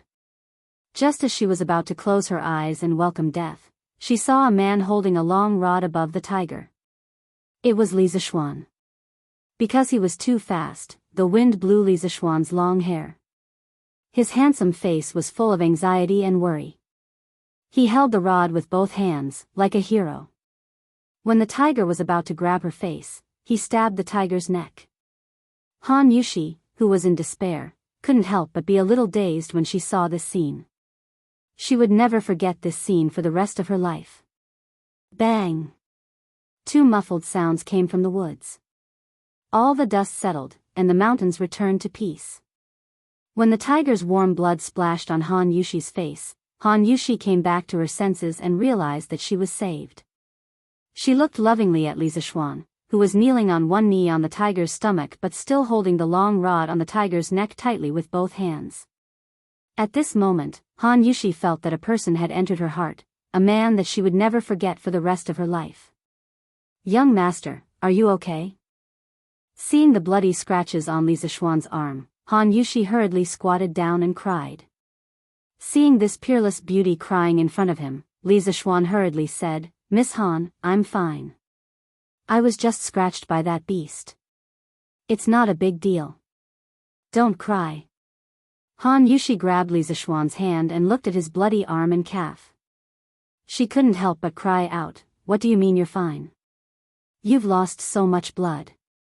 How can you be fine? Why are you in such a hurry to save me? I won't die if I'm scratched by that tiger." Boo! As she spoke, she couldn't help but throw herself into Li Zishuan's arms and cry bitterly. Li Zishuan didn't care about enjoying the beauty in his arms. He wanted to pat Han Yushi's back with his hand, but seeing that his hand was full of blood, he was afraid of dirtying her clothes. He could only give up and comfort her softly, "Miss Han, I'm really fine. This is all the blood on the tiger's body. I'm not seriously injured. I'll be fine after I go back and bandage it. Don't cry. You won't be beautiful if you keep crying." After comforting her for a long time, Han Yushi stopped crying. She raised her head and looked at Li Zishuan with tears in her eyes. "Young master, can you not call me Miss Han in the future?" Li Zishuan was stunned for a while before he reacted. He was a little happy and said, "Then I will call you Yushi, okay?" Han Yushi's face was slightly red as she replied in a low voice. His relationship with this beautiful girl had finally improved a little. Li Zishuan was a little excited. At this moment, seeing Han Yushi's blushing face, he wanted to tease her a little. He smiled and said, "Then Yushi, can you not call me young master in the future?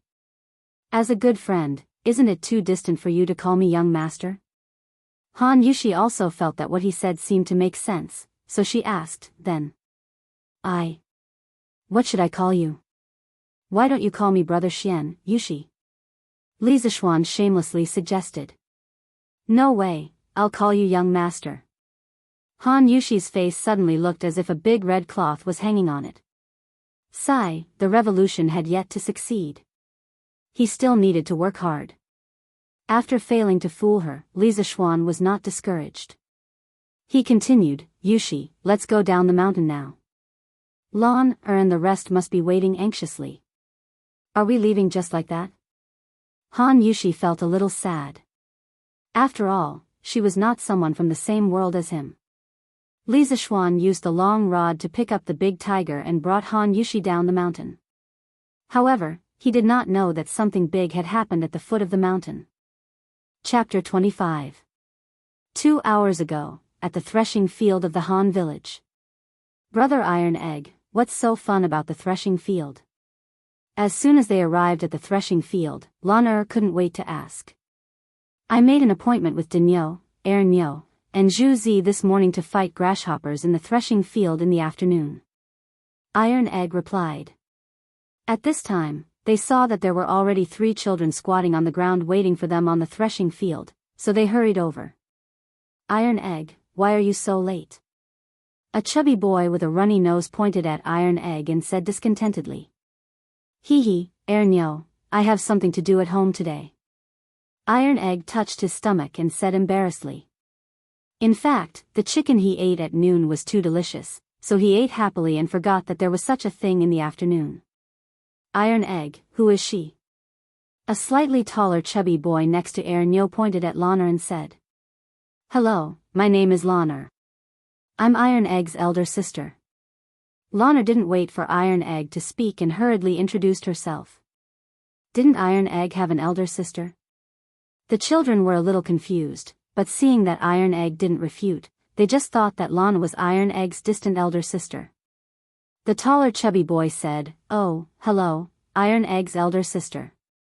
My name is Danyo." Another dark skinny boy also introduced himself. "My name is Zhu Zi." At this time, Ernyo said, "Iron Egg, you and your elder sister came late and haven't caught grasshoppers yet. Go and catch them quickly. The three of us have already caught them." After saying that, he proudly showed the grasshopper in his hand. Iron Egg heard this and immediately pulled Lana to the field to look for grasshoppers. At this time, grasshoppers haven't grown up yet. They were all small green grasshoppers, so it was difficult to find them in the green grass. Lana looked for a long time but couldn't find one. She was a little anxious. At this time, she heard Iron Egg exclaim, "I caught one." Lana hurriedly went over and saw a medium-sized green grasshopper in Iron Egg's hand. In this season, such a big grasshopper was already considered big. Lana quickly said, "Brother Iron Egg, give this to me. Go and catch another one." Before he could finish speaking, he quickly snatched the grasshopper from Iron Egg's hands. Iron Egg had a bitter expression on his face. It was not easy for him to catch this, but it was snatched away before he could even warm it up. At this moment, Lana whispered, "The next time you come to the Han Manor, I'll bring you 2 plates of nibbled chicken." Hearing this, Bruiser was immediately overjoyed. He eagerly went to catch more grasshoppers. Lana looked at the little grasshopper in her hand. The more she looked at it, the more she liked it. She said to the grasshopper, "Wow, you look so mighty. You look like a general. I'll name you Wei Qing." After naming it, Lana was quite pleased with herself. After a while, Iron Egg caught another grasshopper. Although it was not as majestic as the one in Lana's hand, it was not small either. Lana looked at it and said to Iron Egg, "Brother Iron Egg, your grasshopper will be called Huatsubing. Let's go and kill them all." The two of them brought their grasshoppers back to the threshing field. After greeting Danyo, Ernyo, and Zhu Zi, the 5 of them took out their grasshoppers and started to fight. After a while, as expected, only Lana's Wei Qing and Iron Egg's Huatsubing were left. At this moment, Lana picked up Wei Qing and said, "There's no need to fight anymore. My Wei Qing is first. Brother Iron Egg's Huatsubing is second." Iron Egg heard this and had a bitter expression. He was about to object when Lana raised a finger to signal him. "A plate of nibbled chicken?" Iron Egg understood Lana's meaning and swallowed his saliva. His eyes lit up and he hurriedly nodded in agreement. "Oh, I was wondering who this was. Iron Egg, are you fighting grasshoppers?" At this moment, everyone heard a male duck's voice coming from the village entrance. Iron Egg looked at the person who had come. It was a wretched fatty around 10 years old with 3 moles on his face. He frowned and said, "Lu Haojin, why are you here? Why can't I be here?" Lu Haojin raised his eyebrows and said, "This young master is here to fight your grasshopper today. It just so happens that you just finished fighting those 3 brats. Quickly take out your grasshopper and fight with this young master." "I won't fight with you." Iron Egg frowned and said. After saying this, he pulled Lana back home. "Heh, you won't fight with me? This little girl is quite cute. If you don't fight with me, this young master will capture her and make her my maid," Lu Haojin said with ill intentions. After he said this, a few servants went up to block Lana and Iron Egg's path. Iron Egg heard this and was furious. "You dare? This is the Han Manor. My father will beat you to death when he comes." Hearing Iron Egg mention his father, Lu Haojin's eyes flashed with a trace of hatred. He said hatefully, "Bah, your father is a lame old thing. A few years ago, every time I came to collect rent with my father, that old thing, your father just had to meddle in other people's business. Sooner or later, I will kill that old thing. Iron Egg heard the other party cursing his father and his eyes were spitting fire. He clenched his fists so hard that his nails dug into his flesh. He said angrily, "That's because your rent scale is not following the rules. That's why my father stepped in." Lu Haojin waved his hand and said, "Don't talk so much nonsense. Are you going to fight or not? If you don't, I will capture this little girl and make her my maid." At this moment, Lan pulled Iron Egg's hand and asked in a low voice, "Who is this ugly fatty?" Bruiser almost laughed out loud when he heard this. He quickly explained in a low voice, "He is the son of our Han Manor's previous owner, Lu Haojin. This person used to bully the people in our manor and is very bad." Lan heard this and suggested, "Brother Iron Egg, you should fight with him first. Your Huatsubing will definitely not lose. Let's stall for time and wait for my brother to come and beat him to death." Iron Egg heard this and felt that it made sense. He nodded and walked out. "Lu Haojin, I will fight with you." When Lu Haojin heard that he had finally agreed, he grinned. The fat on his face was piled up with wrinkles. Lan who was watching from the side, felt a little disgusted. She couldn't help but think to herself that when her brother came later, she would definitely ask him to smash this disgusting fatty's face. Iron Egg and Lu Haojin took out their grasshoppers and placed them together. Huatsubing was obviously stronger and killed Lu Haojin's grasshopper in a few rounds. Lu Haojin saw this and was furious. "You cheated. I want to see your grasshopper." Iron Egg naturally had a clear conscience and placed the grasshopper in his hand for him to see. Who knew that Lu Haojin would snatch Huatsubing away and throw him on the ground and stomp him to death? "You!" Iron Egg saw that his favorite had been stomped to death and was furious. He wanted to fight. "What about me? You want to hit me? Come and hit me, come and hit me." Lu Haojin pointed at his own face and taunted Bruiser. Iron Egg was furious, but when he saw the 6 or 7 servants behind Lu Haojin, he calmed down. If he was alone, he would run. If he could not win, he would just be caught and beaten. However, he had Sister Lan by his side. His father had told him to take good care of Sister Lan, so he could not take the risk. A wise man does not fight when the odds are against him. Iron Egg hatefully said in his heart. "Humph, coward, you don't even dare to hit me." Lu Haojin spat at Iron Egg's feet in disdain. Just as he was about to leave, he heard a voice. "Lu Haojin, you are so despicable."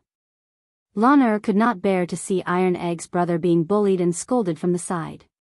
Lu Haojin heard this and his eyes turned red. In the past, there were people who used his name to make fun of him, but that person's legs were broken by Lu Haojin's servants. He did not expect to be scolded by a little girl today. Lu Haojin glared at Lan and roared, "You guys, go and grab this little girl and beat her until her mouth is swollen." Chapter 26. A group of servants rushed over to surround Lan in an aggressive manner. "Who dares?" Iron Egg was shocked when he saw this. He picked up a bamboo stick from the haystack next to him and stood in front of Lan, waving the bamboo stick in his hand fiercely. The servants were a little hesitant. Lu Haojin shouted from behind, "Hurry up and attack him. There are so many of you who are afraid of this little brat." Iron Egg didn't wait for them to come up. He took the initiative to attack, waving the bamboo stick in front of him. Immediately, a servant's head was hit. Iron Egg continued to use the crazy devil stick technique to rush towards Lu Haojin. Lu Haojin saw this and ran away, cursing as he ran, "You bunch of trash. You can't even take him down with so many people. I'll teach you a lesson when I get back." Ow! Iron Egg hit the back of Lu Haojin's head with the stick. Seeing Lu Haojin being hit, Lan jumped up happily and clapped, "Little brother Iron Egg, come on, hit him hard." Lu Haojin was completely angry. He shouted at the servants, "Hurry up and attack him. Even if you get hurt, take the stick from that brat for me." Sure enough, when 2 of the servants heard this, they pushed against Tai Dan's rod and approached him. No matter how much strength Tai Dan used, the 2 of them could only endure it. Finally, the two of them got close to Iron Egg. One of the servants grabbed the stick from Iron Egg's hand. The rest of the servants immediately rushed forward and held Iron Egg down. Iron Egg was anxious and shouted at Sister Lon, hurry up and go back and call my father. Lon didn't try to be brave. She quickly ran to Iron Egg's house to get help. Lu Haojin saw this and sneered, want to run? You two go and catch that stinky girl for me. The two servants quickly chased after Lon. Soon, they caught Lon. They didn't notice that Ernia had secretly run away. Lu Haojin walked in front of Iron Egg and ruthlessly slapped the Iron Egg's face twice. He hatefully said, "You little bastard, hit me, hit me." Then he spat at the Iron Egg. Iron Egg's face turned red with anger. He clenched his fists and stared at Lu Haojin's fat face.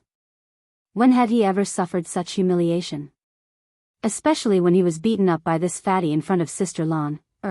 He felt even more humiliated. He secretly swore in his heart that he would definitely take revenge. Li Zishuan carried the big tiger and finally walked to the front of the Han family's courtyard with Han Yushi. Just as she was about to enter, she saw a little fatty with snot running towards Han Yushi. Sister Yushi, quickly tell your father to go to the village entrance. Iron Egg was beaten up and someone called Lon, was also caught. The little fatty ran in front of Han Yushi and said while panting. Li Zishuan was shocked when he heard this. He didn't dare to talk nonsense. He threw down the tiger on his shoulder and hugged Han Yushi's slender waist. He used all his strength to use the cloud-piercing steps and rushed towards the village entrance like a gust of wind.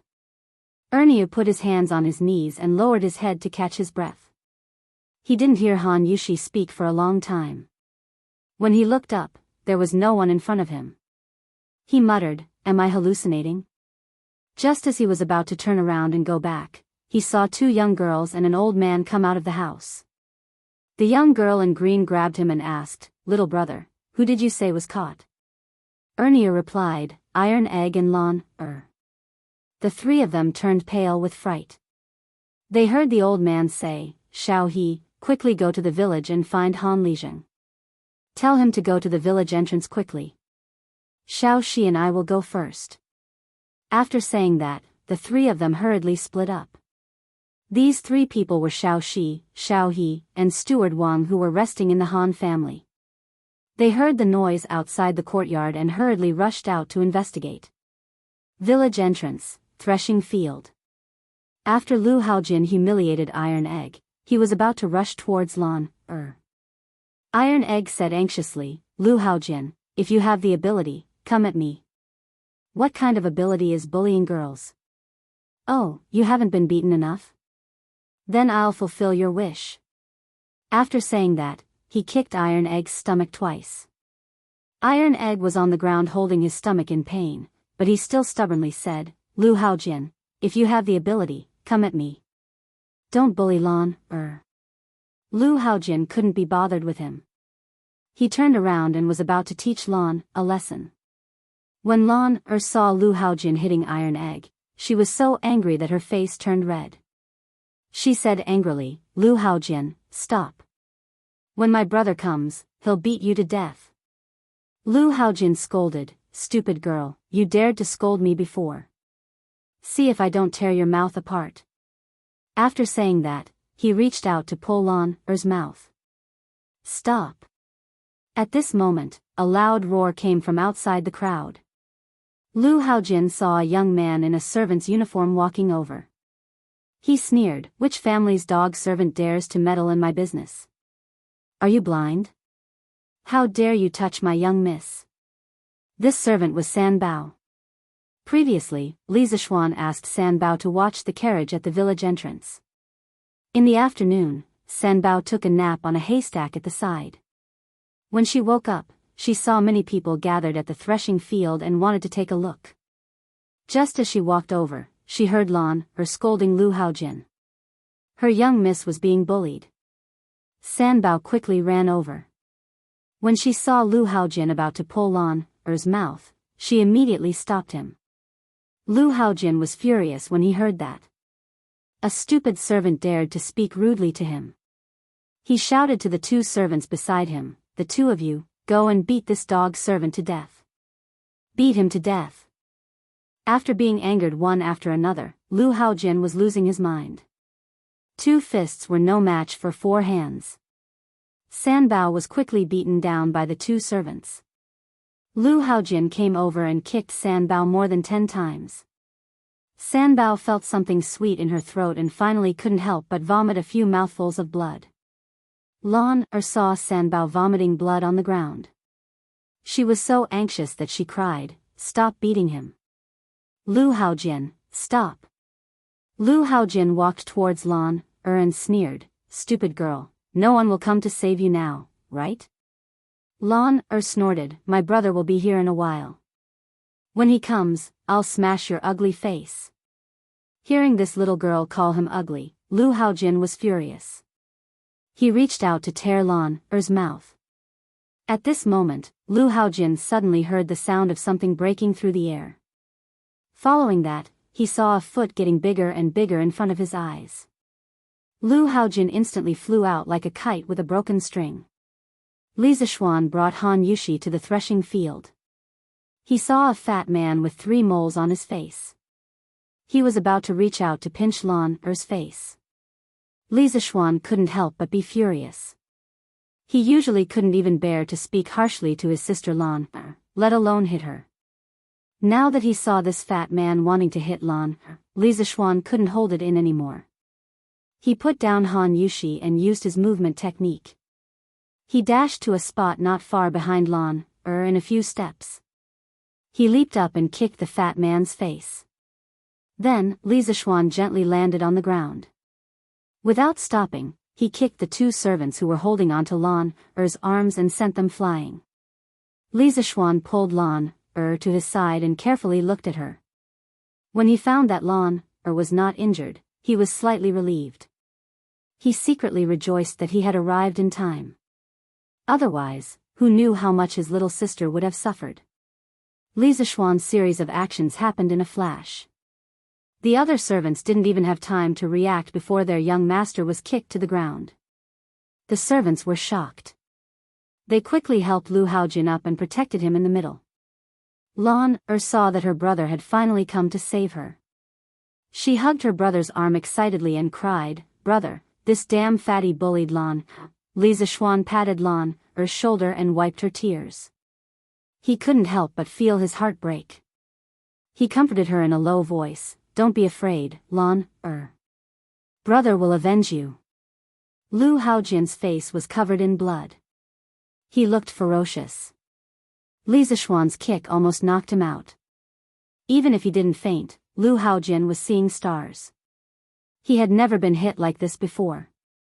He shook his head and chased the stars away. He pointed at Li Zishuan and shouted incoherently, "All of you, go. Cripple him." Chapter 27. Iron Egg. Suddenly, a sorrowful cry was heard. Han Yushi rushed to Iron Egg, who was lying on the ground and clutching his stomach. She squatted down and helped Iron Egg sit up. Looking at Iron Egg's red and swollen face, Han Yushi couldn't help but cry out, "Iron Egg, how are you? Does it hurt?"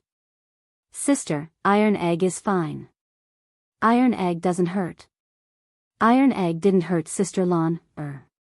His Iron Egg tried hard to squeeze out a smile to comfort his sister, but it affected the wound on his mouth. At this moment, Li Zishuan also saw Iron Egg, who was lying on the ground with red and swollen cheeks, and Sanbao, who had blood on the corner of her mouth and her clothes were dyed red. When he heard Iron Egg's weak voice, he guessed that the 2 of them were injured while trying to buy time to protect Lan. His heart ached. He liked Iron Egg, this clever child, very much.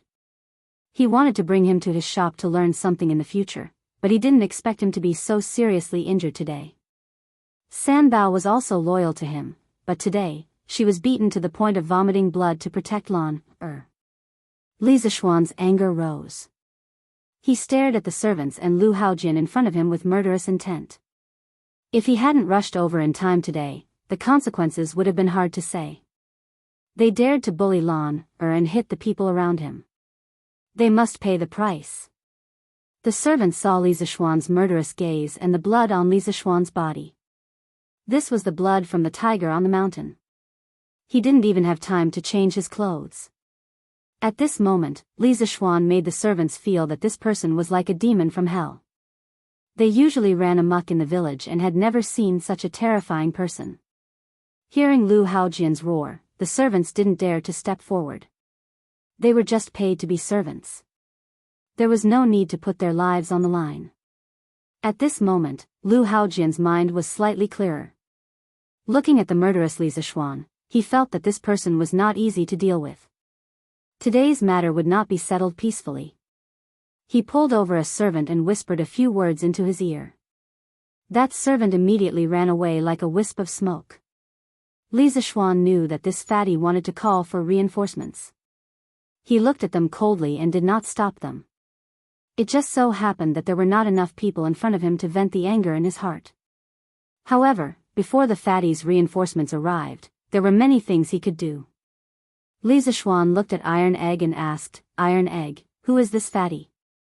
Why did he hit you?" When Iron Egg saw that Li Zishuan had come to the rescue, he let out a sigh of relief. The task given to him by his father was finally completed. Now that he heard the young master's question, he stood up with the help of his sister and told Li Zishuan everything that had happened in the afternoon. After he finished, he stared at Lu Haojian with eyes full of hatred. After hearing this, Li Zishuan could no longer hold back his anger. He stared coldly at Lu Haojian as if he was looking at a dead man. "Lu Haojian, how do you want to die today?" Lu Haojian trembled under this cold stare. He had never felt that death was so close to him. He did not care about Li Zishuan's scolding and trembled in fear. You can't kill me. I only beat up these two brats. You can't kill me. My father is Lu Shuren. If you kill me, my father won't let you off. Let's see if I dare to do it today." Li Zishuan dodged to the side. Lu Haojian didn't even see his movements clearly. He only heard the miserable screams of the guards protecting him. He saw those guards fly a dozen or so meters away like kites with their strings cut. They crashed heavily onto the ground, unable to crawl back up. Then, Lu Haojian's vision blurred. He only felt a sledgehammer ruthlessly hit the left side of his face. Before he could scream, he was sent flying. "Brother, hit that fatty's face." He just wanted to tear Lan Er's mouth. Brother wants to avenge Lan Er and brother Iron Egg. Lan Er jumped up and said to her brother. She was not as scared as before when she saw her brother showing off his power. "Young master, you also want to avenge San Bao." San Bao was almost kicked to death by this fatty. San Bao saw that Lan did not mention her, so she quickly added. Li Zishuan naturally wanted to avenge his sister. He went forward and picked up Lu Haojian, who was lying on the ground. Lu Haojian shouted in fear. Don't hit me, don't hit me. I'll give you money, a lot of money. Don't hit me." Li Zishuan could not be bothered with him. He used 10 dragon-subduing slaps on his fat face. Li Zishuan's palms flew left and right. It was dazzling. Lu Haojian's head was twisted rapidly. Soon, his cheeks were swollen. His already fat face became even fatter. His face was even taller than the bridge of his nose. Lan Er, Iron Egg, and San Bao were watching from the side. They were very satisfied. Lan waved her arms and jumped up. "Good hit, brother, good hit." Li Zishuan slapped more than 10 times. He was tired and felt that it was meaningless. The main reason was that these people were too weak. They were not even as powerful as the big tiger on the mountain. If Lu Haojian heard Li Zishuan's words, he would definitely vomit blood. If he was half as powerful as the tiger, would he just stand there and let you hit him? Lu Haojian's face was so swollen that he could no longer speak. Li Zishuan picked him up with one hand and threw him in front of Iron Egg and San Bao. "Iron Egg, San Bao, how did he hit you just now? Give me 10 times the amount." "Young master, what happened to you?" A worried voice came from outside. Li Zishuan looked and saw that it was Xiaoxi. Behind her was Wang Zhong. Xiaoxi saw that Li Zishuan was covered in blood and was shocked. She quickly ran over and asked worriedly. Li Zishuan waved his hand and said, "I'm fine. The blood on me is not mine." He then looked at Wang Zhong and said, "Uncle Wang, why are you here?" Wang Zhong was also worried. When he heard that the blood was not his, he was slightly relieved. He said, "Young master, we heard that something happened to young miss at Han Lijing's house, so we rushed over." "Oh, I also saw a dead tiger at Han Lijing's house."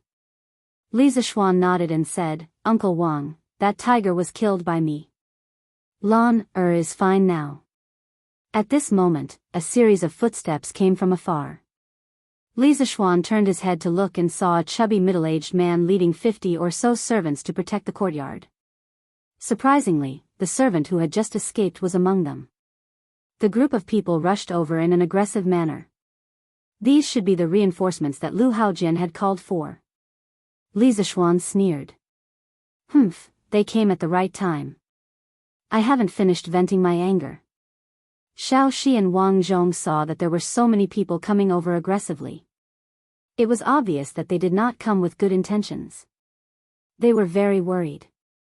Wang Zhong could not help but say, "Young master, you should hide in the village first. I have already asked Xiaohe to find Han Lijing. Everything will be fine when Han Lijing comes." Xiaoxi also quickly nodded in agreement. Iron Egg, Han Yushi, and Lan were not very worried. They had seen Li Zishuan's martial arts. They felt that even if Li Zishuan could not defeat so many people, he would definitely be able to hold on until the villagers came to help. With such a big commotion, the villagers would definitely notice it. Li Zishuan shook his head and said, "Uncle Wang, Xiaoxi, don't worry. These dozens of clowns will not be able to hurt me. Stand aside." After saying that, he took the initiative to go up to those people. Chapter 28. Li Zishuan walked a dozen steps towards the group of people and stopped when he was about 20 to 30 feet away from them. He crossed his arms and waited for them to come over. When the distance was about right, Li Zishuan shouted at the group of people, "Is Lu Shiren here? If you are, come out and say something. Today, I will turn you, Lu Shiren, into a dead man." Li Zishuan was also speechless at the Lu family's naming skills. The father was called Lu Shiren, and the son was called Lu Haojin. How uncultured. How scary. When Wang Zhong heard Li Zishuan call out Lu Shiren, he was slightly stunned. He was only concerned about his young master and young miss, so he didn't know who the other party was. At this time, he looked at Lu Haojin, who was lying on the ground with his face swollen. After looking at him for a long time, he recognized that he had seen this person before. His face was ashen. When the leader of the group of people saw Li Zishuan, a 14 to 15-year-old child, speak rudely, he was so angry that he shouted, "Where did this stinking child come from? Today, I will teach you a lesson on behalf of your parents. I will teach you how to behave. All of you, go and beat him to death." This person was Lu Shiren. He was originally at home with the concubine he had just taken in, but he was interrupted by a servant. When he heard that his precious son had been beaten up in the Han family manner, he was shocked and angry. He put on his clothes and led all the servants and guards in the family to storm towards the Han family manor. When Li Zishuan saw that this person was so angry, he concluded that this was most likely Lu Shiren. When he heard his unpleasant words, he was furious. He didn't wait for the servants to come and took the initiative to attack. He was mainly afraid that so many people would hurt Lan, and Yushi. Using the orchid butterfly steps, he flashed in front of Lu Shiren and fiercely punched his chin. Then, he flew up and kicked his round stomach. Lu Shiren was like a heavy artillery shell, smashing into the group of servants behind him. The group of servants didn't even have time to dodge and were all injured. When Li Zishuan landed on the ground, his expression was not good. He originally wanted to kick the middle-aged fatty more than 10 meters away to intimidate these people. Who knew that he underestimated Lu Shiren's weight and kicked the wrong place? At that time, when he kicked Lu Shiren's round belly, he used too much strength. Although he kicked Lu Shiren away, the rebound from Lu Shiren's belly almost sent him flying. He spun twice in the air before stabilizing his body and landing on the ground. Li Zishuan's expression turned ugly as he had almost failed to act tough. The servant who had gone back to report the news was horrified. It was so fast again. He thought it was a fluke that his young master was kicked away so fast. Now, he kicked away his master, who was obviously several tons heavier than his young master. Moreover, the speed was so fast that no one could react. At this moment, even if he was stupid, he knew that he had encountered a legendary martial arts master. At that moment, he didn't care about his master and those servants. He turned around and ran away, wailing in his heart, "Go back to your hometown. I'm not going to be a servant here in Chang'an anymore. Whoever falls in love with this god of killing can have him." Lu Shiren was in so much pain that his face turned the color of pig liver. There was still blood on his chin. After he landed on the ground, he was like a turtle that flipped its shell. He twisted his buttocks a few times but couldn't get up. This made the dozen servants under him suffer. Originally, when he smashed them, a few of their bones were broken. Now that Lu Shiren was twisting his buttocks and trying to get up, they instantly howled in pain. A few servants who were not injured rushed over and spent a lot of effort to pull their master up. Lu Shiren's face was in a mess. The hat on his head was long gone, and his hair was disheveled.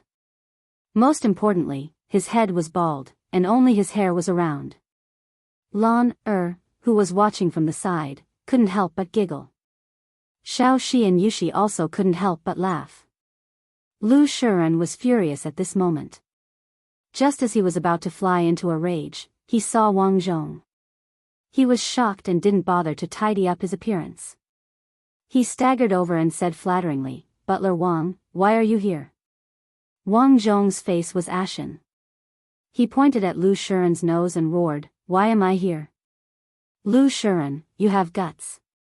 Your son dared to bully my family's young miss, and you brought people to beat up my family's young master. You have guts. Just you wait, my master won't let you off." Lu Shiren was confused at this moment and said, That young man just now was your family's young master?" Wang Zhong snorted and said, "What do you think?" Lu Shiren staggered back 2 steps when he heard this, and his face turned even paler. He had met Wang Zhong many times before. Back then, when he sold the Han family manor, he had contacted Wang Zhong. He naturally knew that the master Wang Zhong mentioned was someone he couldn't afford to offend. He was just a landlord in the countryside, but Li Jingma was a tycoon in Chang'an. He knew many high-ranking officials and dignitaries. He could crush the Lu family with just a finger. Just now, he heard Wang Zhong say that his bastard son bullied Li Jingma's daughter. It's over, it's all over. Lu Shiren sat on the ground in despair. At this moment, there was a rush of footsteps in the village. Li Zishuan saw Xiao He and Han Lijing running over with a group of farmers holding hoes and machetes. Well, Li Zishuan also saw a fool holding a rolling pin. He couldn't help but feel speechless. "Damn it, did you come to fight or to roll dough to make dumplings?" Before this, Han Lijing had gathered the farmers and told them about the big deal that Li Zishuan had told him. When the farmers heard it, they couldn't believe that there was such a good thing. After confirming it over and over again, they thanked the master's family's young master and young miss for their kindness. At this moment, Xiao He hurriedly ran over and told Han Lijing that someone at the entrance of the village had caught the young miss. Han Lijing was furious when he heard this. A burly man with a full beard stood up and shouted, "Han Lijing, what are you waiting for? Kill them. The master has been so good to us. Not only did he reduce our rent, he even brought us such a business deal. Yet, the young miss was caught here. We can't let down the master and Madam Li. Kill them. I, Old Hu, will be the first to go. That's right, no matter who the other party is, kill them. I, Old Han, will go too. Kill them, kill them. Count me, Han in." Instantly, the crowd was enraged. They all shouted that they wanted to save the young miss. The master's family had always been good to the Han village. This time, they had brought them such a good business deal. They were grateful from the bottom of their hearts. Now that the young miss was in trouble at the Han village, the Han village's good days would be ruined. How could they tolerate this? Alright, our Han village doesn't have any cowards. If they dare to bully us and want to ruin our good days, we will fight it out with them. At this moment, Han Lijing stood up and shouted. Fight it out, fight it out. Han Lijing led these angry villagers, picked up the farming tools beside them, and the group of people majestically charged towards the threshing field. When Han Lijing arrived at the threshing field, he saw from afar that the young miss was still safe and sound. His heart was slightly relieved. When he saw Li Zishuan covered in blood, his heart was filled with fear. He quickly walked to Li Zishuan's side and anxiously asked, young master, are you all right?" Li Zishuan waved his hand and smiled, "Uncle Han, I'm fine. The blood on my body isn't mine. It's just that I came late and caused your family's iron egg to be injured." Han Lijing looked at Iron Egg and saw that his face was only a little swollen. He said, "It's good that young master and young miss are fine. Otherwise, this Han would have died 10,000 times. Iron Egg being beaten up is fine. That stinky brat's skin is thick." When Li Zishuan heard this, the corner of his mouth twitched. He silently mourned for Iron Egg. Was this Iron Egg's father really his own? At this moment, Han Lijing held his sickle and walked in front of Lu Shiren. Facing the dozens of servants beside Lu Shiren, he was not the least bit afraid. Thinking that if the young master had come a little later, the young miss might have been in trouble, the more he thought about it, the more scared he became. A monstrous murderous aura filled the air. This was the murderous aura that he gained from killing a mountain of corpses and a sea of blood. At this moment, he really wanted to kill Lu Shiren. The Han family manor had finally welcomed such a kind-hearted master. If something happened to the young master and young miss here, the consequences of the Han family manor could be imagined. Han Lijing coldly said, "Lu Shiren, what do you mean?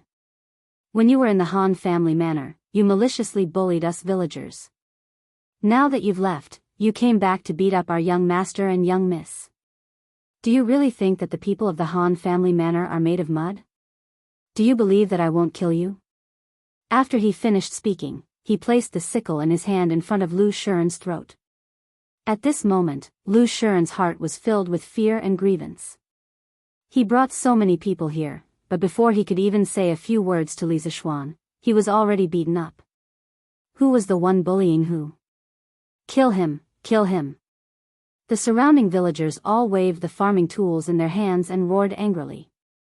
Lu Shiren was scared out of his wits by the angry roars of the crowd in front of him. He fearfully said to Han Lijing, "I was wrong, I didn't know that this person was your young master. Don't kill me, please spare my life." A trace of warm liquid flowed out from the bottom of his trousers. He was so scared that he actually peed his pants. The surrounding servants also did not expect that the villagers that they used to bully so casually would be so fierce today. They were so scared that they did not care about their master and young master anymore and scattered in all directions. Han Lijing pressed down with his other hand, indicating for everyone to be quiet. He said to Li Zishuan, "Young master, how do you want to deal with them? If young master wants to kill them, I, old Han, will do it myself. After that, I, old Han, will go to the government to take the blame." Han Yushi was a little touched at this moment, but she was also a little worried. She was really worried that Li Zishuan would let her father take the blame after killing them. However, this was her father's decision, and she could not stop it. Before Li Zishuan could speak, a big man with a full beard stood out and said, "No, young master, let me do it. I, old Hu, will take the blame. I, old Hu, have long disliked this Lu Shiren." The villagers immediately stood out and shouted, "Let me do it, I will take the blame." Li Zishuan looked at the scene in front of him and was a little touched. This was the simple people of Tang Empire.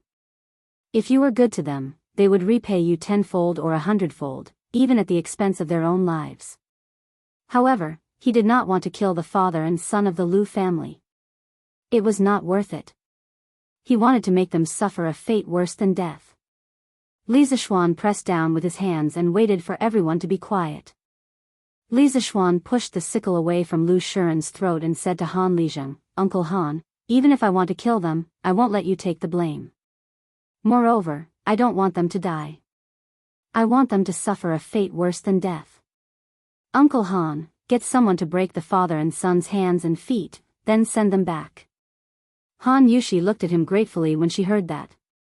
She thought to herself that she had not misjudged him. Young master was not that kind of selfish person. Li Zixuan said to Lu Shiren, "Lu Shiren, if you are not convinced, you can go to the government and sue me. I, Li Zixuan, will accompany you to the end."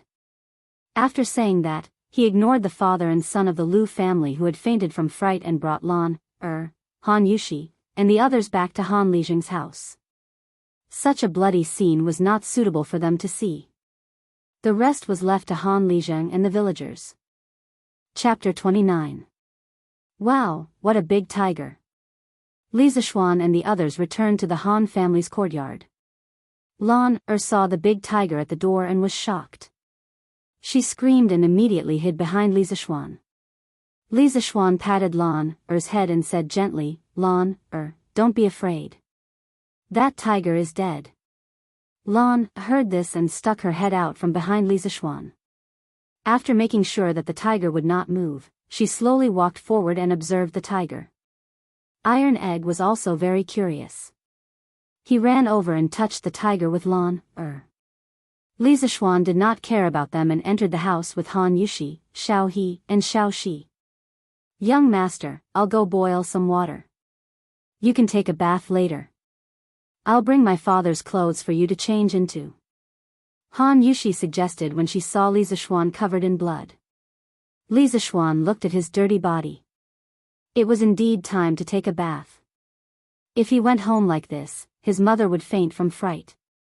He nodded and said, "Okay, then I'll have to trouble Yushi. Xiao He, go and help Yushi." Xiao He had already noticed that the young master had changed the way he addressed Han Yushi from Miss Han to Yushi. The little girl looked at the young master suspiciously. When she heard the young master instructing her, she quickly agreed. She did not dare to ask the young master face to face. Moreover, how could a servant casually ask about the young master's feelings? After a while, Han Yushi and Xiao He carried a bucket of hot water into the house. Then, Han Yushi handed Li Zixuan a set of clothes and said, "Young master, please take a bath in my room. Young master, you can wash in my father's room. These are my father's clothes when he was young. They might not fit you well. Young master, please wear them first." Li Zixuan looked at her beautiful little face and smiled. "Okay, Yushi, it's been hard on you. You must have been frightened today." At this moment, there were only the two of them in the room. It was a little ambiguous. Han Yushi blushed and said, "Young master, what are you saying?" "Young master, quickly take a bath. Yushi will go out first." After saying that, he hurriedly ran out of the door. Li Zixuan closed the door, took off his clothes, and sat in the bathtub. He shook his head and said to himself, "I didn't ask you to take a bath with me. Why did you run away so quickly? Could it be that this young master is not handsome? This shouldn't be the case." Li Zixuan finished showering, put on his clothes, picked up the bathwater, walked out of the door, and poured it out. Then, he walked back into the house. Han Yushi happened to see Li Zixuan wearing clothes that were obviously one size bigger than his body. He looked quite funny as he walked. She couldn't help but laugh. Li Zixuan turned around when he heard the sound. He knew what Han Yushi was laughing about. There was nothing he could do.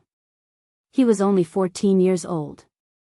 He would definitely look big in Han Lizheng's clothes. So be it if she laughed.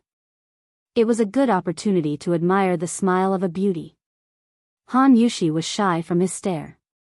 She quickly stopped smiling and her little face was a little red. She went forward to help Li Zixuan tidy up his collar. As Li Zixuan was taller than her, she was tiptoeing and tidying up the collar behind Li Zixuan's neck with both hands. This posture was very ambiguous.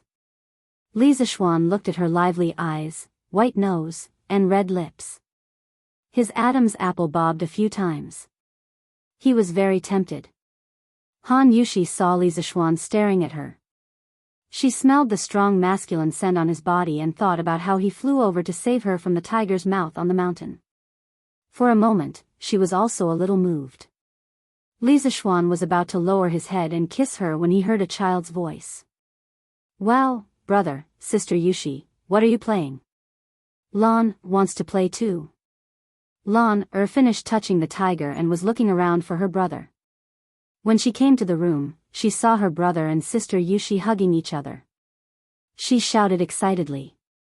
When Han Yushi heard that, she immediately pushed Li Zixuan away as if she had been electrocuted. She retreated to the corner and blushed. She lowered her head and did not speak. Li Zixuan was helpless. He said to Lan, your sister Yushi is helping brother tidy up his collar." "Lan, why didn't you knock when you came in? Aren't you afraid of the door demon?" When Han Yushi heard Li Zixuan mention the door demon, she raised her head and looked at him curiously. She did not know what story was inside. Lan said a little fearfully, "But brother didn't close the door." "Do I have to knock?" Li Zixuan was stunned. He had made a mistake. He had actually forgotten to close the door. After a long time, Han Lijing finally came back. Wang Zhong and San Bao followed behind. Li Zixuan did not ask how Han Lijing had handled it. He stood up and said goodbye to Han Lijing. "Uncle Han, sorry for disturbing you today. It's getting late. We should go back." "Oh, right, you need money to buy the mountain fruits." "Uncle Wang, how much money did we bring this time?" "Young master, we only brought 10 strings of cash." "Okay, then give it all to Uncle Han. If Uncle Han doesn't have enough money in the future, you can ask Uncle Wang for more. This money can be deducted from the money from selling alcohol in the future," Li Zixuan said. Han Lijing did not expect his young master to be so thoughtful. He took the money and said gratefully, "Thank you for your trust, young master." Li Zixuan waved his hand and looked at San Bao. "San Bao, how are you? Can you still walk? I'll give you a raise when we go back this time." Previously, Wang Zhong had brought San Bao to the village doctor for some simple treatment. After such a long time, she had recovered. When she heard her young master's question, she felt warm in her heart. "Young master, San Bao is fine. San Bao is strong."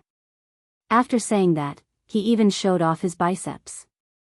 Li Zixuan smiled and said, "Okay, then let's go." "Lan, let's go home." "Coming." Lan ran over. Li Zixuan clasped his hands and said to Han Lijing, "Uncle Han, we'll meet again someday." He turned back and looked at Han Yushi deeply. Li Zixuan would be lying if he said that he was not moved by this gentle, brave, and fairy-like girl. Although they had only known each other for a day, Han Yushi had left an impression on him that could not be erased for the rest of his life. Li Zixuan waved at her and said, "Yushi, goodbye." After saying that, he turned around and prepared to leave.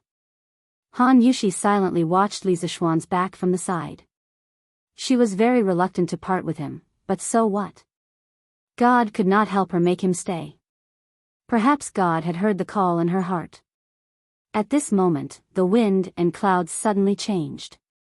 A muffled thunder came from the sky. Wang Zhong looked at the dark clouds in the west and said worriedly, "Young master, I'm afraid that the rain is not light. We can barely make it back by horse, but it's very dangerous for a carriage to take the mountain road in this weather." Li Zixuan remembered the bumpy mountain road when he came back. He also felt that it was dangerous to take the mountain road in the rain. He hesitated and joked to Han Lijing. "Uncle Han, it seems that we have to keep guests in this weather. We can only trouble Uncle Han for one more night. We'll leave tomorrow when the rain stops." After saying that, he was secretly happy. Was it because he could stay with Han Yushi for one more night? He could not explain it. Han Lijing laughed heartily and said, "Young master, what are you saying? It's my honor that you can stay in my house." I still need to trouble Uncle Han with one more thing. Uncle Han, find a strong man with good skills to go to Chang'an City and tell my mother that I'll be back tomorrow. I'm afraid that my mother will be worried. Li Zishuan suddenly thought of his mother and quickly told Han Lizheng. Yes, young master, don't worry. I'll arrange it. Han Lizheng nodded and replied. Han Yushi was still sad about parting. When she heard them talk, she was happy. She thanked God in her heart for letting Li Zishuan stay. She even thought that it would be great if the rain never stopped. Chapter 30. After dinner, Han Lizheng brought Iron Egg, San Bao, and Wang Zhong out. There were only 3 rooms in his house, and they definitely couldn't fit so many people. He had no choice but to bring the 3 of them to another house to sleep for the night. He had already made arrangements with those families. When they heard that they were the young master's people, they welcomed them with open arms. The rain outside was getting heavier and heavier. Li Zishuan tossed and turned, unable to fall asleep as he listened to the pitter-patter of the rain. Moreover, it was too early now. It was almost 6:00 in the evening in the modern world. In his previous life, he would only sleep at 11 or 12 o'clock at night. However, in this era, there were no cell phones or computers. There was nothing else to do other than sleep at night. Brother, are you asleep? Lan knocked on the door. Li Zishuan got up and opened the door. Lan squeezed in agilely. Li Zishuan looked at her and said, Lan why aren't you asleep? Lan and Han Yushi slept in one room while Xiao He and Xiao Shi slept in another room.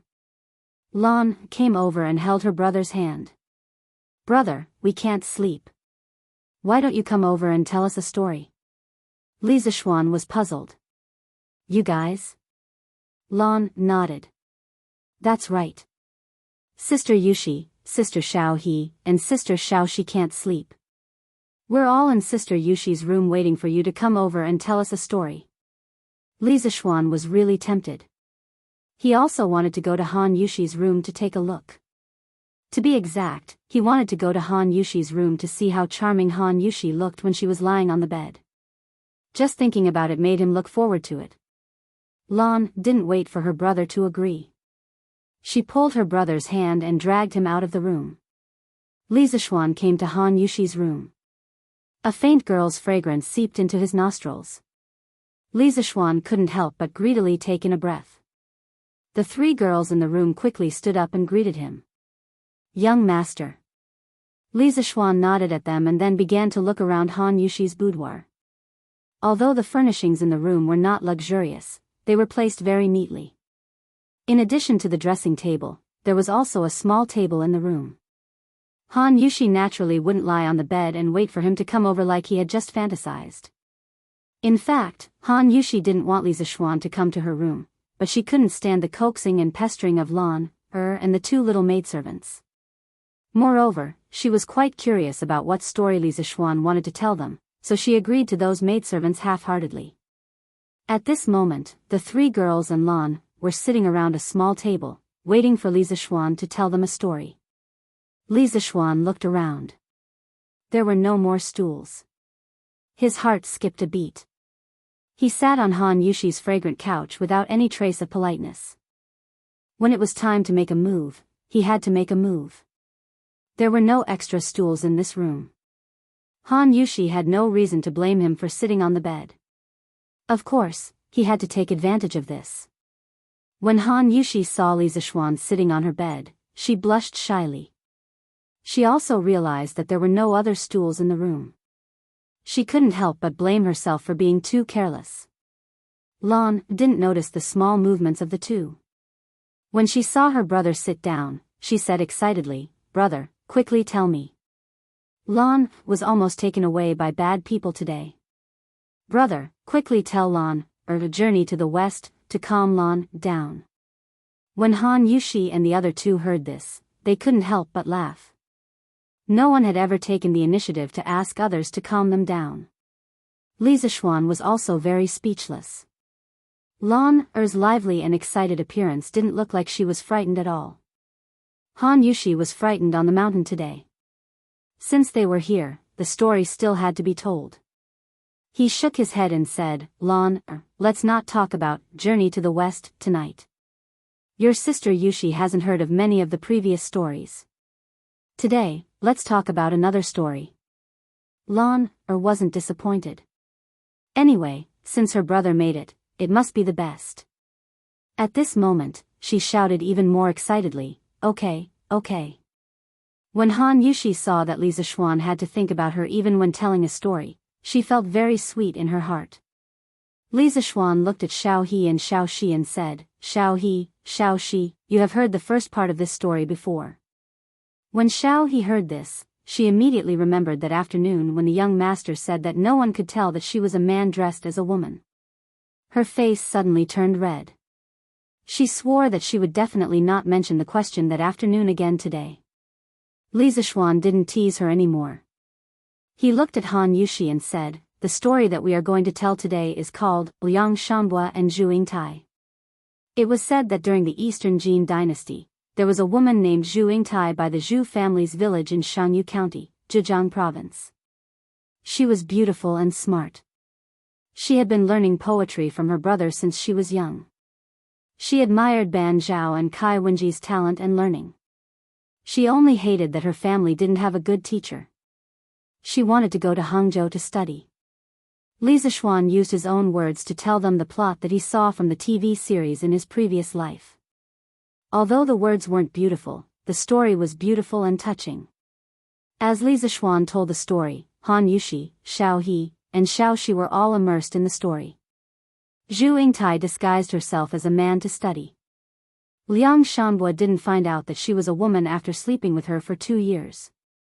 Zhu Yingtai returned to her hometown to visit her relatives and was forced to marry by the Ma family. With the story's twists and turns, the hearts of the 3 girls rose and fell like a boat on the sea. Very quickly, Li Zishuan reached the climax of the story. Zhu Yingtai's bridal sedan was carried halfway when a gust of wind suddenly blew. The people carrying the sedan couldn't move anymore. At this time, the servant girl told Zhu Yingtai that Liang Shanbua's grave was in front of them. Zhu Yingtai didn't care about other people stopping her and walked out of the sedan. She insisted on going to Liang Shanbua's grave to mourn. Zhu Yingtai came to Liang Shanbua's grave and cried loudly. She was in so much pain that she wanted to die. She threw herself onto the grave. In a split second, lightning flashed and thunder rumbled. The wind and rain raged. A big crack suddenly appeared in the grave. Zhu Yingtai shouted Liang Shanbua's name and jumped into the grave. Then, the grave automatically closed. After a while, the rain stopped. The clouds parted and a rainbow appeared in the sky.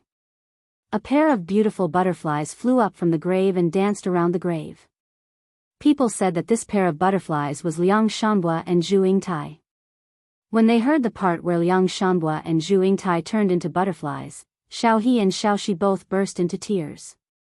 Han Yushi's eyes were wet. She looked at Li Zishuan with a complicated expression. She thought, although Zhu Yingtai and Liang Shanbua's love life was bumpy, they had lived happily together for 2 years. Although they didn't have the same quilt, they died in the same cave in the end. Wasn't that a kind of happiness? However, her status was so different from the young master's. Could they really be together in the end? After Li Zishuan finished telling the story, he stood up and said, "All right, it's late. Let's go to bed early." Lon said unhappily, "Brother, the story you told today wasn't good." Lon didn't understand love, so she naturally felt that this story wasn't as good as Journey to the West. Li Zishuan smiled and said, "Then I'll tell Lon, Journey to the West, tomorrow. It's time to sleep now." He turned his head and waved his hand at Han Yushi and said with a smile, "Yushi, rest early."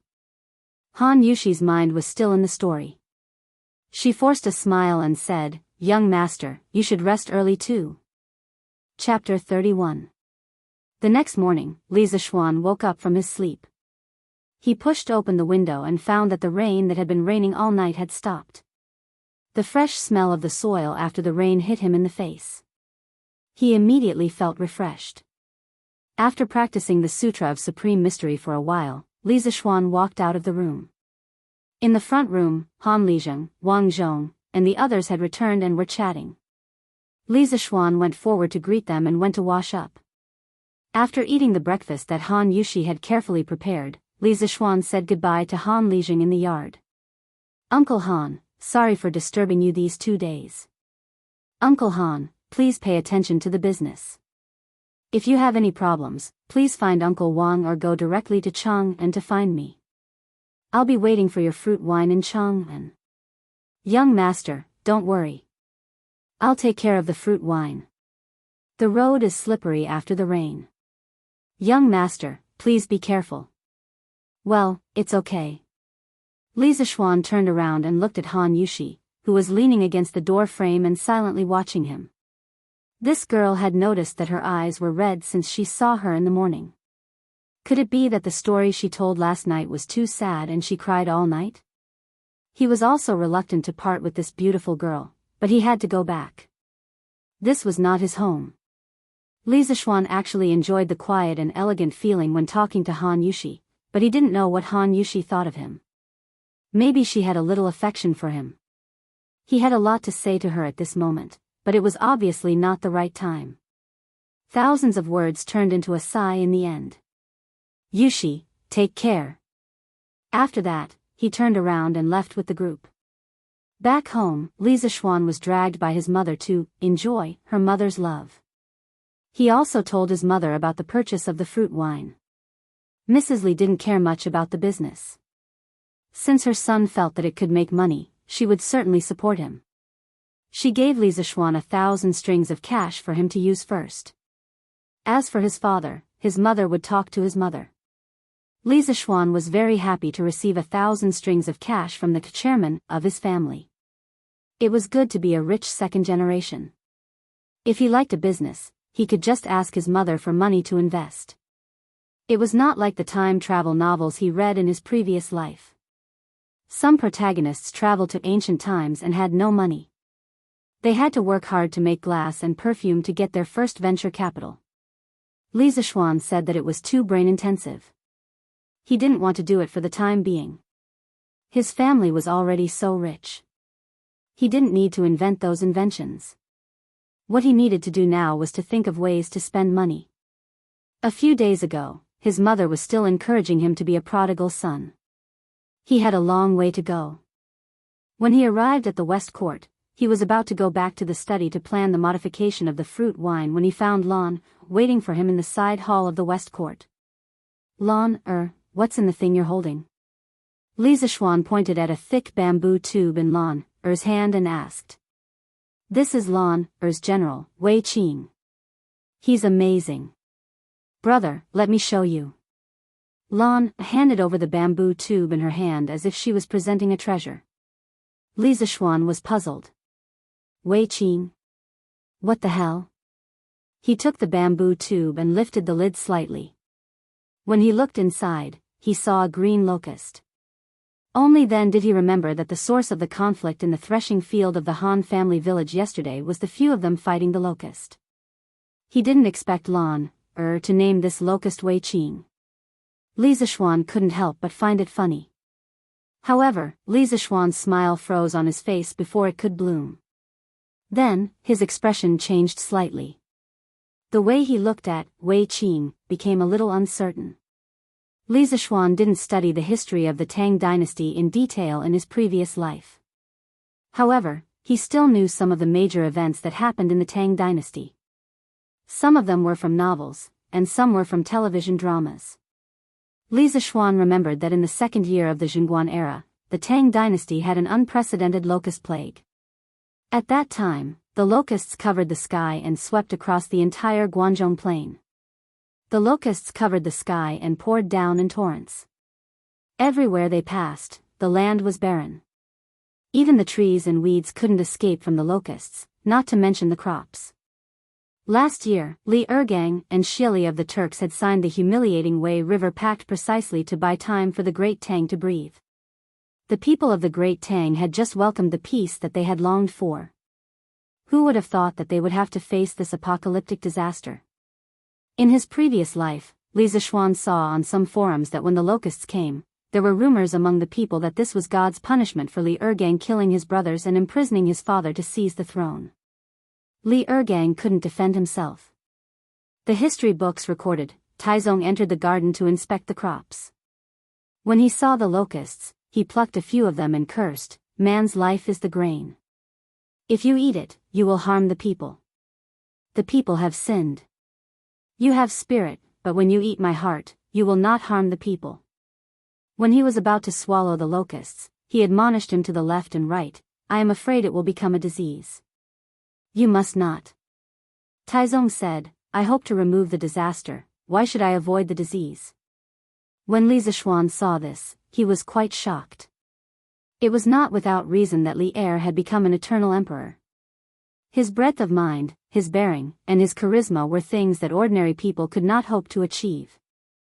Li Zishuan remembered that under the post, there were some keyboard warriors who commented that Li Ergang swallowed the locusts for show, to show that he loved the people like his own children. Li Zishuan snorted at this. Li Ergang swallowed the locusts despite the danger. No matter what his purpose was, he was worthy of respect. Li Zishuan asked himself if he was himself, he wouldn't dare to swallow the locusts. Although the Tang dynasty was beginning to show its prosperity, with the current foundation of the Tang dynasty, it obviously couldn't withstand this catastrophe. Once the locusts came, starving people would be everywhere. There might even be a tragedy of people swapping their children for food. Then the question was, before the locusts came, what could he do for this era? Although he hadn't been in this world for long, there were already many people who cared about him and the people he cared about. For example, his family, Han Lijeng, Han Yushi, and the simple and adorable villagers of the Han family village. At this moment, he realized that he had fallen in love with this era and the people of the Tang dynasty. "Brother, brother?" Lan noticed that Li Zishuan was staring at her, Wei Qing, without moving. She pushed his arm. "Oh, Lan, go play with Xiao He and Xiao Shi first. I have something to do now. I will tell you a story tonight." Li Zishuan was interrupted by Lan, and said to Lan, "Oh, then you must remember to tell Lan, a story tonight." Lan was a little unhappy. She wanted to come over to show off her invincible general, Wei Qing, to her brother, but now that her brother seemed to have something to do, she could only leave. Inside the house, Li Zishuan was alone, frowning. He was thinking about how the main characters of the novels who had transmigrated to the Tang dynasty solved the locusts problem. He remembered that some people had brought potatoes with them when they transmigrated and promoted potato farming in the Tang dynasty.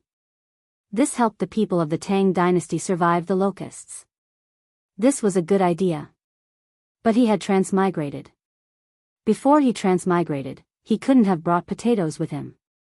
What should he do? Should he tell Li Er directly and ask him to prepare in advance?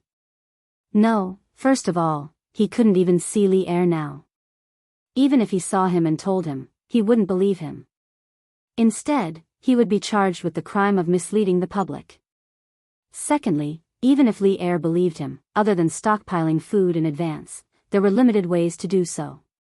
Li Zishuan rubbed his head in frustration. After thinking for a long time, he still couldn't think of a practical solution. Forget it, let's think about it slowly. After all, there was still more than a year before the locusts. Chapter 32. This morning, Li Zishuan was practicing his sword on the lawn of the west courtyard. Yes, he was practicing his sword. Not only did spiritual master Ling Su teach him internal strength, he also taught him sword skills. Taoist sword skills were quite diverse and there were many powerful sword skills handed down from generation to generation. But spiritual master Ling Su was afraid that he would bite off more than he could chew, so he only taught him one sword skill, which was what Li Zishuan was practicing now. It was called the 9 Taishian swords. 9 swords didn't refer to 9 swords, but this sword skill contained 9 consecutive sword moves. The 9 Taishian swords was a supreme sword skill derived from Li Zishuan's internal strength. When it was used, the 9 consecutive moves were like a violent storm. The 9 moves connected in an endless stream, making people unable to cope. Moreover, each move would superimpose on the power of the last move. Under the superimposition of layers of power, the last move would be accompanied by the sound of thunder. Its speed would be like lightning and very difficult to block. After Li Zixuan obtained the memories of this body, he studied this sword skill in his heart for several days. As a modern person, Li Zixuan used to scoff at internal strength sword skills and the like. But after obtaining the memories of this body and looking at this sword skill again, he naturally had some understanding in his heart. This feeling was very magical. The 9 Taishian swords were: first sword riding wind, second sword fleeting swan, third sword treading snow, fourth sword breaking waves, fifth sword leaving dust, sixth sword flowing cloud, seventh sword phantom, eighth sword returning to origin, and ninth sword rushing thunder. The 9 sword skills matched the 9 levels of the Taishian Sutra. With Li Zixuan's current power, he could only use the first 5 moves of the 9 Taishian swords. But this was already very powerful. According to his master, with his current cultivation, no one in the younger generation in Jianghu could match him. Unless he met a reclusive master like his master, his life was not in danger under other circumstances. Spiritual master Ling Su had already practiced the 9th sword rushing thunder when he was alive. According to him, when he used the 9 swords in succession, even a great grandmaster expert could only hold back his hatred. But using the 9 swords in succession consumed a lot of energy. After using the 9 swords, he basically collapsed. Currently, the commonly recognized strength levels in Jianghu were Qi drawing, body tempering, Qi forming, master, and great master. According to his master's introduction, there were only 3 martial grandmasters in the world today. His master was naturally one of them, and he was a peak existence. The other 2 were Shaolin abbot Xian Kong and Tujue imperial advisor Wu Jie. As for the number of grandmasters, there were no clear records, but his master estimated that there were only a few dozen grandmasters in the world. In his memory, the current martial arts world wasn't as exaggerated as what was written in modern cultivation novels. Even a great grandmaster expert couldn't extend their lifespan by several hundred years. At most, they wouldn't get sick easily. Although his master had been a great grandmaster for many years, he couldn't escape from old age, sickness, and death. He passed away at the age of 125.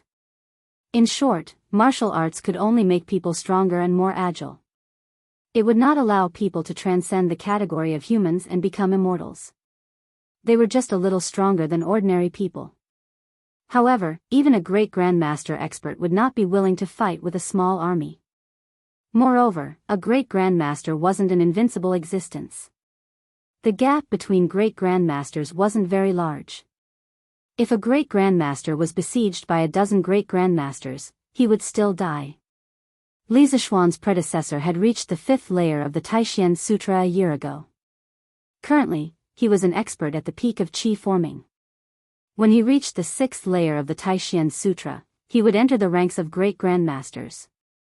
The Taishian Sutra had 10 layers, but the Taishian 9 swords only had 9 sword moves. In his memory, his predecessor had asked his master why. Spiritual master Ling Su only said that in the 1,000-year history of Taoism, no one had practiced the Taishian Sutra to the 10th layer, so at present, there was only the Taishian 9 swords.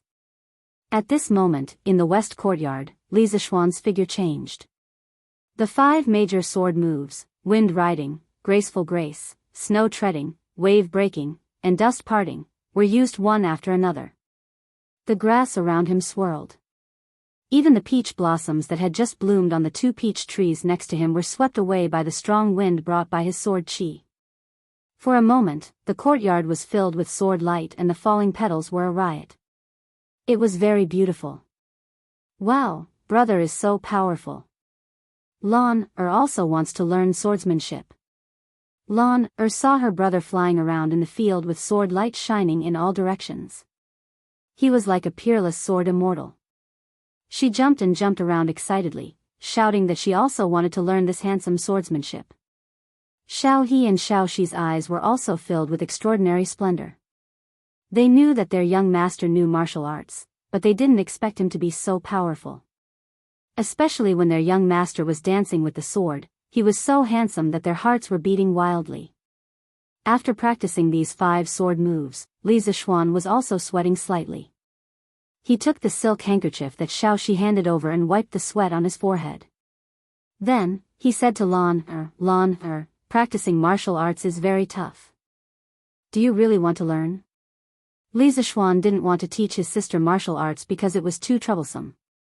This girl was obviously only enthusiastic for a short period of time. Moreover, to practice martial arts to his level, one must suffer a lot. He couldn't bear for his sister to suffer. Yes. Lan wants to learn.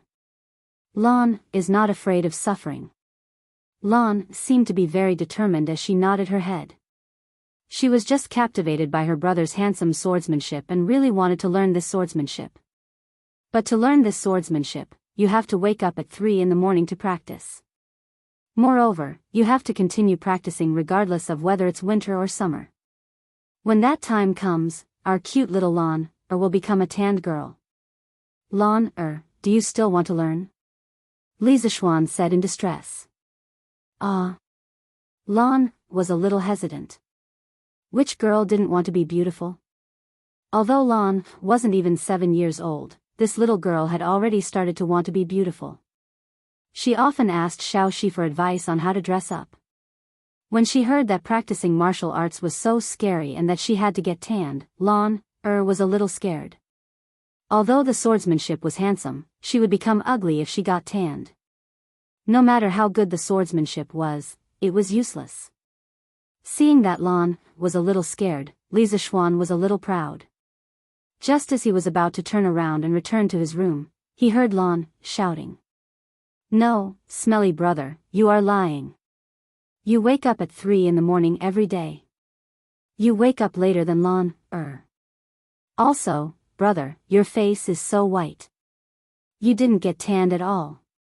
After Lan reacted, she immediately grabbed onto Li Zixuan and didn't let go. Damn, I didn't expect to be used as a model by my sister because I slept in. Li Zixuan was a little embarrassed. He could only justify himself.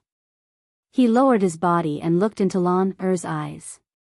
He tried to make his eyes look more sincere.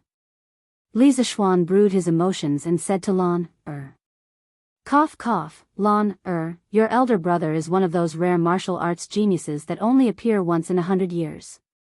It only took me 8 years of hard work to learn this martial art.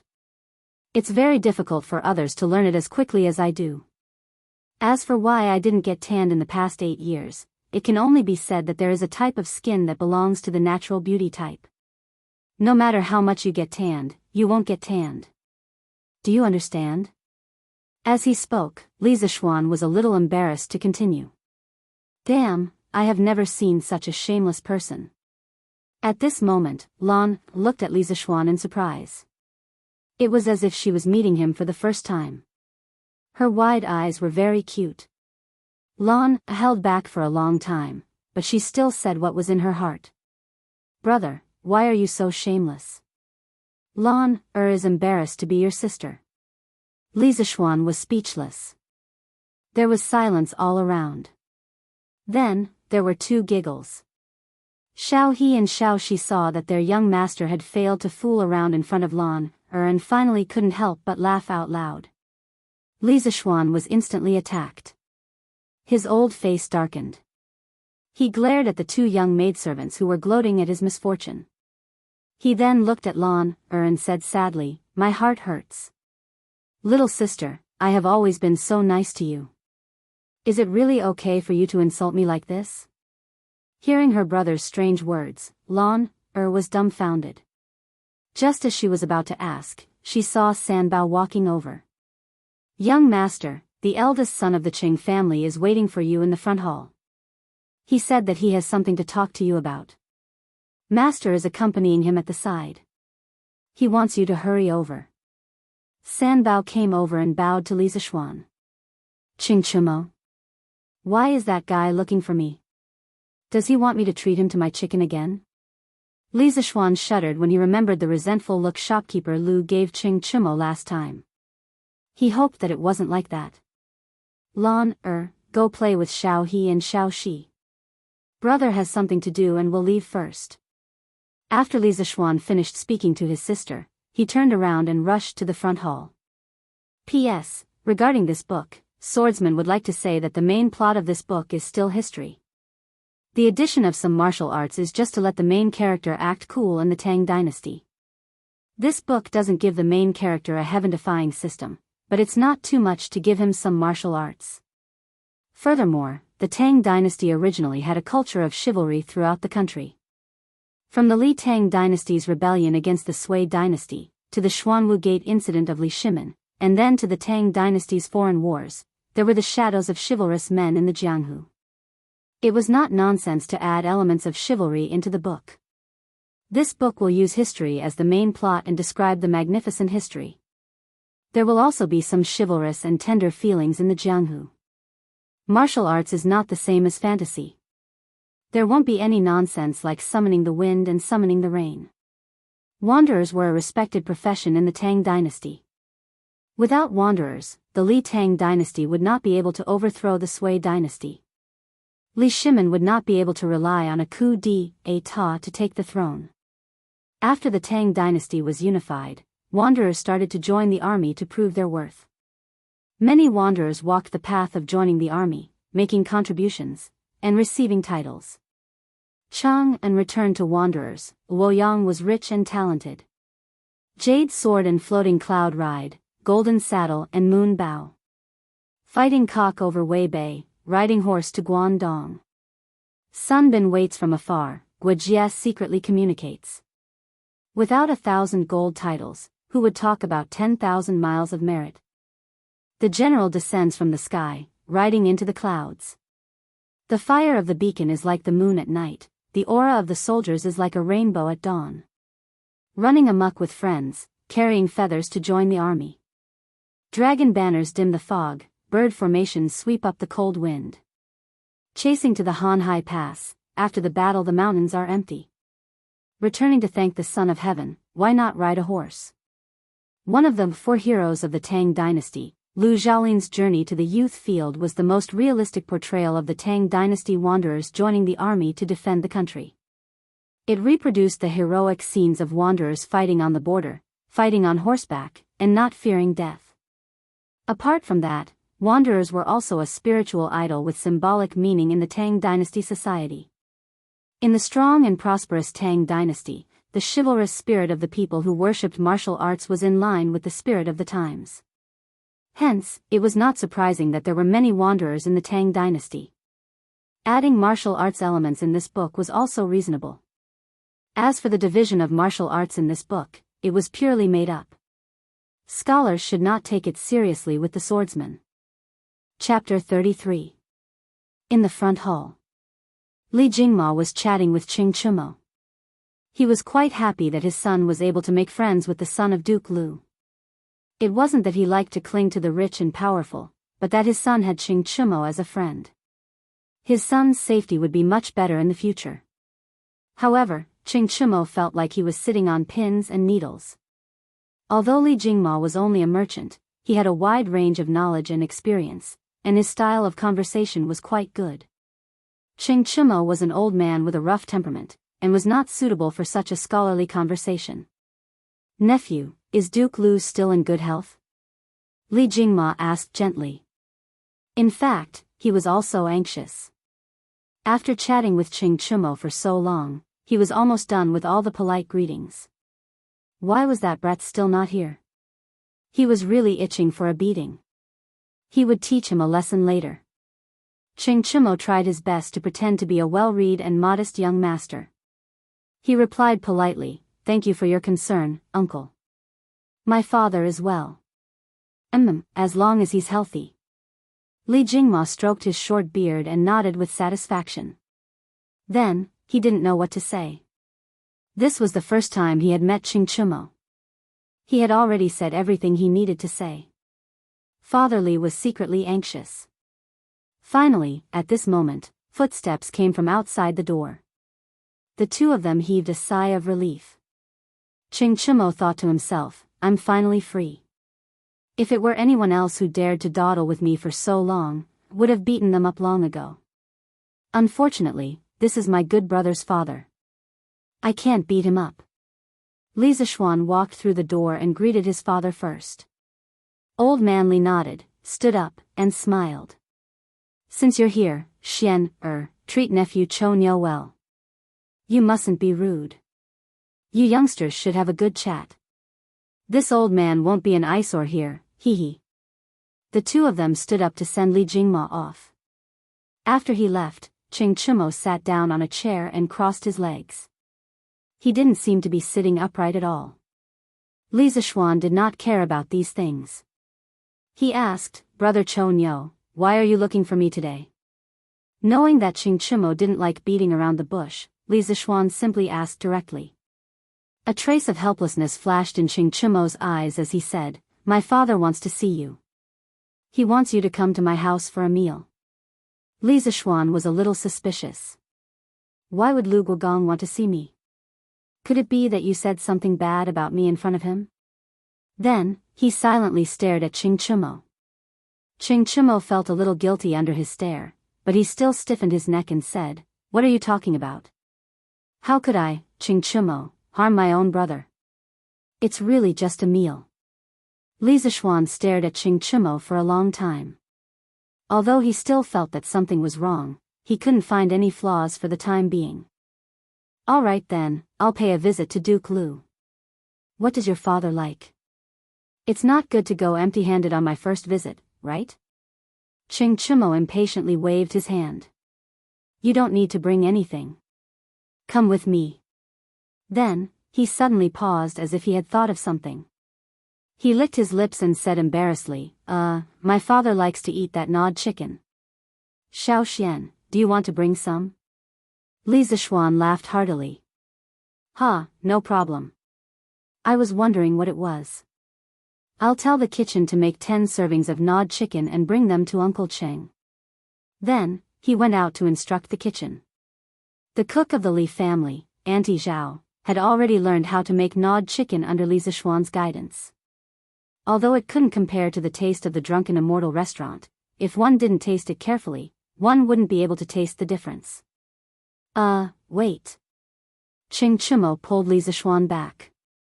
His face was full of shame. He carefully gestured with one finger and said, This, my father said, to let you make a pot of gnawed chicken and bring it over. A pot? Damn, were all the people in old Cheng's family animals like this? Did they eat by the pot? Li Zishuan staggered and almost sprained his waist. On Vermilion Bird Avenue, the two of them rode their horses toward Huaid Lane. However, Ching Chumo's riding posture was very strange. He held the reins in one hand and a super large food box under his waist with the other. Under the strange gazes of the passers-by, he used his leg to lightly kick the belly of the black horse under him, urging it to go faster. There was no other way. Ching Chumo felt a little embarrassed for his father. Who would invite someone to a meal and then plunder a pot of delicious food from someone else's house? It was so embarrassing. Li Zishuan looked at Ching Chumo from behind. It was rare to see the usually carefree Ching Chumo embarrassed. He found it quite interesting. The two of them, one in front and one behind, urged their horses forward. Soon, they arrived at the gate of the Ching mansion. Looking at the two majestic stone lions and a pair of drum stones in front of the gate of the Ching mansion, Li Zishuan felt a little envious. Previously, he also wanted to get 2 stone lions in front of his house, but he was scolded by his father when he found out. These things could not be bought with money. Although the Li family was rich, they were still businessmen and did not have the qualifications to buy such things in front of their house. Walking into the Ching mansion, Ching Chumo pulled a servant over and asked where his father was. Then, he turned to Li Zishuan and said, Xiao Xian, my father is now practicing martial arts in the backyard. It's still early for lunch. Come with me to pay a visit to my father. Li Zishuan nodded and agreed, well, there's no hurry to eat. We should pay a visit to the old duke first. He was also very curious about the famous historical figure Qing Yaojin. He had seen many versions of Qing Yaojin on TV, but he had never seen the real person. Li Zishuan felt a little excited that he was about to meet this amazing person who had left a deep mark in the history of the great Tang Empire. Although the Qing mansion was not luxurious, it still occupied a large area. The two of them passed through several pavilions and buildings before arriving at the backyard of the Qing mansion. Contrary to Li Zishuan's expectations, the backyard of the Qing family was rather large. There was even a martial arts stage in the middle of the lawn. On top of it were 18 different types of weapons. A black-clothed brawny man with a full beard was currently wielding a pair of giant axes. He was swinging them up and down in a vigorous manner. Even from afar, Li Zishuan could feel the strong wind coming from the axes. An expert. This was an expert whose skills were at least not below his own. Li Zishuan instantly made this judgment. Seeing that the black-clothed man's face was somewhat similar to Qing Chimo's, Li Zishuan guessed that this man was most likely Qing Yaojin. Following Qing Chimo, he walked towards the man. When the burly man sensed someone approaching, he put down his axe and turned his head to look. He saw his son and a tall and handsome young man walking over. Qing Yaojin laughed heartily and jumped down from the martial arts stage. His voice could be heard even before he reached the stage. "Huh, you must be the new brother that my Cho Nyo has been talking about. Not bad, not bad. Your body is strong and healthy, and you are born with good looks." When Qing Yaojin came forward, Qing Chimo called him father. Li Zishuan hurriedly came forward and clasped his fist respectfully. "Greetings, High Duke Lu." Qing Yaojin patted Li Zishuan's shoulder and laughed. Don't be so courteous. My Qing family doesn't like these complicated formalities. Since my Cho Nyo has acknowledged you as his brother, we will be family in the future. Come, let's talk in the front hall." The three of them walked towards the front yard. Chapter 34. Qing Yaojin was chatting with Li Zishuan in the front hall, mainly to learn about Li Zishuan's past. At this time, a pretty servant girl came in and bowed to Qing Yaojin. "Master, the food is ready. Do you want to eat now?" Qing Yaojin waved his hand. Then serve the food." The servant girl accepted the order and left. At this time, Qing Yaojin said to Li Zishuan, "Today, thanks to nephew, I can eat chicken again." Your family's drunken immortal restaurant is too stingy, limiting the amount every day. I can't eat enough." Li Zishuan stood up and said, "This nephew didn't think it through. Since Uncle Qing wants to eat, why don't you send a cook to my house to learn how to make this dish? This way, Uncle Qing can eat as much as you want in the future." Qing Yaojin was moved, but he still pretended to be reserved. "How can this be? This method of eating chicken is your family's drunken immortal restaurant's business secret. How can it be spread? I, old Qing, will not do such an unkind thing." Finished speaking, he looked at Li Zishuan. His eyes were clearly saying, "Come and refute me, come and convince me." Sure enough, Li Zishuan was very cooperative. "Uncle Qing, what are you saying? This little bit of food can at most be exchanged for some stinky things.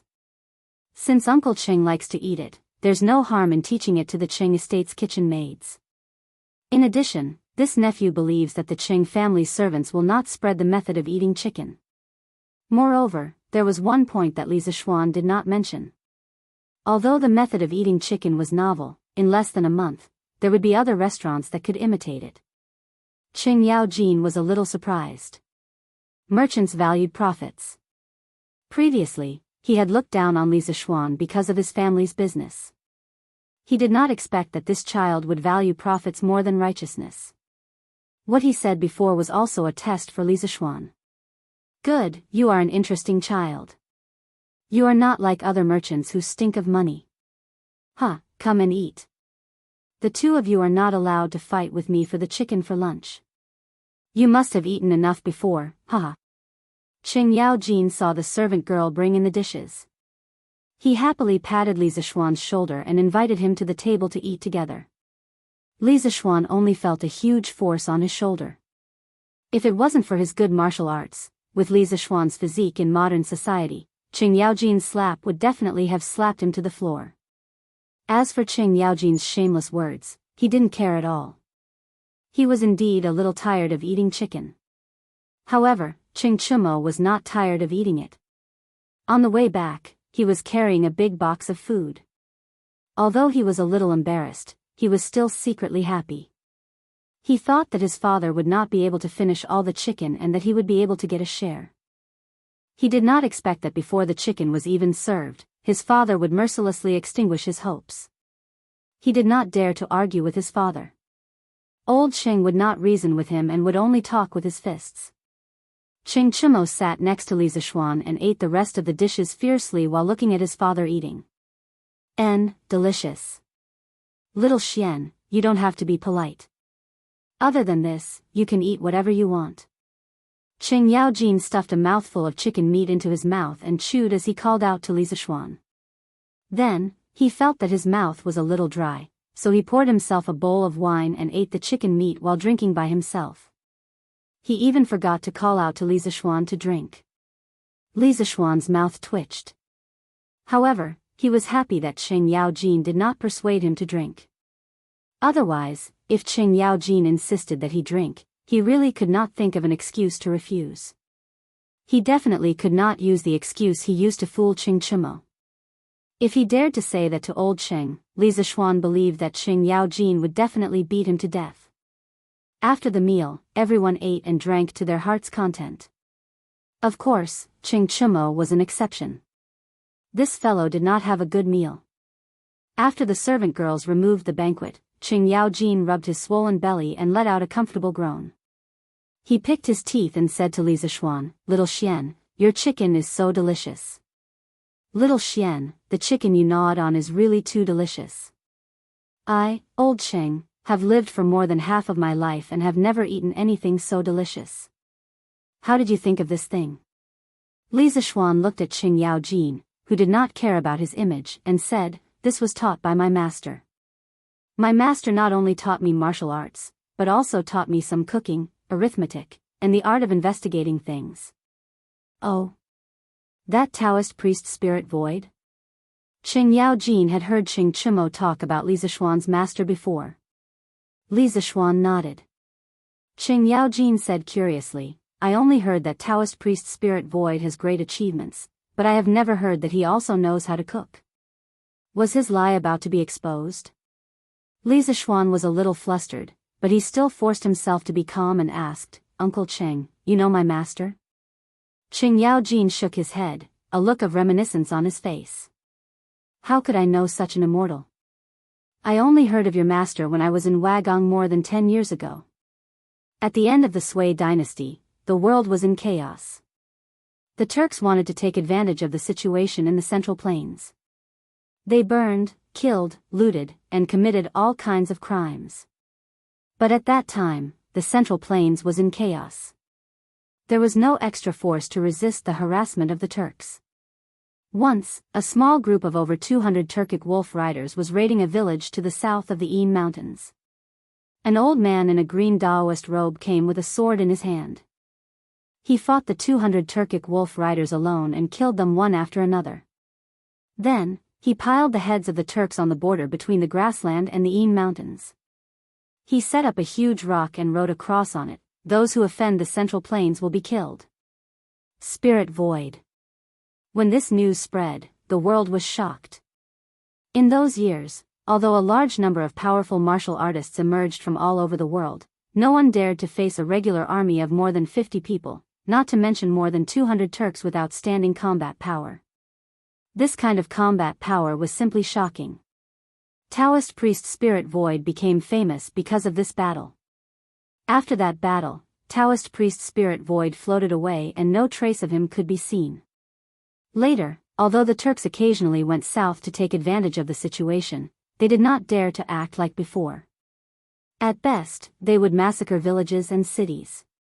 At most, they would rob the food of the people at the border. "Brat, you're quite lucky to have such a godly figure as your master." Speaking of this, Cheng Yaojin's face was full of emotions. He touched the big beard on his chin and suddenly looked at Li Zishuan. He said with interest, "Since your master is Taoist priest Spirit Void, your martial arts must be quite good. Come and spar with me, old Cheng." After saying this, he began to rub his fists, eager to give it a try. Li Zixuan was listening to Qing Yaojin talk about his master's bravery from the side.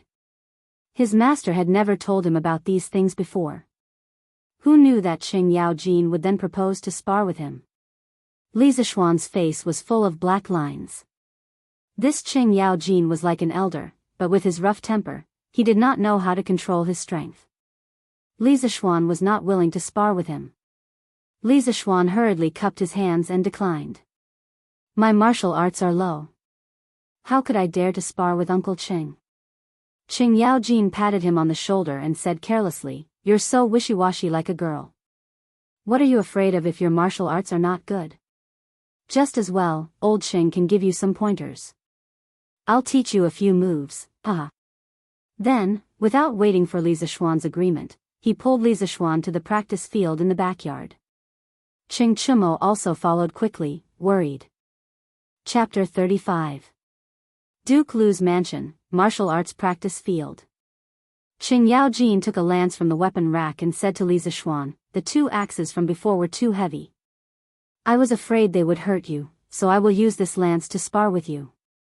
Boy, what weapon are you going to use? Go and pick one. Li Zixuan did not bring his sword with him, but even if he did, he was too embarrassed to use it because it was too sharp. Since he could not refuse this duel, Li Zixuan had no choice but to pick a long sword. Isn't there a saying? Life is like that. Since you can't refuse it, then you should enjoy it. It just so happens that Li Zixuan needed some real combat experience to improve his martial arts. This sword was slightly light in his hand, not as heavy as his chasing wind sword, and not as sharp as his chasing wind sword. However, it was still a good sword. Li Zixuan casually swung the sword a few times to get used to the weight of the sword. Qing Yaojin saw Li Zixuan's standard movements and his eyes lit up. He praised, Hey, boy, you are also a sword master. Li Zixuan's forehead was full of black lines. He almost cursed out loud. In his heart, he cursed, You are the one who is a sword master.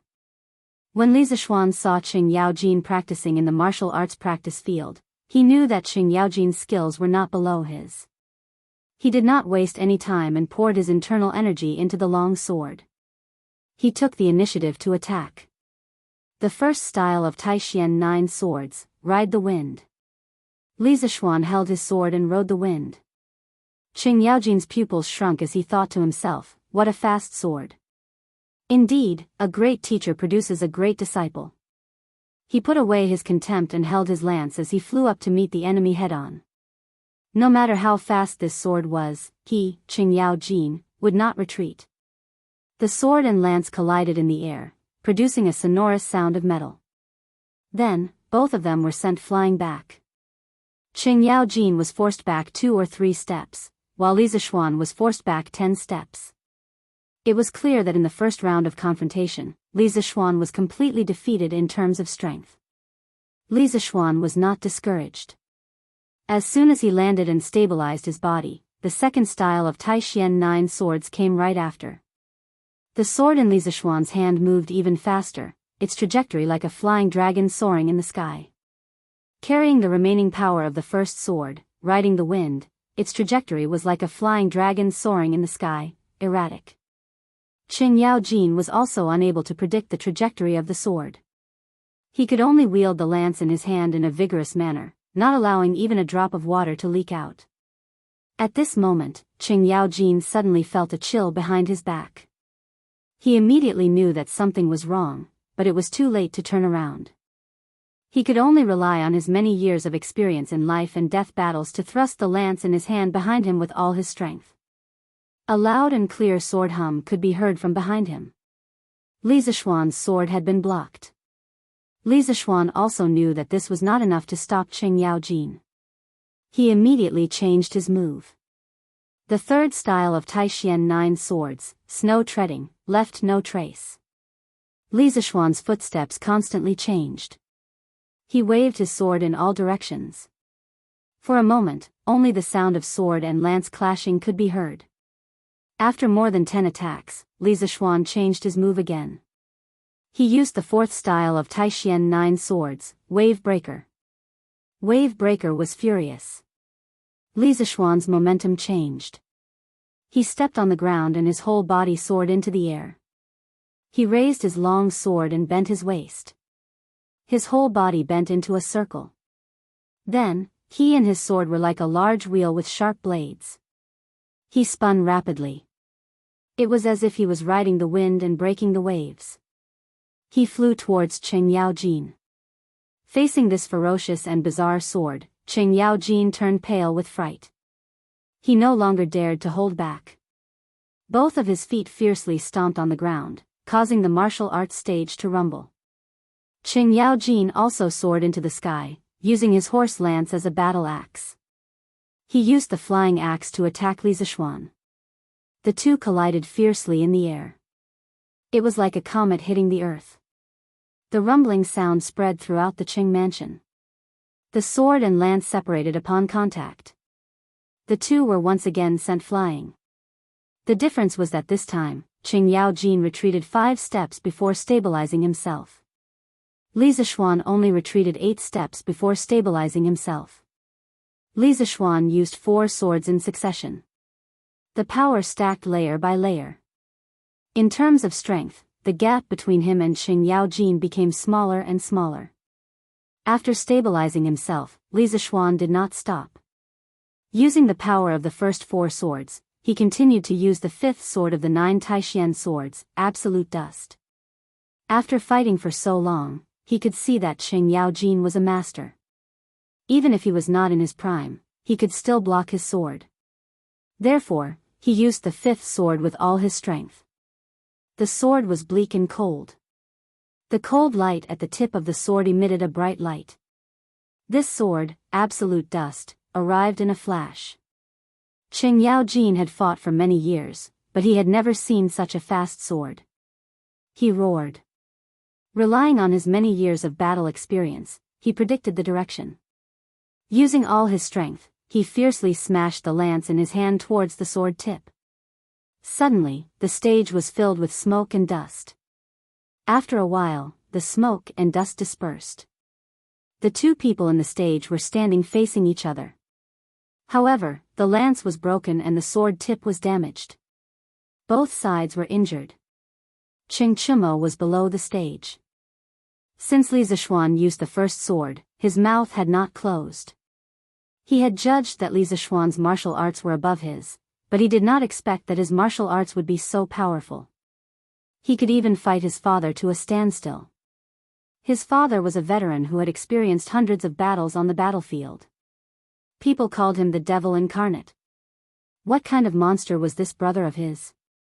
He was younger than him by 2 years, but his martial arts were comparable to his father's.